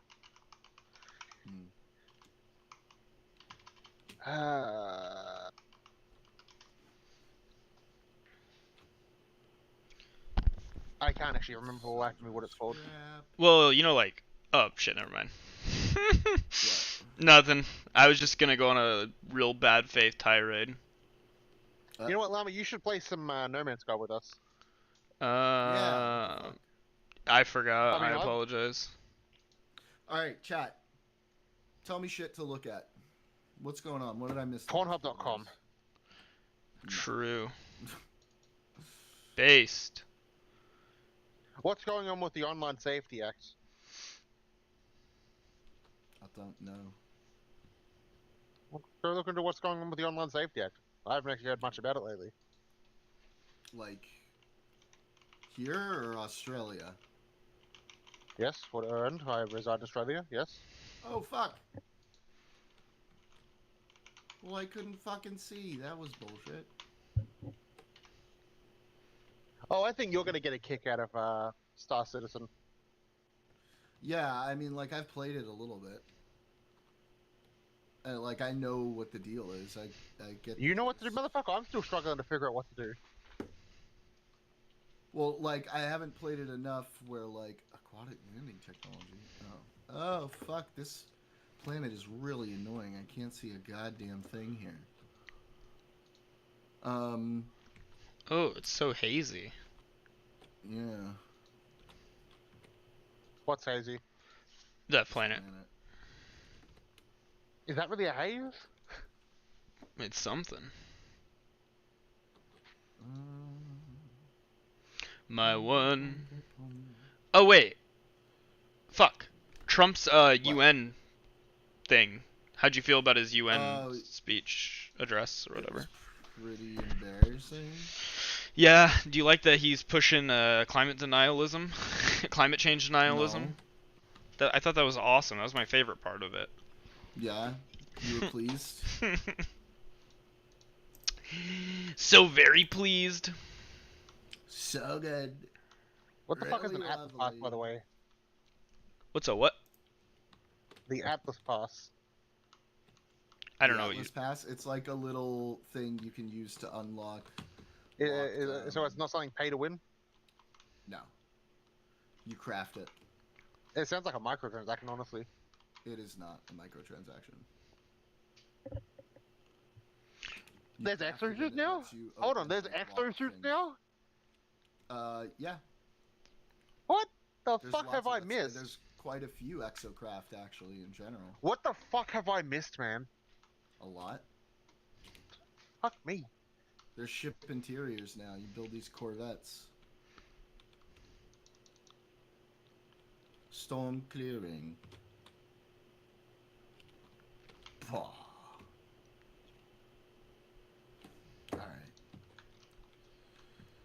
Dun dun dun dun.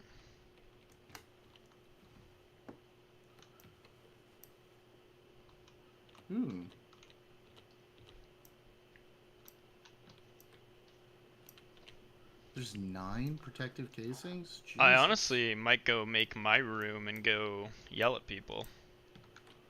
Oh yeah? I might join you then. Thinking about it. Yeah, Got a go lot on, of- be anti-Semitic, Llama. We know you want to be anti-Semitic. What? What? Yeah, we just admit how much you hate Jews. That's why you don't want to be here. Well, you know what? I'd actually would say in response to that, that Russia has always been an imperialist aggressor. You are definitely anti-Semitic. That is anti-Semitic to say. All Russians support How's Putin's that wars, just so you know, all of them. Because don't you know the Soviet Union was founded by a bunch of Zionist Jews? Russian schools just Are you teach serious propaganda. right That's now? all they teach. Are you? Oh, they were spin off not the Zionist Jews. Elders of Zion fucking bullshit? Which version? The original or the edited? Either.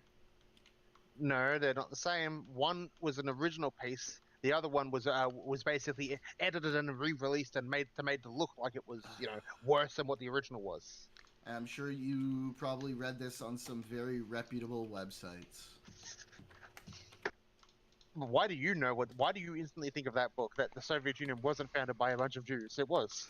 You know, Palestinians never had a state anyway, so I don't know why we would care. They didn't even have a national identity. Yeah.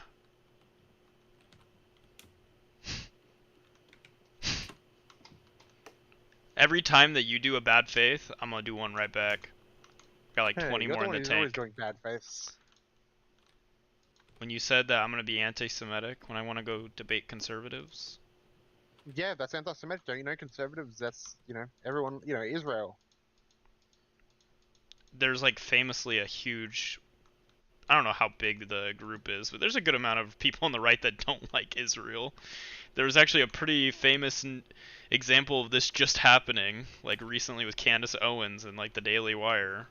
It's like why that whole thing collapsed. So I don't know why you would say that, Pretty but that's sure okay. Marjorie Taylor Greene doesn't like Israel very much either. Nick Fuentes, do you want me to keep giving you examples of notable right-wing figures? Daniel Lickmedick. How you going? No. Liddick. Oh, he's gone. Why did He leave? left. Why'd you leave? He left. Oh, he's back. Daniel Lickmedick. How you going?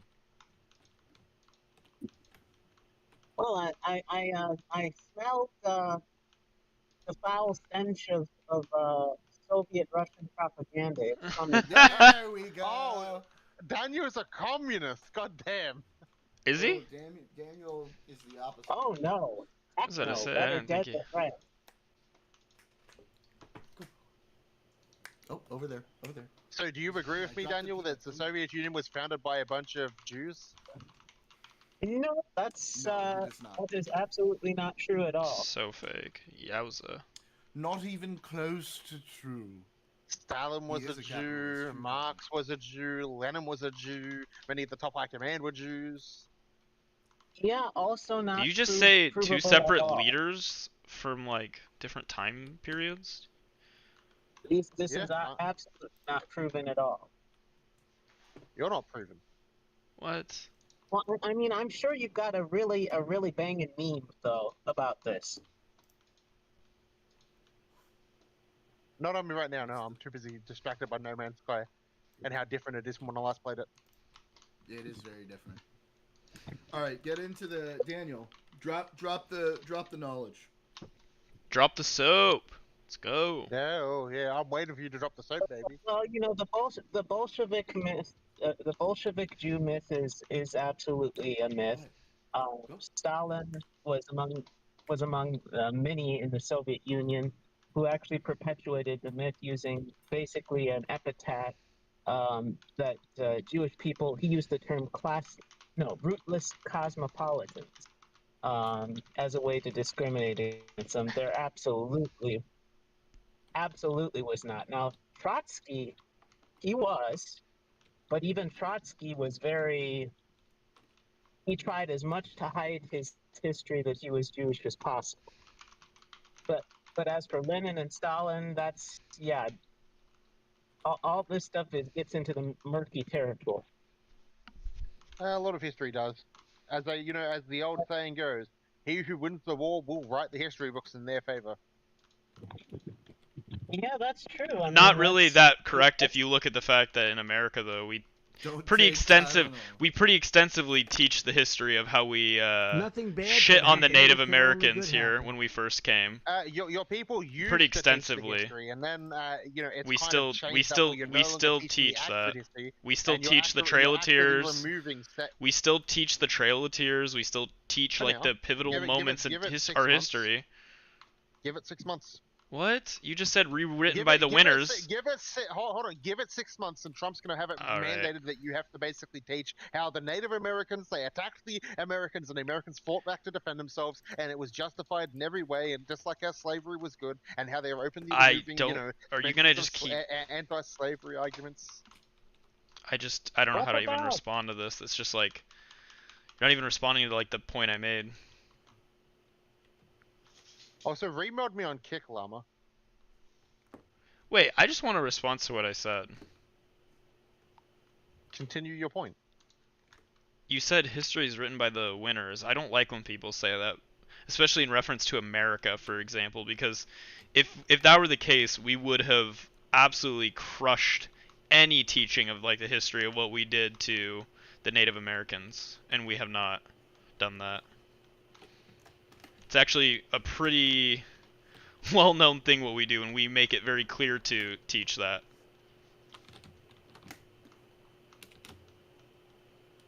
He's not wrong.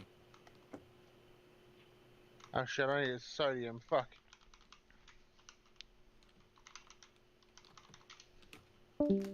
Tylenol does not prevent assassination by a Mexican communist. Based.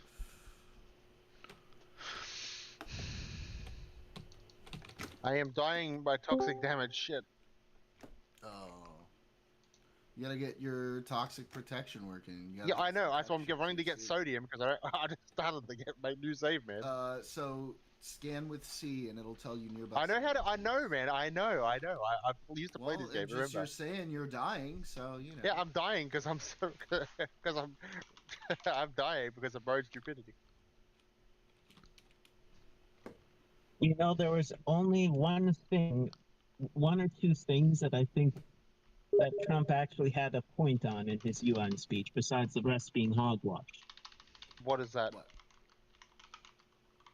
Well, the fact that for once, for the first time on an international platform in the UN, that Trump called out Russia, and he also said that Russian planes that are invading NATO airspace should be shot down, which is based. Yeah, but he's only doing that because because Putin did he's hand of that Krasnov's hand of the fucking Trump but Krasnov's hand of the Putin didn't just say, you know what, we will end the war in Ukraine for you. But we knew that was gonna happen eventually, and that It's more so just pettiness at that point. It's not even because who he cares believes as long as he does it. Yeah, Look, I Trump really will take what I can fucking get. I really don't care if he's just doing it out of pettiness. As long as he's willing to encourage support of Ukraine to kick the Russians out, that's fine with me. Hey, fuck Ukraine. I stand Whoa. by my country. Jesus. If you say fuck you, if you say fuck Ukraine, I literally care so little about what you ever have to say about Israel Palestine. I think that you're genuinely a demon at that point. Hold on, there's a lot of misinformation when it comes on both sides. Okay, it's not just one side. It's not just one side. No, you're an ideologue. Who's constantly spouting conspiracy theories about Israel, going, there's a lot of misinformation from that. I mean, like, yes. You're so just. What are we supposed to think? You're just an ideologue. There's nothing serious poor about innocent this. Russians, it's such a shame that their tanks just happen to coast into neutral over the border of Ukraine, Armenia, Georgia, all these different countries where they don't belong. I'm Russian, so first and foremost, so I do have to stand by my country. No, you don't. What? No, you don't. You're. Well, actually, you know what? I have a question. Some people like, you've lived in Russia, right? Yes. For how long? Well, I was born there many years. Too long. Do you have a number? Many years. I'd rather not give the exact number, but many years. That's all I'm What? gonna say on that. So probably more than me, but I lived there for 4 years as well in my childhood. So I feel attachment to the country very strongly. I grew up around Russian people when I was younger. I spent a lot of time there. That doesn't change the fact that I have a big issue with what they're doing in Ukraine. Yeah, I don't get war. War is a terrible thing when it comes to when it's an actual war involving two actual armies who have actual military backing and actual funding. God. All of the couching. True. Here's the thing. Israel's killing primarily civilians. It's just so also. I don't know where you get those numbers No, from. they're not. Russia's not openly just killing civilians. Yes, they are. What? The siege of Mariupol? Are you kidding me? They razed 93% of that city. Yeah, one city compared to Israel raising in multiple cities. No. Hold on a second. You don't even know how big Mariupol was. In the city of Mariupol alone, the civilian death count is estimated at least 88,000, which is way more than in the entirety of the Gaza. That's a very rough estimate, not a A really rough accurate one. estimate? Well, of course, it's a very rough estimate because And then, know yeah, but Russia you're going to claim controls to that have area. knowledge of the estimates in Palestine and then be dismissive of the Yeah, there's a lot more coverage over that. There's so much. People What? sort of There's moved no off from the coverage Ukraine. on same you. guy who's saying there's no journalists allowed in. Can we be consistent, please? People openly Jesus. fucking moved on from the Ukraine, schlop. What? I'm gonna be honest with you, Rotun. I'm gonna be honest with you, Rotun. This makes me like super like have no respect for you. Like this the way in which you're talking about Ukraine, Russia, when you purport to care about stuff like this in like terms of Israel, Palestine, and then you be so dismissive, and for you to be so dismissive about the Ukraine, Russia thing, I think to me shows. It's a very it's just not situation. it's just not a And the good other look. is a complex situation. Yeah. It is Just a very remember, it's all deeply news. different and complex situation involving two opposing armies, and we do not have all the numbers. It's just The gross. complex situation is that Russia forgot how to read a map. That's the complex situation, my friend. If you can't tell, I'm satirizing right now. No, I I'm can't using tell. Israeli I can't. logic. I'm using the damn Israeli logic. No, there's no using the Israeli logic. We're asking you how you feel about this particular thing right now, and if you don't want to give a serious answer. But the thing is, you're unironically right. They are different situations, but not in the way you think. Yeah. So for instance, let's just be frank. So with Ukraine, there is no Ukrainian soldiers. I was nice I did one of your jokes. Ha ha! I'm gonna charge you for that. You can't because I did it all by my lonesome. All right, go. I was actually gonna make that joke as well. Nice. So I mean, when you look at it, there were no Ukrainians who poured over into the Russian border to start things off, who went ransacking Russian villages, kidnapping, killing, maiming civilians, then bringing them back to Kyiv with some Bollywood production of people dancing in the streets while people were paraded in pickup trucks. They're half-naked dead bodies. So there is some difference here. There also is interesting the methods that are used by Russian soldiers and the methods that are used by Hamas fighters are very similar. They both engage in decapitations, castrations of their prisoners. Decapitations where? Show me evidence for that one, for the Palestine, decapitations. Where are the decapitations? No, there just wasn't evidence. So there's video. So you happen to miss the fact that there were Thai workers there, and they happen to end up losing their neck to a shovel. So that's on video.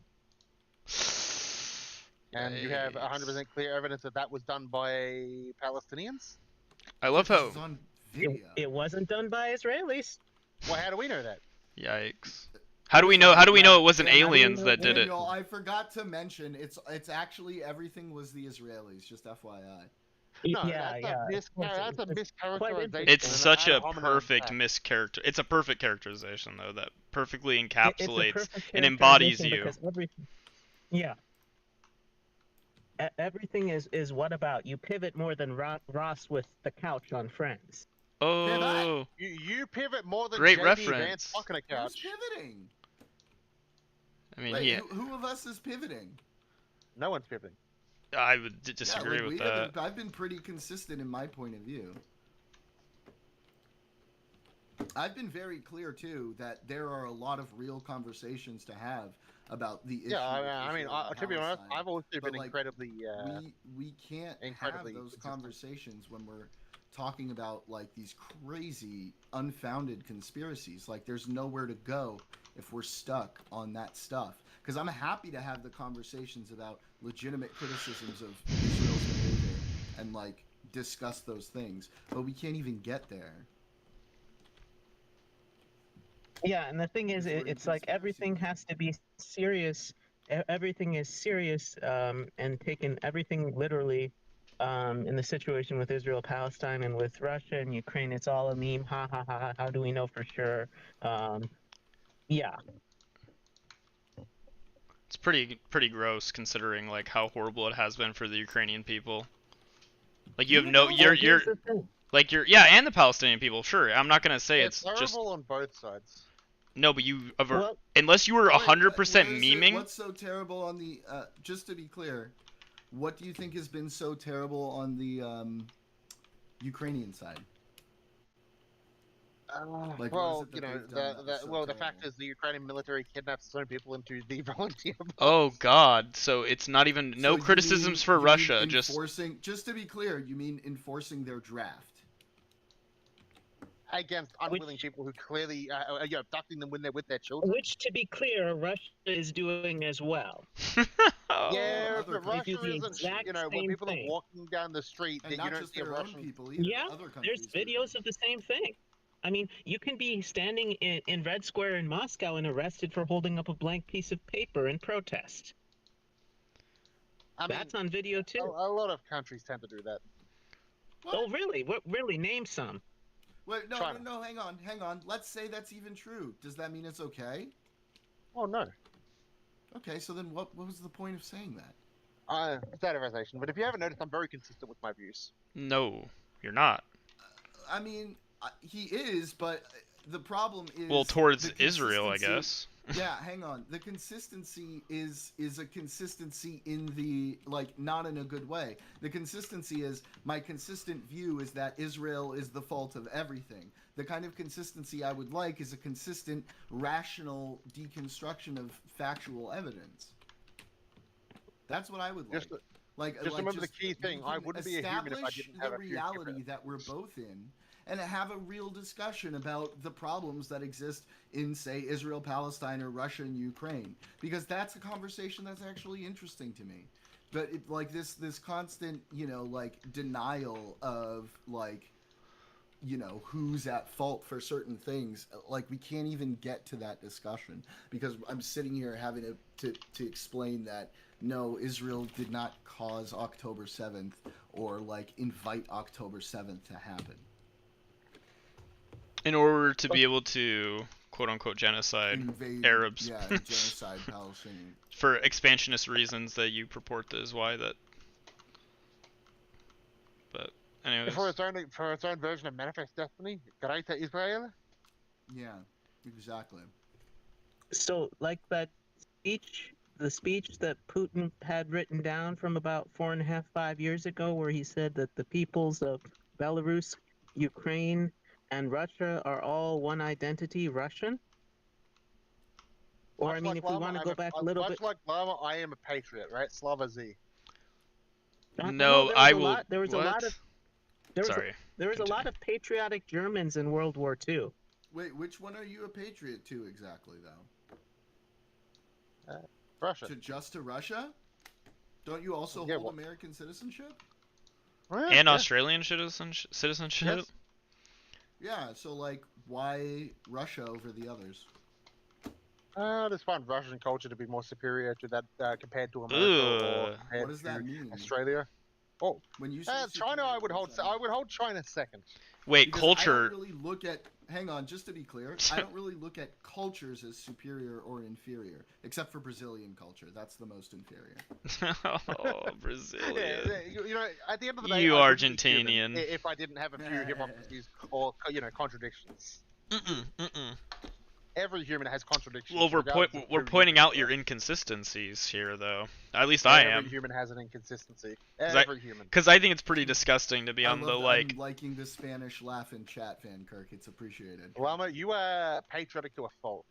To a fault? Yeah. Tell me where I'm not willing to call it America for America's wrongdoings. Tell me. The Iraq War. What do you want me to call out specifically in regards to that? Say it was wrong. And I'll say the Russia's aggression towards Ukraine is wrong. Yeah, I don't think the Iraq War. Wait, didn't the justification for the Iraq War is there was weapons of mass destruction? Look, Cosmic, based on unfounded claims. Some people have made you believe that. Sorry, you guys do your thing. Having been to both places, you're wrong. Sorry. Yeah, yeah, I agree. The invasion of Iraq wasn't cool. Yeah, it wasn't cool, but. I don't necessarily think that I don't know. I don't think it was cool how long it went for. Yeah, do we think Saddam Do we think Saddam should still be in power now? Is that like our thought? Okay, so this is going to be very complicated answer, right? Well, sure, he was a terrible fucking human. He was a subhuman on all fucking levels. Agree on that. But if he had have stayed in power, there wouldn't have been a massive power vacuum, which wouldn't have allowed for the rise of ISIS. It wouldn't have allowed for the region to split into so much bullshittery, and it would have been much more stable than it is currently. I unironically think this is all Russian. I'm sorry. Do you think there could have been a way to remove him from power without that being the case? Because I'm sure there could have. So if you were to ask me, like, if how we went about regime change in Iraq wasn't the best to allow for, like, for no vacuum of power that would be filled by groups like ISIS, I would say, yeah, obviously we could have done it better. But to just outright say things would have been better if Saddam was still in charge, I don't know. I mean, like, I don't think it. I don't know if. I mean, he gassed so many of the Kurds. I mean, it's like. Yeah. We have no way of knowing how the situation would have unfolded. It could have been better. It could have been worse. Perhaps. It's an unfalsifiable claim. So I would not fight in Ukraine. No, I don't feel like getting taken out while I'm taking a shit, by a drone. Well, you know what they say. No. Play stupid games and win stupid prizes. Oh, I know that one. I do know that one. Yeah. Actually. You know. Fuck around and find out. No one would be. No one would be getting taken out by a drone while they're sitting on the crapper if they weren't there in the first place. So, that's on them. Based. Not necessarily. Yeah, it is. By definition, but it's very possible. What do you mean? It's very possible for a country to strike inside another country. You think Ukraine was gonna be the one to strike inside of Russia first? Duh. You said no. Keep in mind. I said duh. Oh. Duh? Where was any evidence of that, like, even remotely going to happen? Please. Love to see it. I'm here for it. The potentiality that could have happened, yes. Remember, this was sort of like the thing with. There's a potentiality that I could grow a third testicle, but it's probably not going to happen. Not in this lifetime, no. Yeah, and that's kind of how I feel. I am now in space. Hallelujah! I have finally gotten to space. There you go. What does Rotund think about Euromaidan? Euromaidan? Why do you want to know? Why are you asking that question, huh? Van Kirk.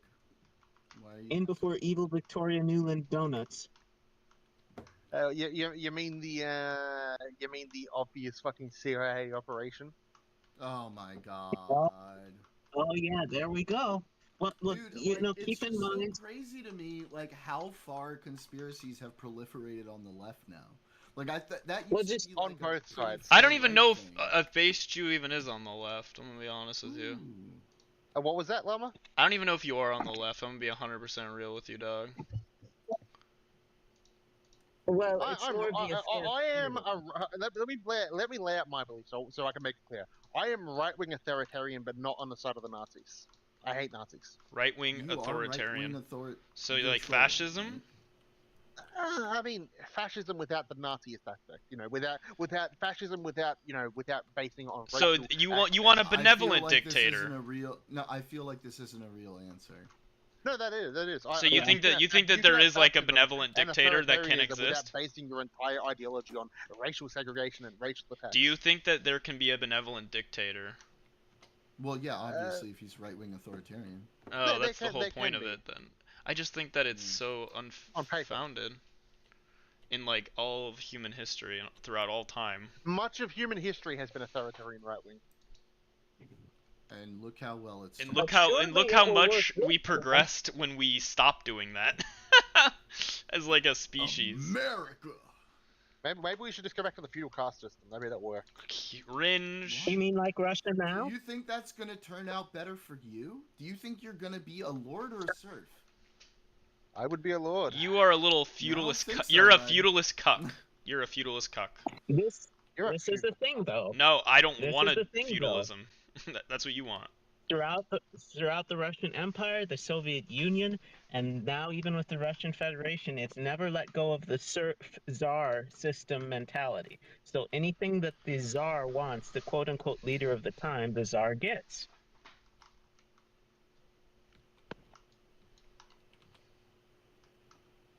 What the Tsar wanted, the Tsar geteth.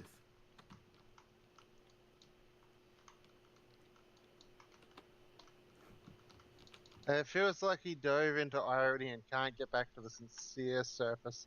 Van Kirk, you have a direct mischaracterization of my character. If we had been in like an authoritarian right system, we would have ended up with all these nice video games and fun things for us to play. I mean, maybe not video games, but the humanity would probably be healthier on the basis that you would have people wouldn't be sitting down all fucking day. Window fall simulator. I mean, I'm a liberal. I believe in the freedom to be a dumbass and make stupid choices. Yeah, command economies, authoritarianism are antithetical to what I want. The USSR made Tetris. I don't know what that has anything to do with what we're talking about right now. Authoritarianism works. See, the USSR made Tetris is your example of authoritarianism working? Wait, no, hang on. To be clear, one guy in the USSR made Tetris. Tetris became popular because it was sold in the West. Oh, based. And also, I don't know if Tetris would be your gauge for a successful... For all the success of Tetris, I mean, you can go across I any didn't of even the... see that you said that, Vancouver. My bad, You can go across any of the countries that were in the USSR, and people had problems with bread lines, shops running out of meats and foods, all this We're thing. gonna get some of those red lines in New York soon. Let's go. Yeah. Shut up. No. Just realized what that was in reference to. Yeah, the Fuck government-run you. grocery stores. Fuck bro. you. What do you want? He's not a commie. He's not. Then what is he doing government-run grocery stores for? He made some bad statements when he was trying to be popular, when he was trying to get political power. I mean, at one point, Kamala Harris said she wanted to ban all assault rifles. Do you really think that's a Kamala Harris position? People make all kinds of promises to get elected. Yeah, he's not going to be able to do it, nor will he even. Maybe he'll try. Maybe. Wait, what did you say? Just remember, people make all kinds of promises to get elected. What's next? He's gonna. No, I know. I mean, like he did say that, but I am kind of memeing a bit. I don't think he's actually. Imagine if people are right. And he actually does institute Sharia law. What? Wait, he never said that. No. People have been saying that. Yeah, because they're racist.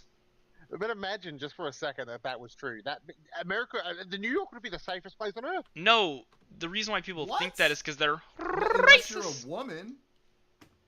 No. Do you know what the continental Sharia is? Like, not the shitty Sharia that you see in ISIS and terrorists. Dummy Oh mommy. god, that tasty no true Scotsman. I love it. You fucker. Stop. I'm gonna admit, you are very quick on your feet. Thank you. You're also more humorous than Llama is. Yeah, you get heated, but Llama doesn't take jokes as well. He takes him a minute to calm down.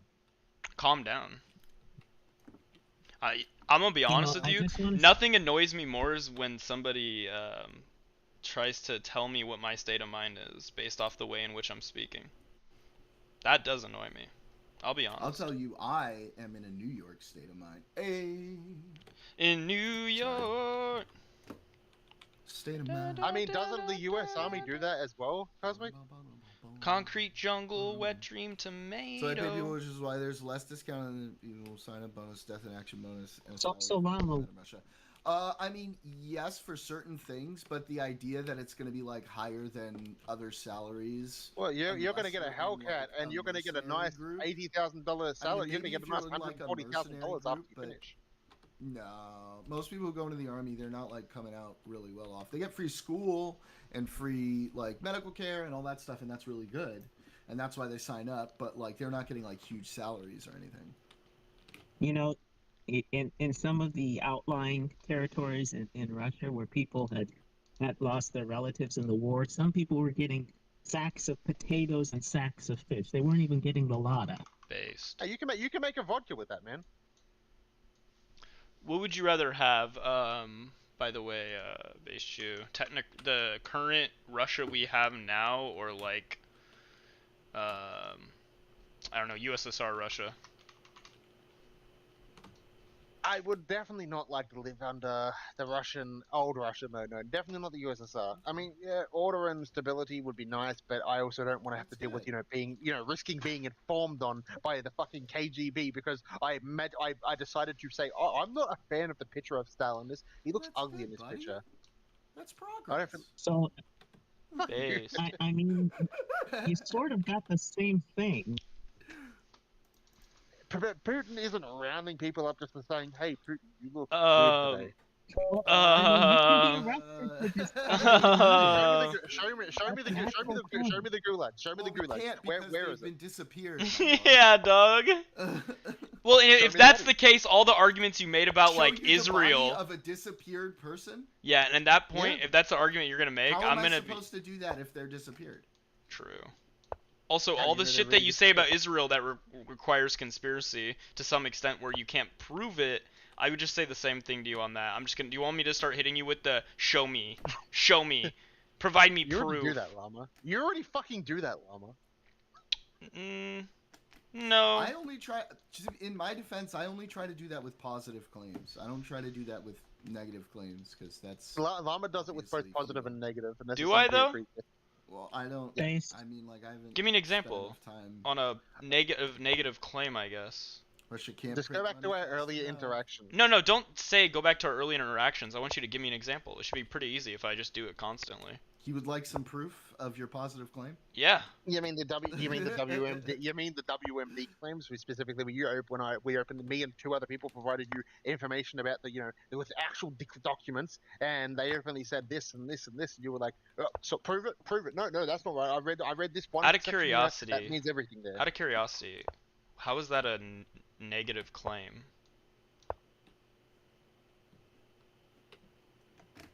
I just realized I'm not in the mentality to do debating right now. I'm always in the debating mentality, nonstop. Yeah, that's you. I'm a debate pervert. My spoons are very low right now. Okay. Well, I do respect the spoon system. You kind of just said the magic words with me. Hold on. Do you, Llama? Do you have a special spoon? Nope. What about you, Jordan? A special spoon? I'm not exactly sure what you mean by that. Or a special fork, like a special fork that you have to use. Oh, like an autism spoon. Yes. Or fork. No, actually, I don't. That's one of my least tismy things. I'm not. Silverware. In that way, I'm not. No cups. I'm more. Cups, my tism is more the. My tism is more the. When I had a substitute teacher in school, that would throw my entire day off. Ooh. That was my tism. Yeah. But that was before I was on Adderall, so once I got that prescribed to me, everything kind of worked itself out. I guess this one's more ADHD. I remember one time before I was medicated, I was in kindergarten and I was very disruptive in class. And my kindergarten teacher got real mad with me one time, and she's from New Zealand, and she grabbed me by the shirt. She called me a pea brain, and then I was like, "Your breath smells like cookies." And I always thought that was the funniest fucking thing because she was getting all fucking mad at me for being disruptive, and my only response was that her breath smelled like cookies. So she was eating cookies and not sharing them. There is no spoon. True. So she wasn't sharing the cookies. She was not sharing the cookies with the class. But I guarantee if you had did you bring enough for the class? Exactly. The cookies are a lie. Hold on. Did you ever hear her say? Did you ever hear her say deck? Did I ever hear her say what? The word deck. D-E-C-K. Dick. Dick. Yes. She's a New Zealander. Yep. That's how they say it. They say on the dick. Just don't let them fool you. They are just as racist as people in Australia. I was not thinking that. I was not thinking about that. Oh, so when it comes to New Zealanders, they always like priding themselves on how they're not racist. But if you actually take a look at them, how they treat their natives and how they That's treat funny. and their brown people, You they know, get I really always fucking think racist. that when someone's telling me that how not racist they are, that means they're not racist. You seen the sketch about New Zealanders selling cock for their dick? That's funny. The ad, that was an ad. That is funny. I'm gonna Like give you. piece I'm of gonna give you a spotted show dick, that good I'm gonna post a show in the side channel. You should watch. Who? It's an Australian show that is still very popular in Australia. All right, I'll pull that up later for sure. Put it on stream, man. I want to do more politics stuff. Chat. Oh wait, no, actually, don't pull that up on stream. I just realized it's got a few bits of nudity in it. Oh yeah, you can't do that. Can't do it. It's funny though. It can be shown on TV. It's not on Twitch. Yeah, I mean, like I'll watch it on my own time. There's another show, an Australian show called Right. Dr. Oz is already walking back some of the Tylenol stuff. Amazing. Yeah, man. The only reason he's doing that is because people started pointing out his fucking, Nothing bad can happen. It can only good happen. The fact that the reason he's walking back right now is specifically because people have started looking into his history and realizing he owns part of the company iHerb. He owns 20% of the company. Warnings about Tylenol use during pregnancy. And he's probably trying to sell some goat berries. Let's see. Did you say goji berries? Yeah. Folic acid supplements. I just remembered. Yeah. So Dr. Oz's company iHerb sells folic acid supplements, right? Yeah, that's what it was. Folic acid. Yeah. And that's goji berries and green coffee beans. And that's what people have been pointing out, by the way, that Oz has nothing to lose by saying banning Tylenol or getting it changed, the laws changed around it, but everything to gain from, suddenly coming up with the miracle. Oh, look, folic acid, it actually has the likelihood of reducing autism, you see. So if we give pregnant women their folic acid instead as supplements for this, from our company specifically, no one else, get tax write-offs, then all of a sudden, he's going to make a lot of money from that. It's all about money at the end of the day. Let me read this article real quick. Dr. Mehmet Oz on Tuesday softened President Trump's warnings that pregnant women should not take Tylenol due to a largely unproven link to autism. In an interview with TMZ, Jesus Christ. In an interview with fucking TMZ, Oz, who leads the Centers for Medicare and Medicaid Services, this is where we are now, folks. Just remember, Oz was a charlatan. Interviewing with TMZ. The Centers for Medicare and Medicaid Services. Just keep in mind, by the way, this dude has a history of being known as a charlatan. Said, yeah, we all in order to sell his said books. pregnant women should consult with a physician and use the medication if they have a high fever. And he lost a fucking race to someone who had a stroke, which is wild. If you have a high fever, you ought to be talking to a doctor. Anyway, Oz said, doctor's most certainly going to prescribe you something. Tylenol might be one of the things they give. Nothing bad can happen. It can only good happen. Oz's message was a far cry from Trump's news conference on Monday where he said, don't take Tylenol. Nearly a dozen times, Trump repeatedly told women to tough it out rather than take Tylenol for fever or pain during pregnancy. Taking Tylenol is not good. Not good, Trump said, and urged women to fight like hell. Oh, where have we heard that one before? Against is to the fact that, yeah, exactly. Tylenol has been one of the only over-the-counter pain medications for pregnant women that is considered safe. Other options like ibuprofen or aspirin can increase risks of birth defects. Pregnant women know lots of the typical things you would take for aches and pains and fevers are not a permissible product to be used during pregnancy. Acetaminophen is probably your best option, but take it when you really need it, Oz said. Oz's tempered comments echoed what the Food and Drug Administration said in its note to physicians on the use of acetaminophen by pregnant women. By the way, that was fun watching him struggle with acetaminophen, wasn't it? That was pretty funny. As well as its public statement about changing the label on acetaminophen. The precautionary... Hey, Jordan. Lead... What? You ever watch I Love Lucy? Give me 2 seconds. I'm 2 paragraphs away from finishing this article. The precautionary principle may lead to many to avoid using acetaminophen during pregnancy, especially since most low-grade fevers don't require treatment. Remains reasonable, however, for pregnant women to use acetaminophen in certain scenarios, FDA Commissioner Marty Makary said in a statement. The agency also noted that despite the dire warnings from the Oval Office on Monday linking acetaminophen use to autism, causal relationship has not been established and there are contrary studies in the scientific literature. No fucking shit. All right, go ahead, Daniel. Saying, you remember I Love Lucy? Of course. Remember that episode where she was having trouble pronouncing that Vitamita regimen? Yes. That's like with acetaminophen. That's Trump trying to say acetaminophen. Hey, would you like me to read something that Dr. Oz once pushed on his TV show? Go for it.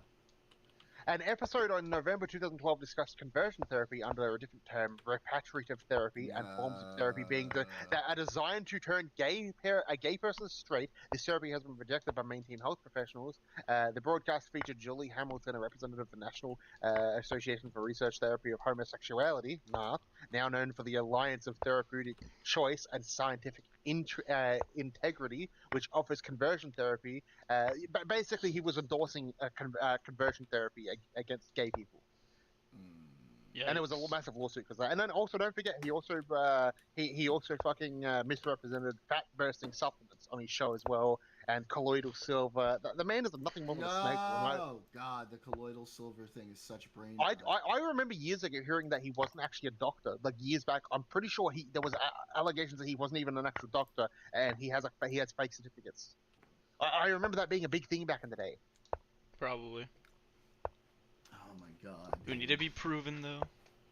It's so bad. I'm a cuck for evidence. It's so bad. Oz has such a negative reputation that he shouldn't even be allowed to hold any sort of health office.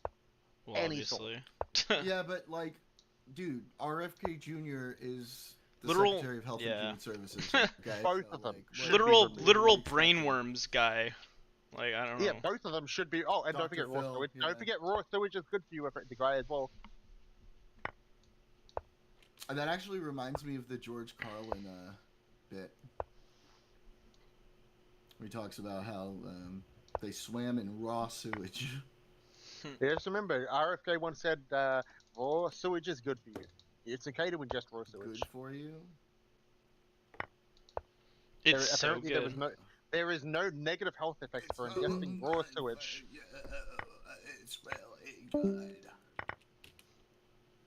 Just remember, there's no negative health effects or associations to ingesting raw sewage in large quantities.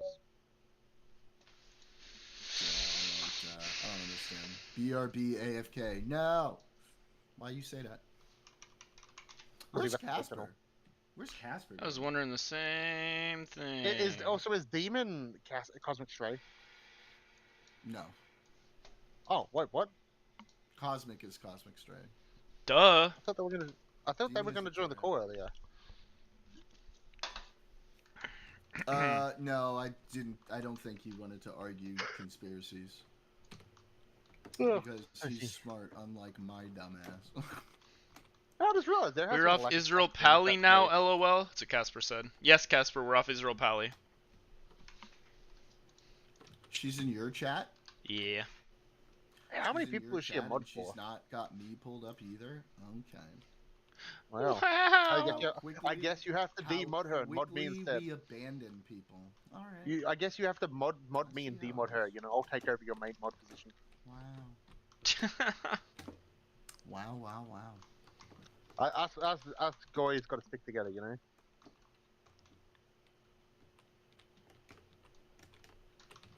Can't trust a Gentile to do Goy's work, you know.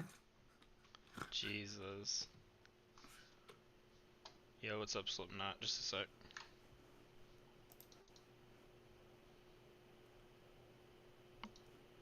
I mean, no disrespect, Casper. Okay, if you are listening to this. Sorry, what'd you say, Slipknot? I said nice and I wanted to get drop. One. I said there's like 0. Alright, I'm gonna go hop into the debate server, boys. If you want to follow in later, you're more than welcome. Sure, I'll probably... Wait, but how? But what if I need my microwave opened? You're stuck. You're gonna be stuck on the elevator, buddy. Not open it for you. But you're the elevator guy. Nope. You're the Shabbos guy. Nope. Have fun being stuck. I'm gonna make sure you go to the 50th floor. That's a rotund spinning fish. Good stuff, buddy. Easy peasy lemon squeezy.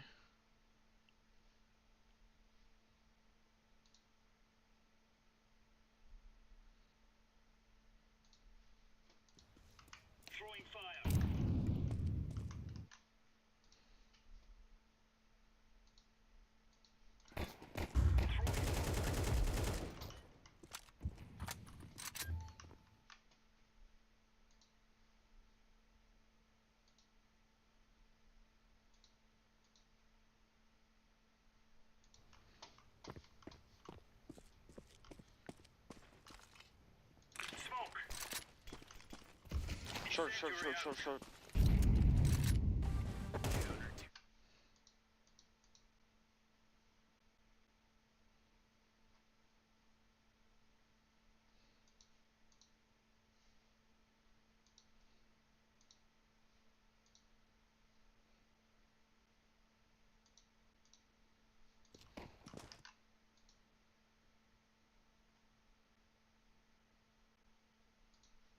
They're just in.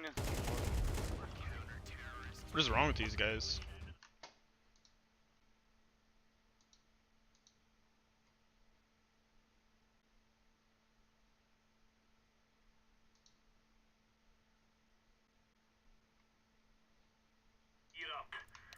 We're going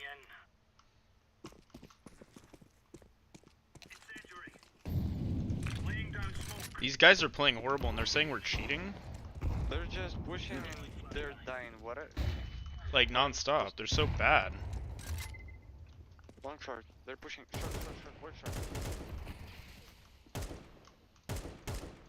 And they don't even use shift. Well, he's planting.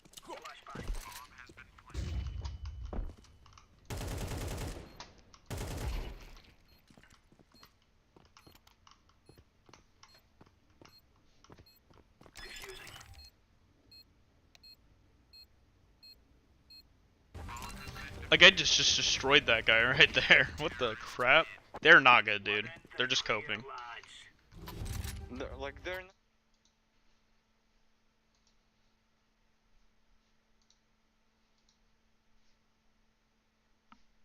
Come on, chop chop.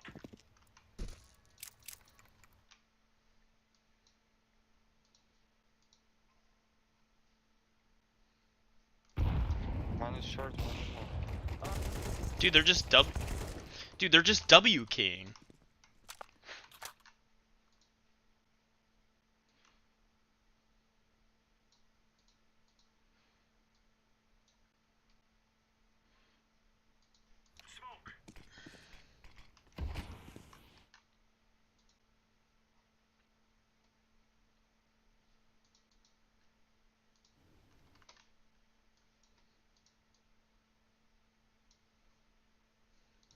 What is he doing?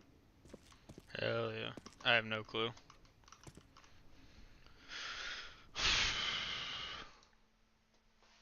Oh, Jordan might join? Hell yeah. That's what I'm talking about. What do you want? Hello, hello, what's going on? Just joining ya. Oh, joining it's, yas. it's the guy. The guy. I'm here. Alright, let's get the rename done. Rename Charlie. Ooh, here we go.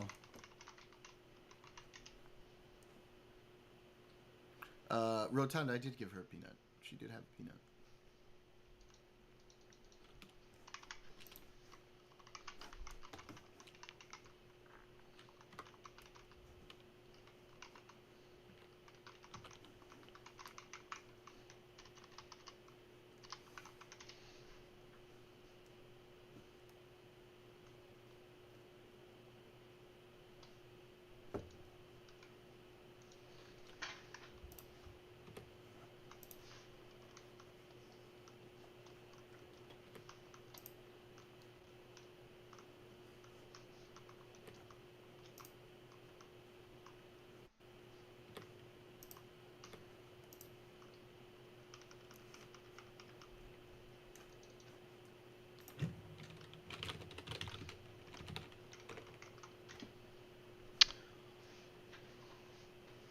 Oh, jeez.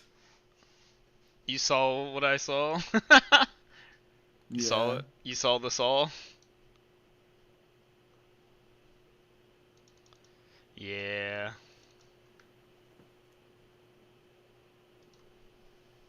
Hopefully we get something on in here sooner than later.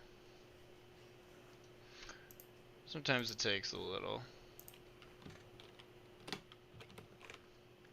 Hang on.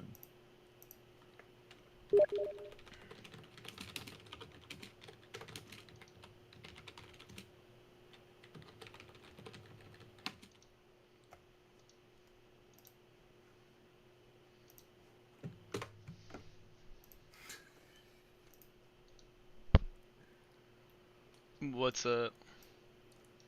I'm just fucking with Casper. Oh. What's up? What's going on? No, nothing. I'm just literally just fucking with her. Oh. Hell yeah.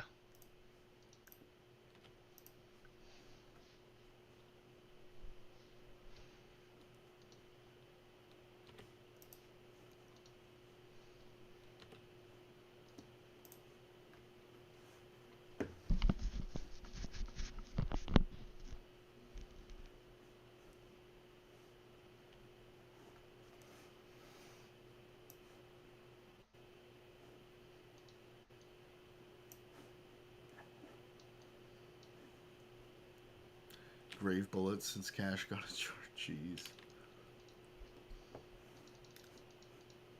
There has indeed.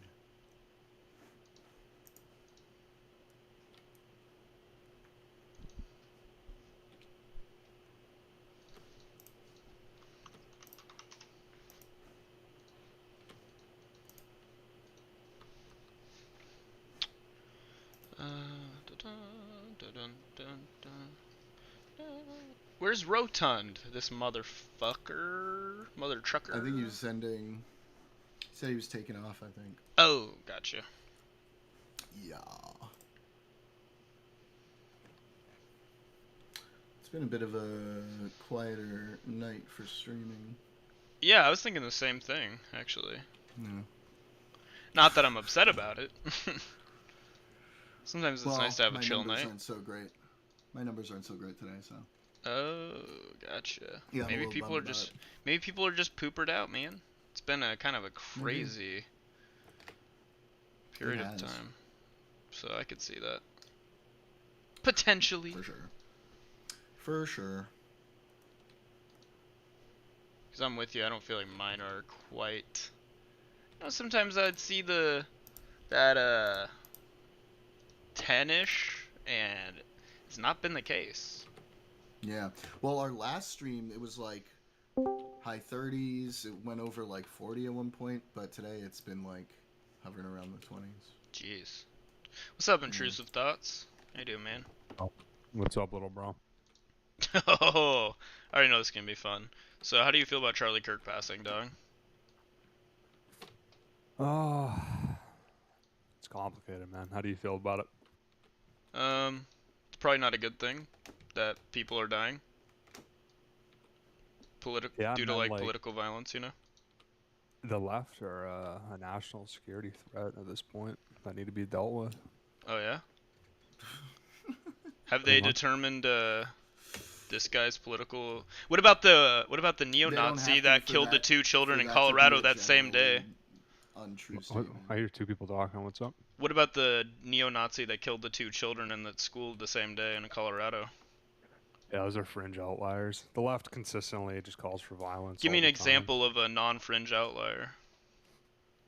An example of a non-fringe outlier for neo-Nazis for the left? For the left? No, for the left, because it's all, or for the right. You said it's all just fringe outliers, but I can keep giving you I could give you example after example. Yeah. So the main problem is like all these things are like labeled right wing. They're never actually right wing, and it's all fake. The news. neo-Nazi guy that killed the Colorado children. They're never actually left. Yeah, so like over the course of like 20 years, you'll find like 6 like neo-Nazis, and like every other mass shooting, it's just like the investigations they do are like, oh well, like his family was like Republican. So Well, he's, no, like, a wouldn't you just Nazi. look at what their own writings?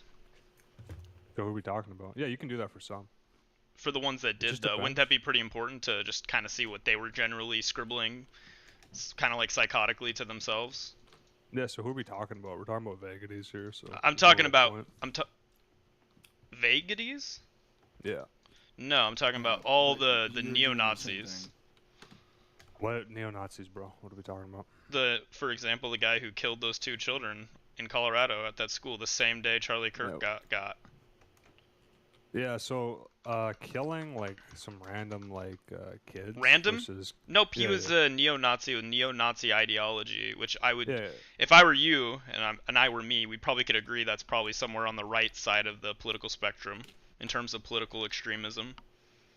Yeah, so again, right, killing like some random kids versus killing Random like, kids? Yeah, Oh, yeah. I think the parents there don't feel it's just horrible random violence. Well, like my second part will make more sense, right? It's like killing random kids versus like targeting politicians is like completely different. True, like the Minnesota House representatives that got Like, as well. hey man, like I denounce like right-wing political violence, right? But that's not my point. I can right? keep bringing up to you examples though where the right demonstrably commits more actual physical acts of political violence compared to the left. It's just not the case, right? Like the left are fundamentally more violent. Fundamentally? Explain that to me. Yeah. So if you go on Twitter, if you go to any I of don't these care about actual Twitter. I'm talking. communities- What is Twitter? Well, I care about discourse. You're gonna culture. cite Twitter Yeah, as your 100%. Then like you're not someone who should like Hey, ever I'm be gonna look at taken college serious. campuses, I'm gonna In look like a at political, Twitter. like in a serious political debate, then you're not a serious person. What I do don't know you what to think tell we're you. talking about? We're What do you think we're talking about culture right now, or coming out what? of the president of the United States. Yeah. And you're going to people on Twitter. It's kind of Yeah, crazy. if you don't acknowledge, give me the culture Democrat and representatives politics, or you're gonna lose, bro. give me the Democrat elected officials that are spewing divisive rhetoric. I'll wait for it. No, that is no. unique We're to the talking- we're left. talking I'm about Twitter curious. and college campuses, bro. I don't care about the politicians. No, And it's No, just no, a no, lack of but denouncing. no. That's the most important aspect of it, though, is It's the thought not. I leaders of the disagree. political Yeah, movements. like actual disagree. leaders. Yeah. of Yeah, the course. thought leaders are the disagree. most. You're just wrong. I don't know what to tell you. You're Your incorrect. take's wrong, dude. I Nope. just disagree. You're just incorrect, dog. Yeah, this is another reason why the It's left, pretty like, funny that we would think that rando idiots on Twitter are gonna have more impact on the discourse than the fucking president. where do you think discourse happens? It starts at the top. What do you Yeah, mean? you- So then wait. I guess, so to be clear, if you don't think discourse from the top is very important, then you don't think it was. I'm that not important interested in that having a Charlie Kirk was conversation with two killed. people, bro. I'm talking to Llama. That's actually a great point. If you obviously don't think it's that important. If you don't care about the discourse at the top, then yeah, like why would you care about Charlie Kirk getting killed? I do think it matters. Why does it Politicians matter? He's not a politician. 'Cause He was the- just a the idea podcaster. behind, like, He was just a killing, like- random like- fuck ass podcaster that nobody cares about. If you don't want to have a convo, that's fine, bro. I just said that. You're not responding to it. Like, but it also actually proves my point. The left don't want to have convos. Are you gonna keep crying? No, we're gonna. Are you gonna keep destroy crying you and like guys. whining and like? I don't want sniveling? genocide, but like we'll bring it, bro.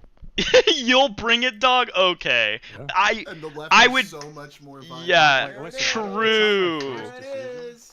True. It's not my Dude, first my call, 6 but years, Such a my fucking 6, joke. and also my 6 years in the military and like growing up around guns my whole life. I'm not You're too a worried pogue. about you, You're dog. a pogue, I'm bro. not too worried about you, dog. You're an overweight pogue, bro. Calm down. Incorrect. I'm streaming if you want to see my overweight pogue self.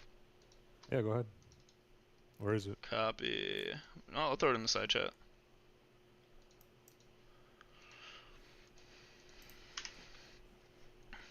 Yes, I got so kicked, overweight. bro. So over. I mean, Are you on I'm on Twitch? Twitch also. Yeah, of course. Are you gonna do your typical graper shit where you spam report? No, I'm just gonna say nigger, nigger, nigger, nigger, kill niggers, kill niggers, kill all fucking black niggers, niggers, niggers. Jesus. It's so embarrassing, dog. So embarrassing. Just kick him. I muted. him in here. No, I muted him, but I was it's just so embarrassing.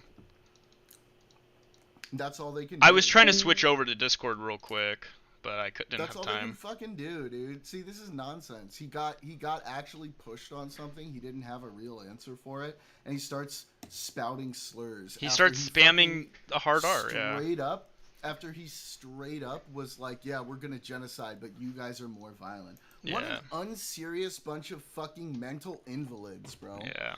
Holy shit. Which is why I made up the And point. then you have the fucking retardation to call us more violent. Yeah. When he was like, I don't want a genocide, but we'll bring it. Bullshit. You want it. Yeah. You're full of shit.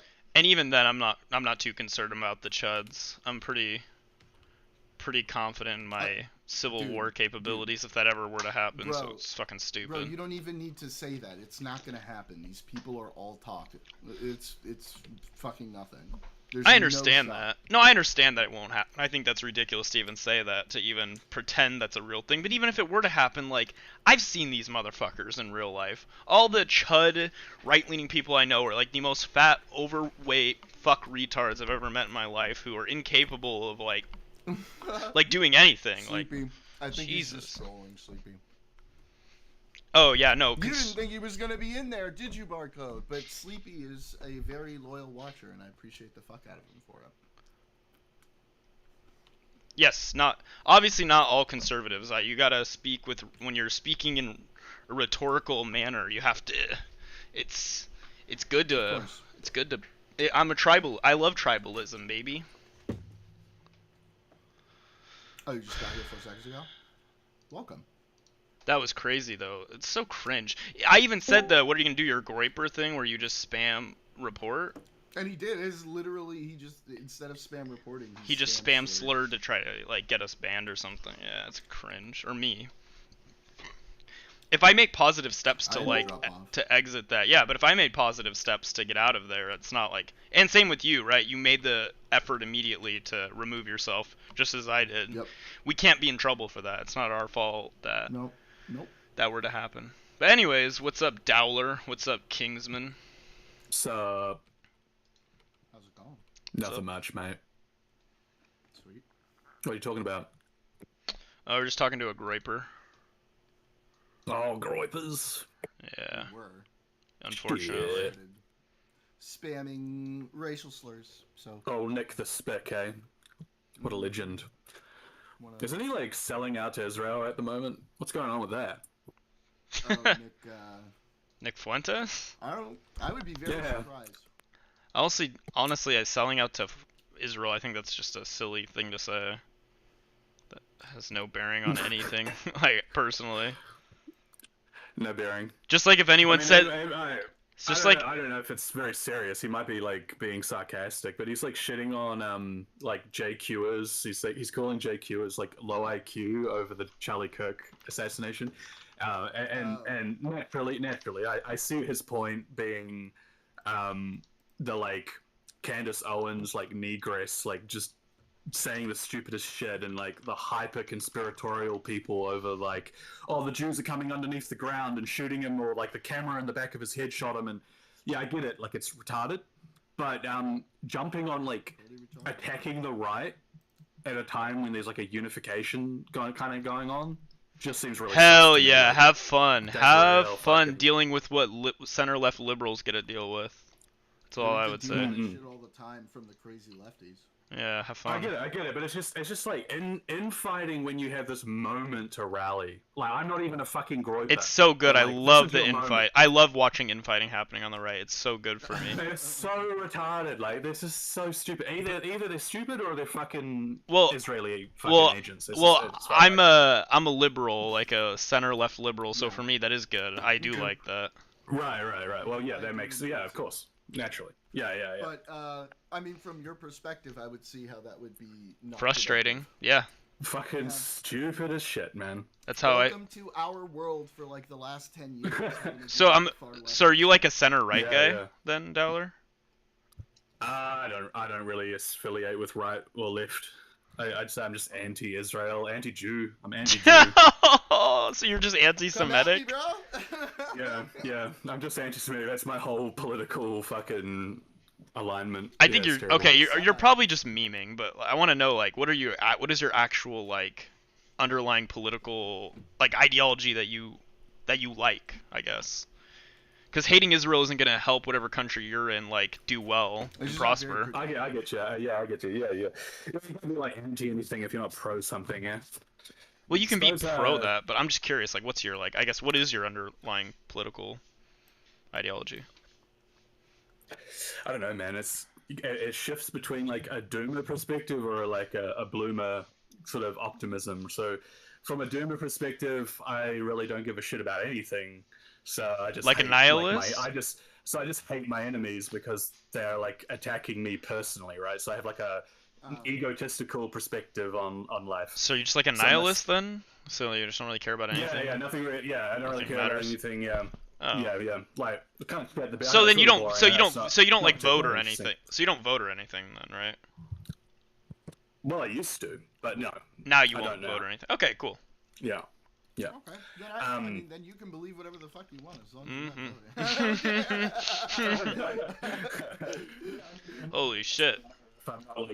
Like having any input on the system, but the whole fucking thing is a scam, man. Yes. That's how I see I it. think you It's need a to fucking spread that scam. message to more right-wing I think that places. I think that is super consistent with everything you've said about your point of view so far. So, Yeah, hell yeah. I think you should spread that message to more people on the right. I agree. Yep. It's all pointless. Meaningless. Just get them to give up. Yep. Yes. Don't vote. Yeah. Kill them. What?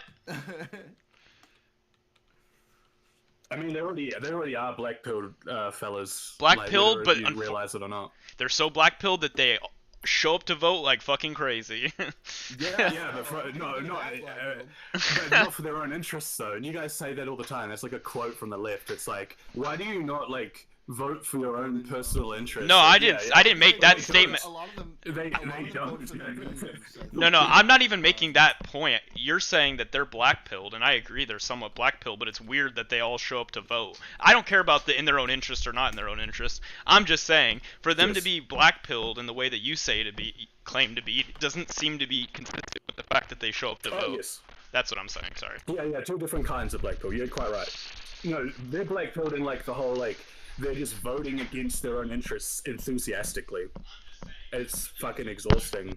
All they care about is Israel. That's the only thing the right cares about. Either for or against it, actually, which is interesting. Yeah, it's either adamantly against it or adamantly for it. There is no in between. Yeah, the niche that's against it is really not very effectual or like has any impact or power. Like the people going out in droves to vote for these retard Republicans are Judeo-Christians, you know, pro-Israel retards. Yeah. Hey, I'm one of those. So, are you guys for or against world peace? For? I'm generally well.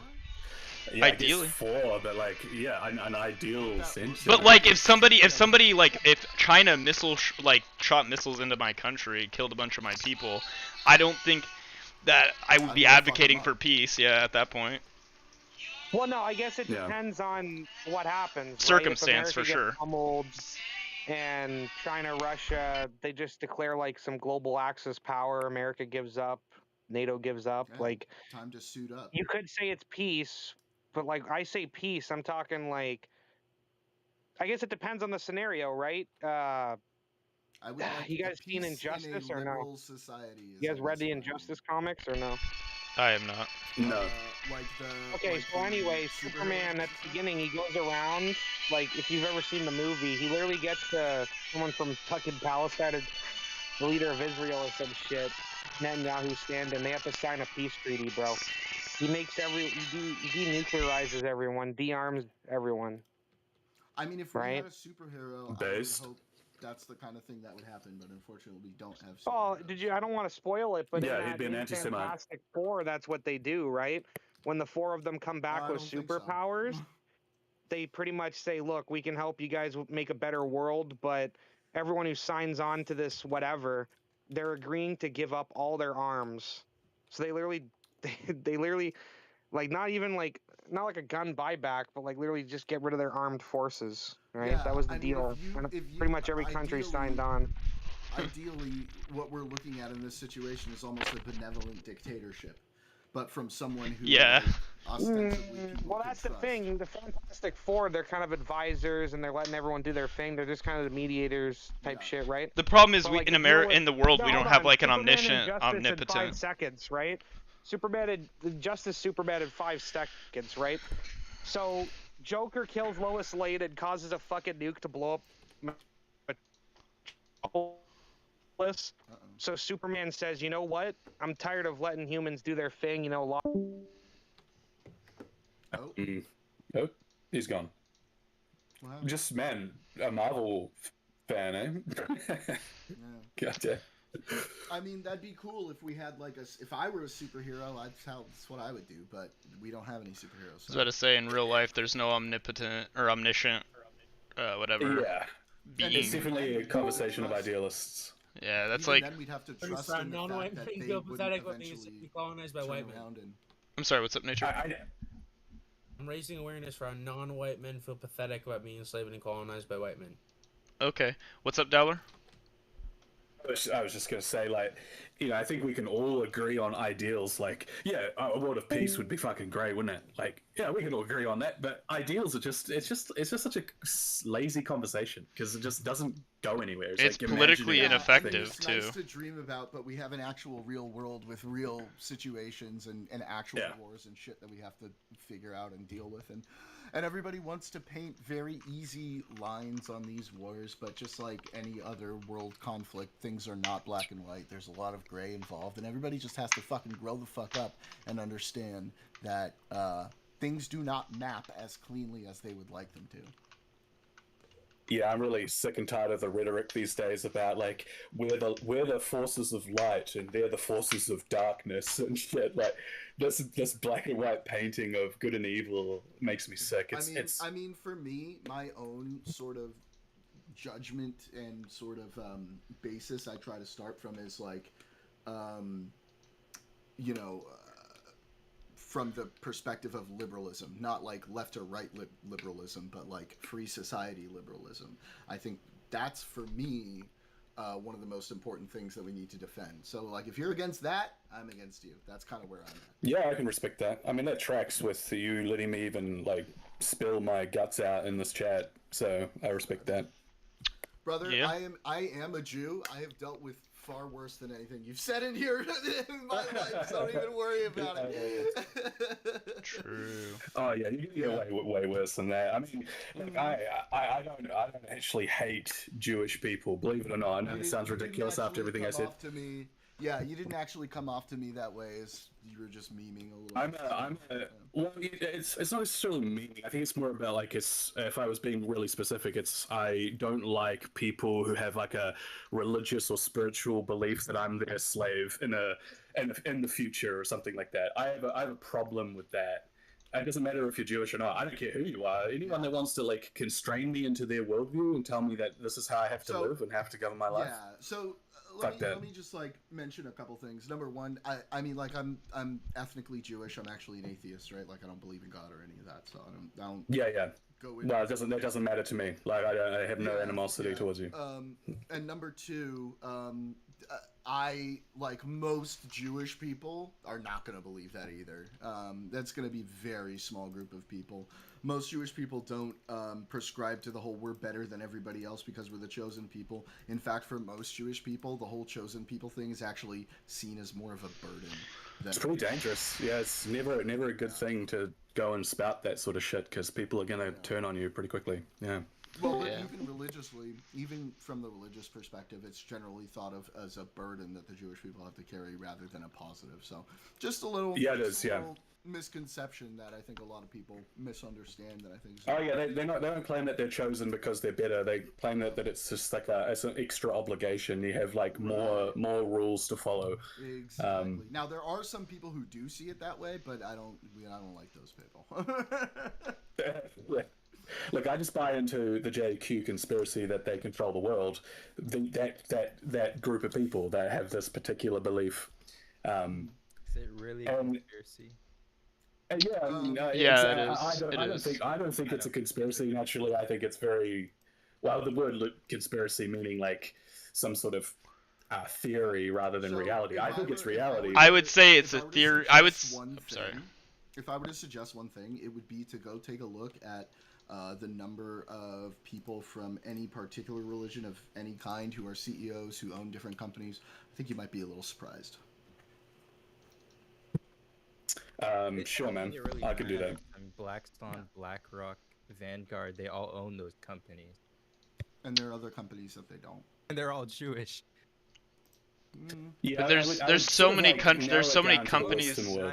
90% of those companies. Wait, you think it's 99? You said Yeah, 90%. You said 90%. Let me, You're no, just it's like on 25%. crack. Let me add all of them together. It's Vanguard. Add all of them.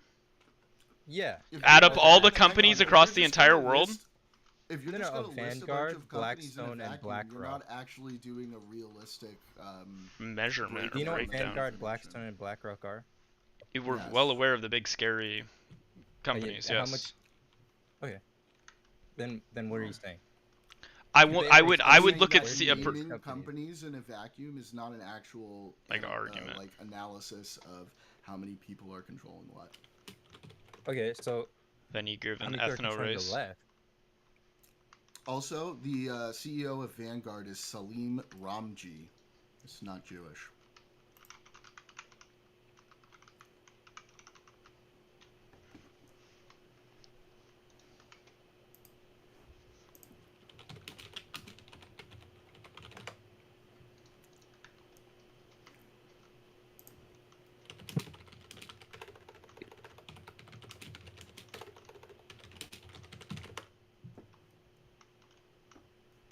Isn't Vanguard just an investment group that is mainly private, from my understanding?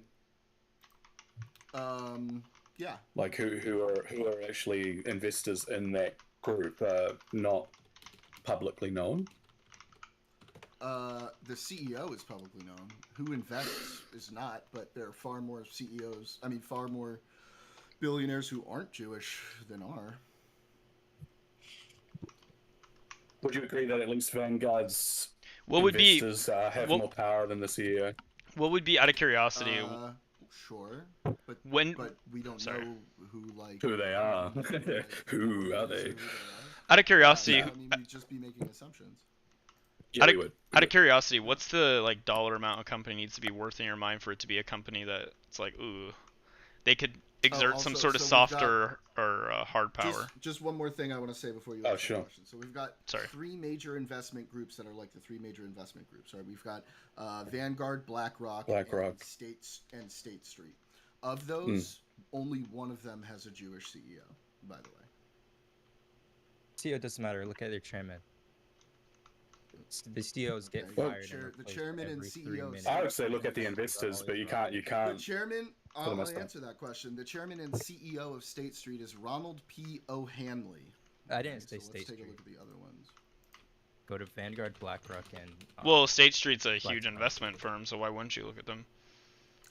Because I Mark said top three. You can include it if you want. Jewish name is the chairman of Vanguard Group. And BlackRock.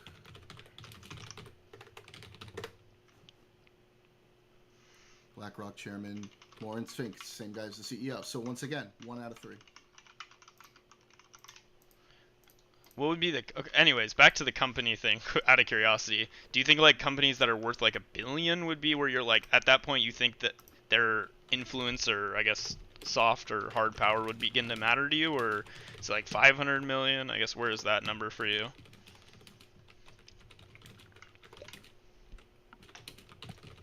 That's what I'm always curious about. I don't really think the company Who are you asking? matter. It's The guy who brought up this whole argument to begin with. Right. Just out of curiosity. The companies don't matter. It's whoever owns it. That's what I'm saying, though. Like, we just looked at that. Yeah, well, that's part of it, though, right? The like, CEOs, they don't own it. No, we're talking about the ownership. CEOs, Yes, you I'm can talking about the figure out ownership, shit not every 2 CEOs. I'm years. talking about We look at ownership. The chairman of the board. Like, who should we look at then? And do you care about companies with like a Look at who 500 owns it. million market cap or like $1 billion market cap? Like, where does it begin to matter to you, like the size of the company? I'm just curious about that as well. The company doesn't matter. That's what I'm telling you. Oh It's my whoever God. owns it. These Yes, companies like obviously, each Blackstone, one of these BlackRock, companies are owned and by Vanguard, a different person. They can own a $10 company and then own another $1 billion company. And then you Vanguard check is a client-owned company. In It's relation, not even. Oh my God. I don't know what you're confused Vanguard about in the is a question I'm asking client-owned you. Company. It doesn't even have like individual owners. I'm just no. This guy. well, Vanguard chooses the companies that they buy, correct? It's not the clients that are choosing it. You're giving their money. And your so money you're to saying they're Vanguard all to the ones invest that buy are Jewish? Is that your point? They're Jewish controlled. Can you provide sources on that? Sure. For the record, for every company that has a billion-plus market cap in the world right now, only 150 to 200 of those are owned by Jewish people, and there's like 4,000, but it's all right. You guys are missing the point. Capitalism is Jewish, so. Who cares about CEOs? I'm not bringing up CEOs. I'm talking about the ownership. I didn't say anything about CEOs. I don't know why you keep putting that shit in my mouth. Okay, give an example of a company. Name one. Facebook. Oh yeah, Facebook. Let me look at their ownership structure.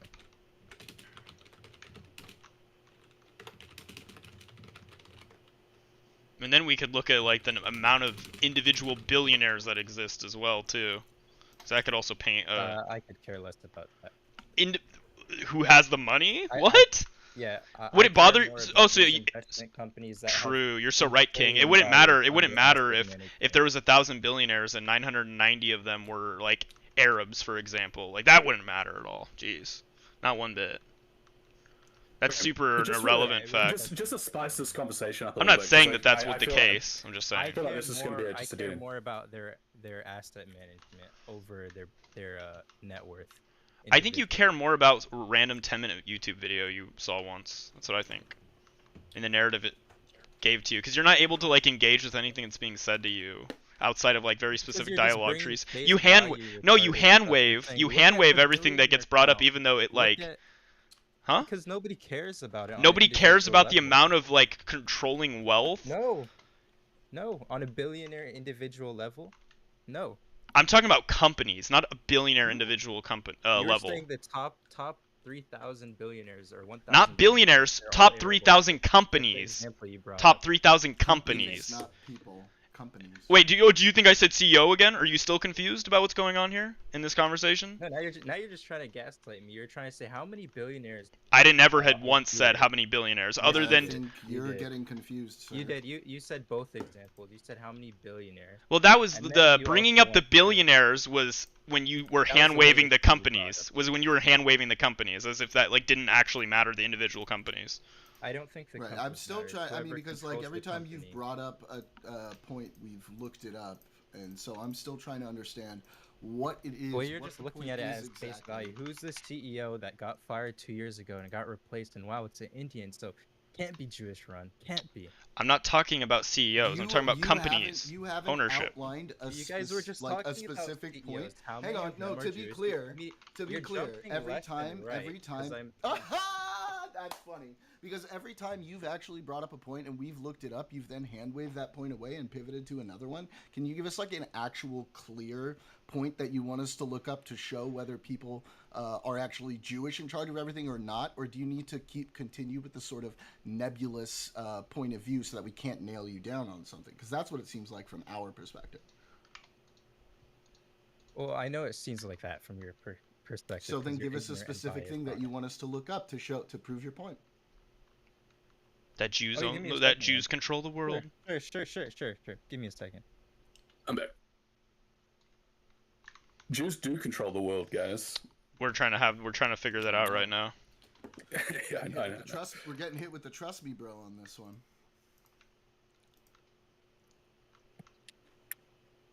Well, okay, not a trust me, bro. Can I at least broaden the horizon a little bit? Because I don't know about specific CEOs or whatever, but what about just American politics being heavily influenced by Israel? Can you explain that in any way, shape, or form that isn't Jewish control? You're wrong. AIPAC's not owned by Israel. In fact, we did a breakdown of the amount of money that goes to Israel just a couple days ago. It comprises such a small amount of the American budget; it's almost negligible.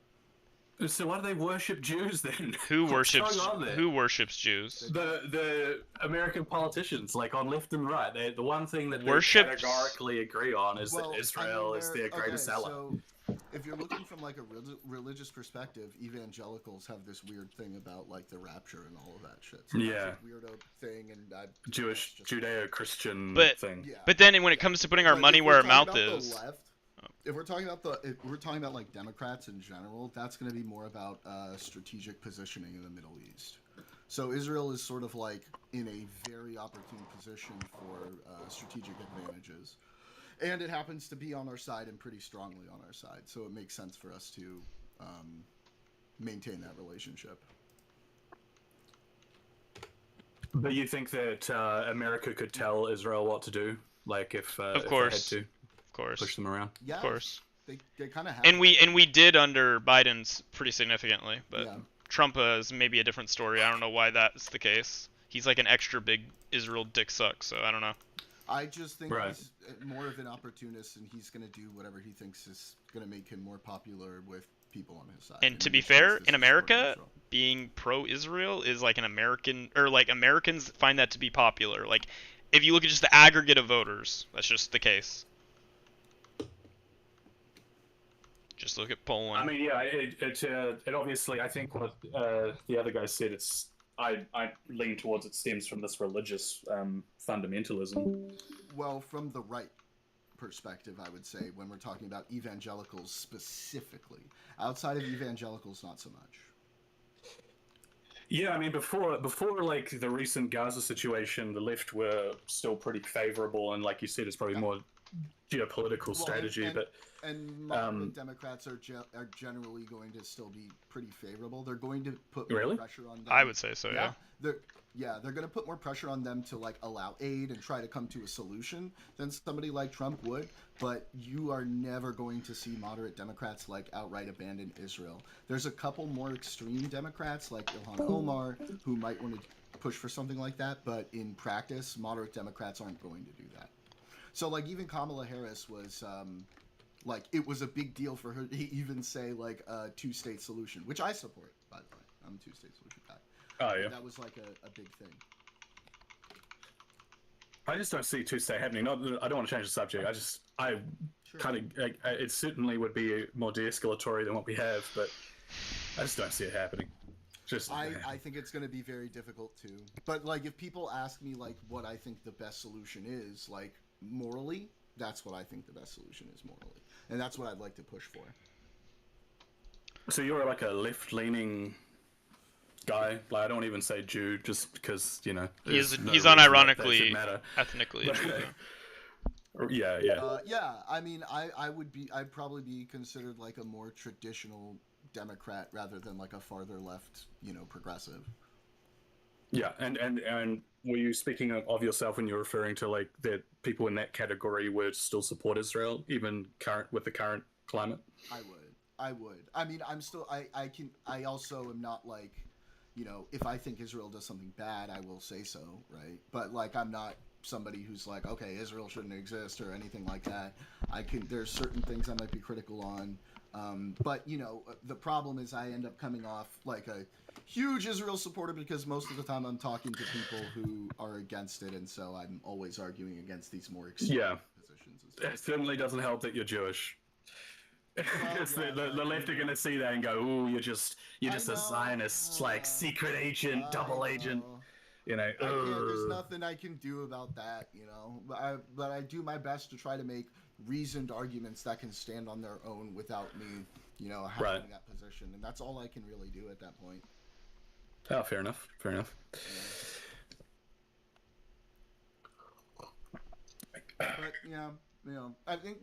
I think one of my big goals is to talk to people who have more extreme views, either about Jewish people or Israelis or Zionists in general, and be like, hey, I want to help you understand that most of us are not super extreme or fucked up or anything like that. Most of us are just normal people who want. I think you'd be surprised on like the real fringe of far less like basing it on like Christian beliefs that it's the synagogue of Satan, and that's a fundamentalist like religious belief, right?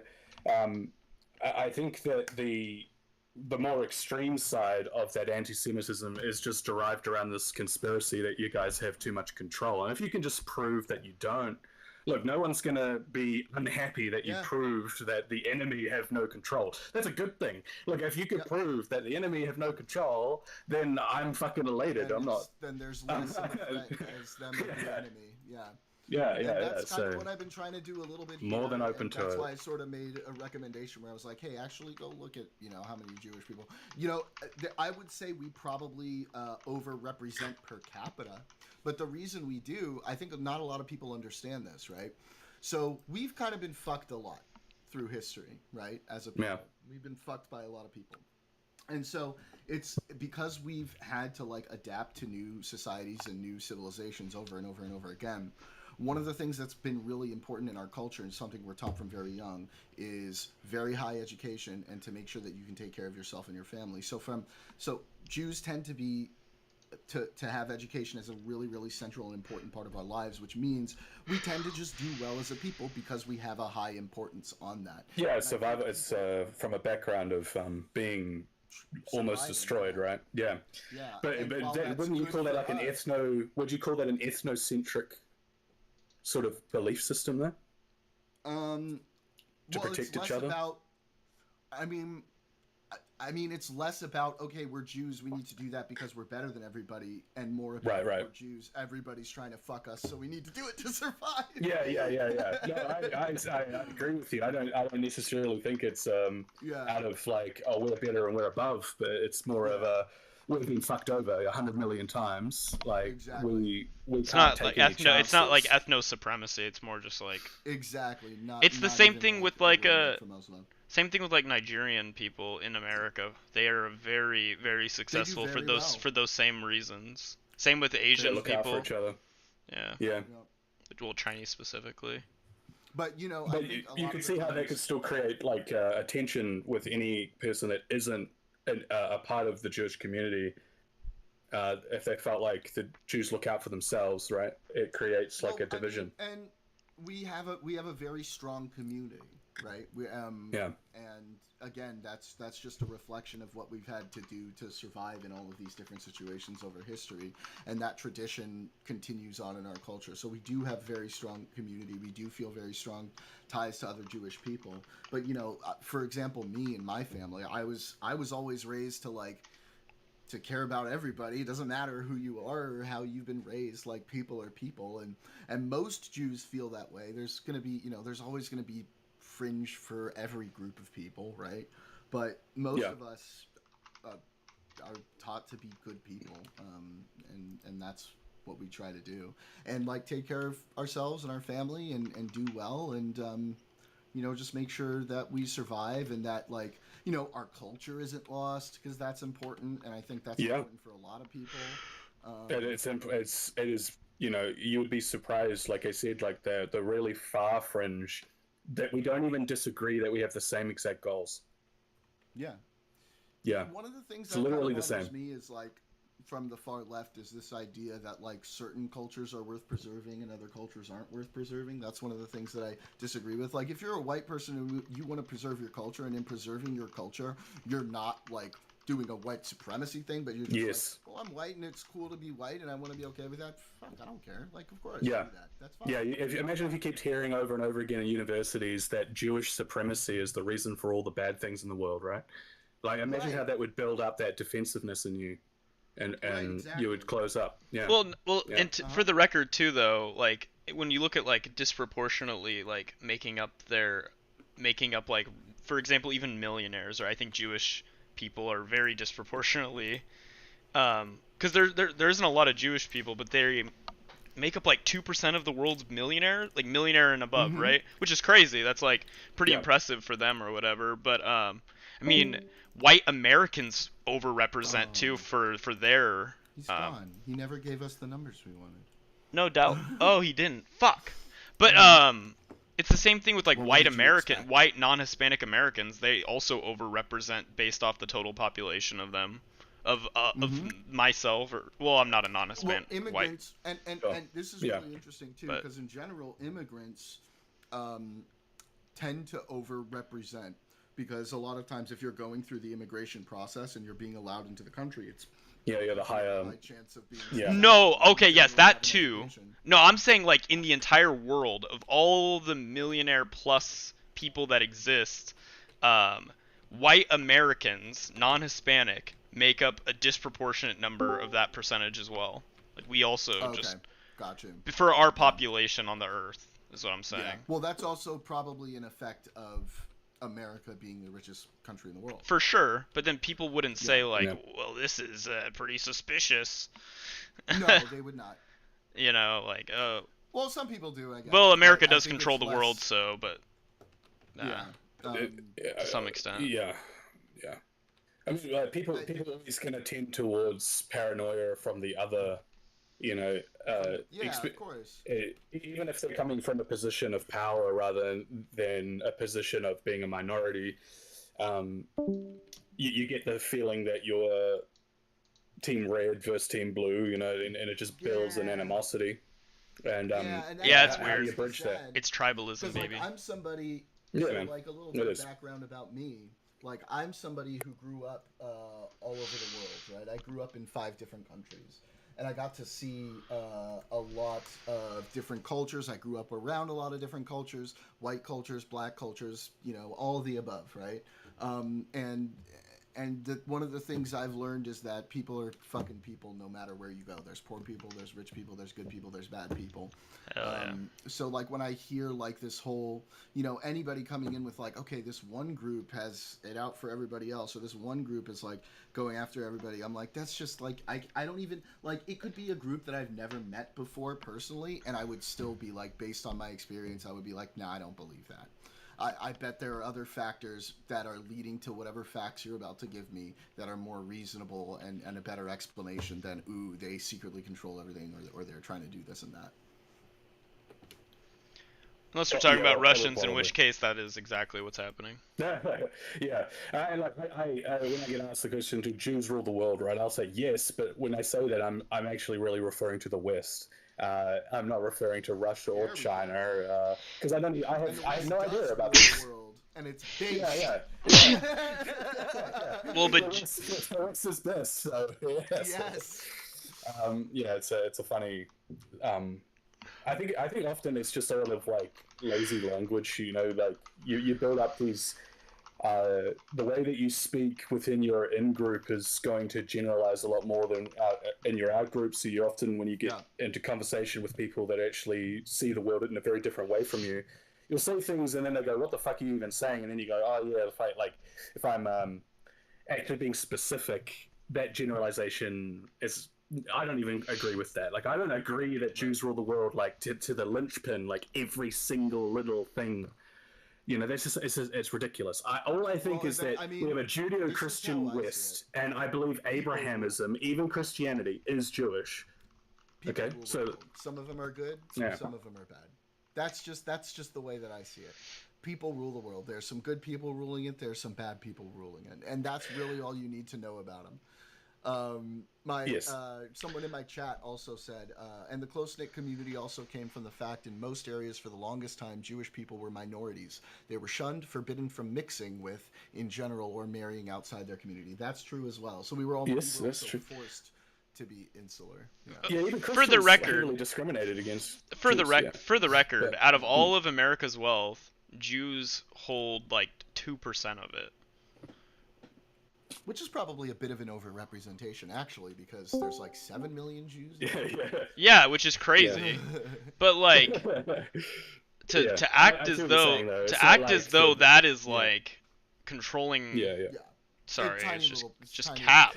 Well, what I was just saying before, to just be as clear as possible, I believe Abrahamism, the whole religious fundamentalism of Abrahamism, is a derivative of Judaism. So even the West, the Christian West, that is like white supremacy for the left. That's white supremacy, white colonialism.